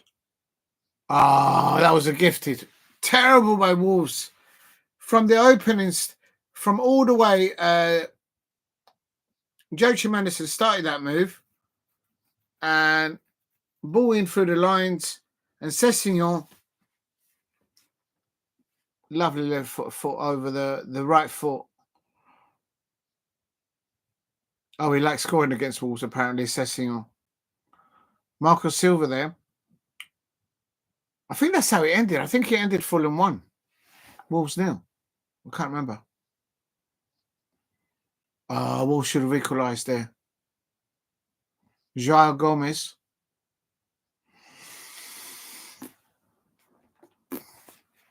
Please keep hitting the likes and subscribe at Diego C. Palace if you are new.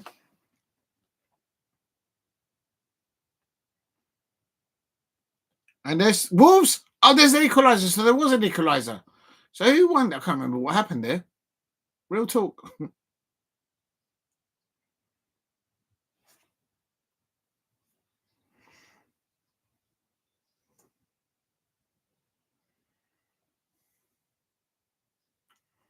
There it is. Oh, what's happened to it?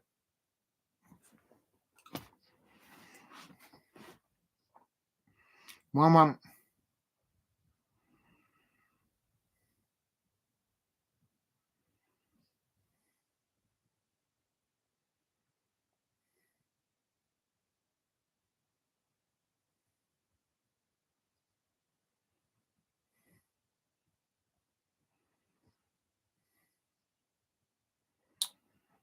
It's 1-1 at the moment. Was Cunha? That's a penalty for Wolves there, surely. How is that not? Well, actually, no, Cunha's holding on to him. It's 1-1. Oh, yeah, Traore used to play for Wolves, isn't it? Of course he did. Yeah, he went from Wolves to Fulham.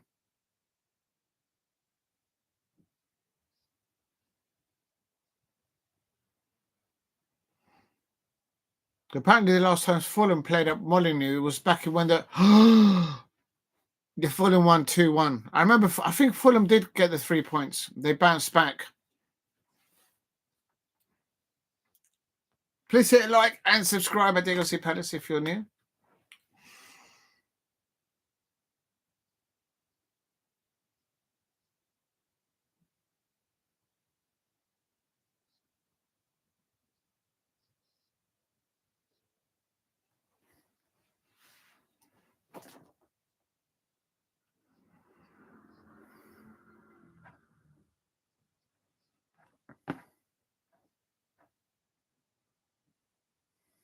Yeah, I think he did end Fulham 2-1 away win to Wolves. Apparently, the last time they met was back in the second division. Fulham. Oh, he's got a score there. Jose Sarr, good save there in the last few minutes. Raul. But in the end, Fulham going away there, and he.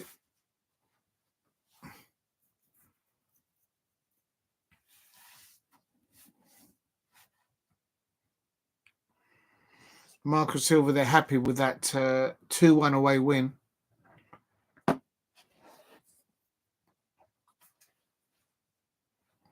Then Victor Pereira. How they considered that first goal against Fulham, that was just comical. You can't do that at the beginning of a Premier League match. And he just needs to find a couple of draws and maybe just a win, and then they'll be safe. But they're making it hard for themselves. The only thing is that at least they got Sessegnon. That's a very good goal by Sessegnon. He does like to score goals against Wolves, apparently.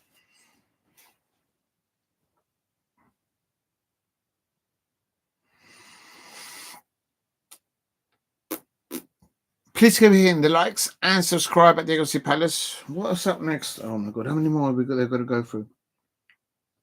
I think that's it. They're done, Brighton. They're done. I think that's the last match. Unless they're going to go and talk about all the other ones. I think that's all of them.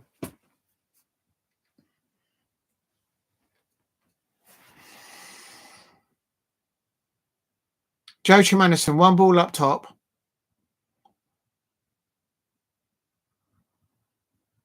Then up to Pereira, who knocks it up towards Sessegnon. Wow, Sessegnon just came on the overlap on the left hand side. Plenty of space there, and then he scored.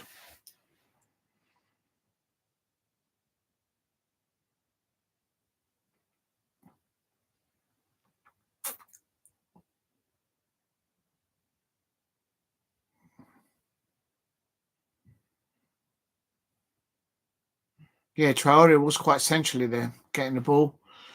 And then Muniz just getting the ball up to Muniz now. Good release of the ball first. Wow, Traore doing the final pass there. Right, this is the table. Yeah, this is at the end. Liverpool are up 67 points, a 40 goal difference. Arsenal is second with 54, but they've got a game in hand. 13 points the difference. And at the bottom, Crystal Palace up to 12 on 36 points with 2 goal difference. Tottenham losing, they're still below Crystal Palace. Manchester United picking up very important 3 points just below Tottenham.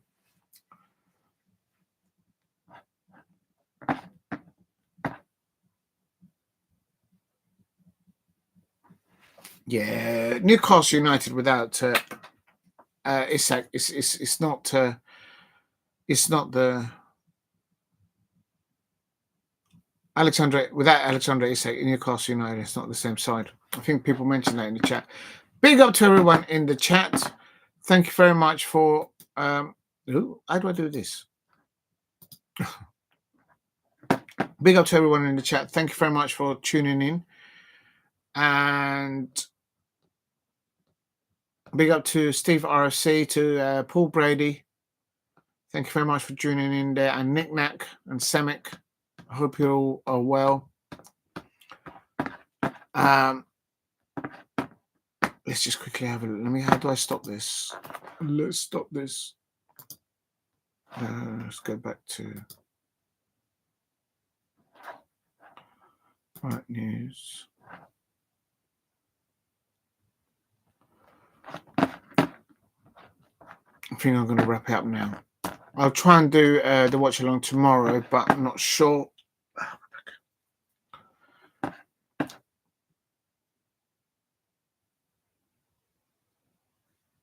Okay. Actually, oh no, let me just check quickly one more thing. Ooh, where's that going?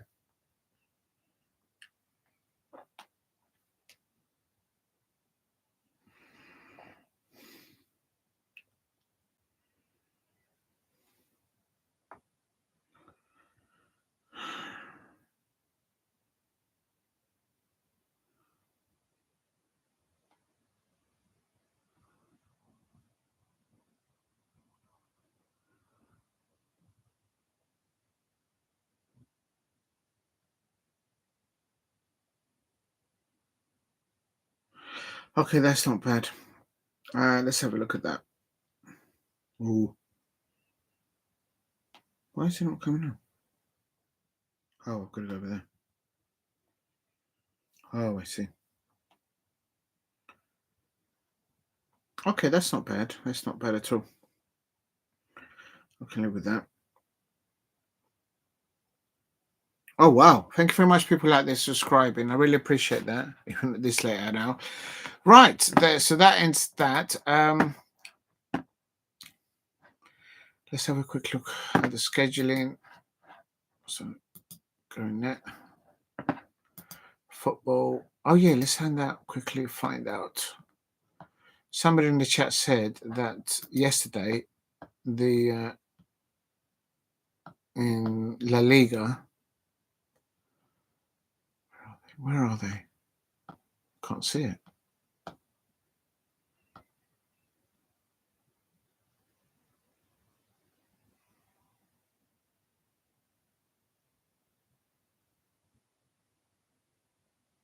Oh, I thought I heard Steve RSC say that it was 4-4 or something.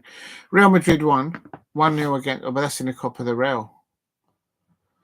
So I didn't understand that. So I don't know what they were saying about 4-4 something. Oh, it was Rangers. Rangers in the Scottish Premiership. They won 4-1, 4-2. Oh, I must have read it. Hibs won again. Oh, wow. Let's look at the tables. Rangers won there with a new interim manager. I'm not sure if they've still got enough time to catch up Celtic, but they're back to winning ways there. You're going to have a bounce from a new manager, I suppose. And Johnston winning their 3 points, so they could climb from the bottom of the next one. Right, thank you very much, everyone, for watching. And tomorrow is West Ham United versus Leicester City. And is this one going to start soon in a minute?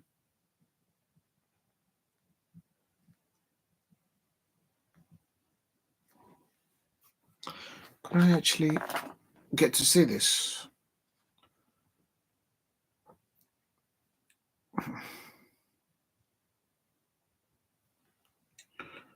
I don't know.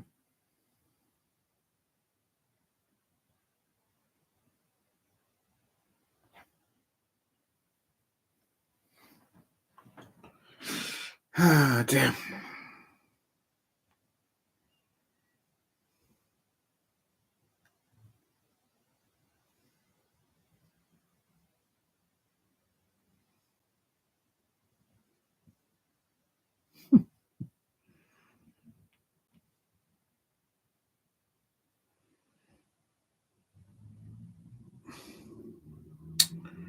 Right, let's see if I can get this out. If I might do it, but what's it saying in the tables now? Oh, Colombia need to win that. No, but I think they're out of it.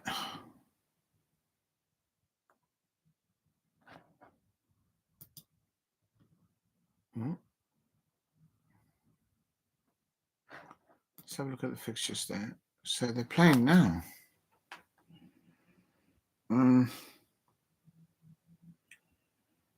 I don't think I'm going to be able to get that.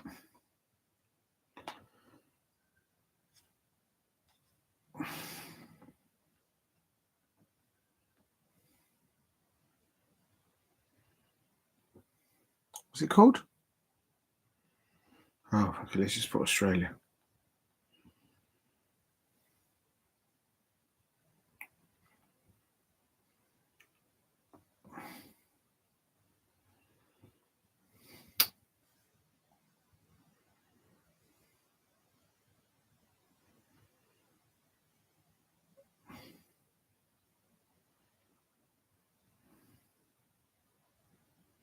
Who are they playing? Australia. Oh, no, that's not coming up. All right, I was going to do a bit of the Australia versus Colombia, but I can't log into that. All right, that's going to be it. Right, thank you very much, everyone. And one here. Thanks to.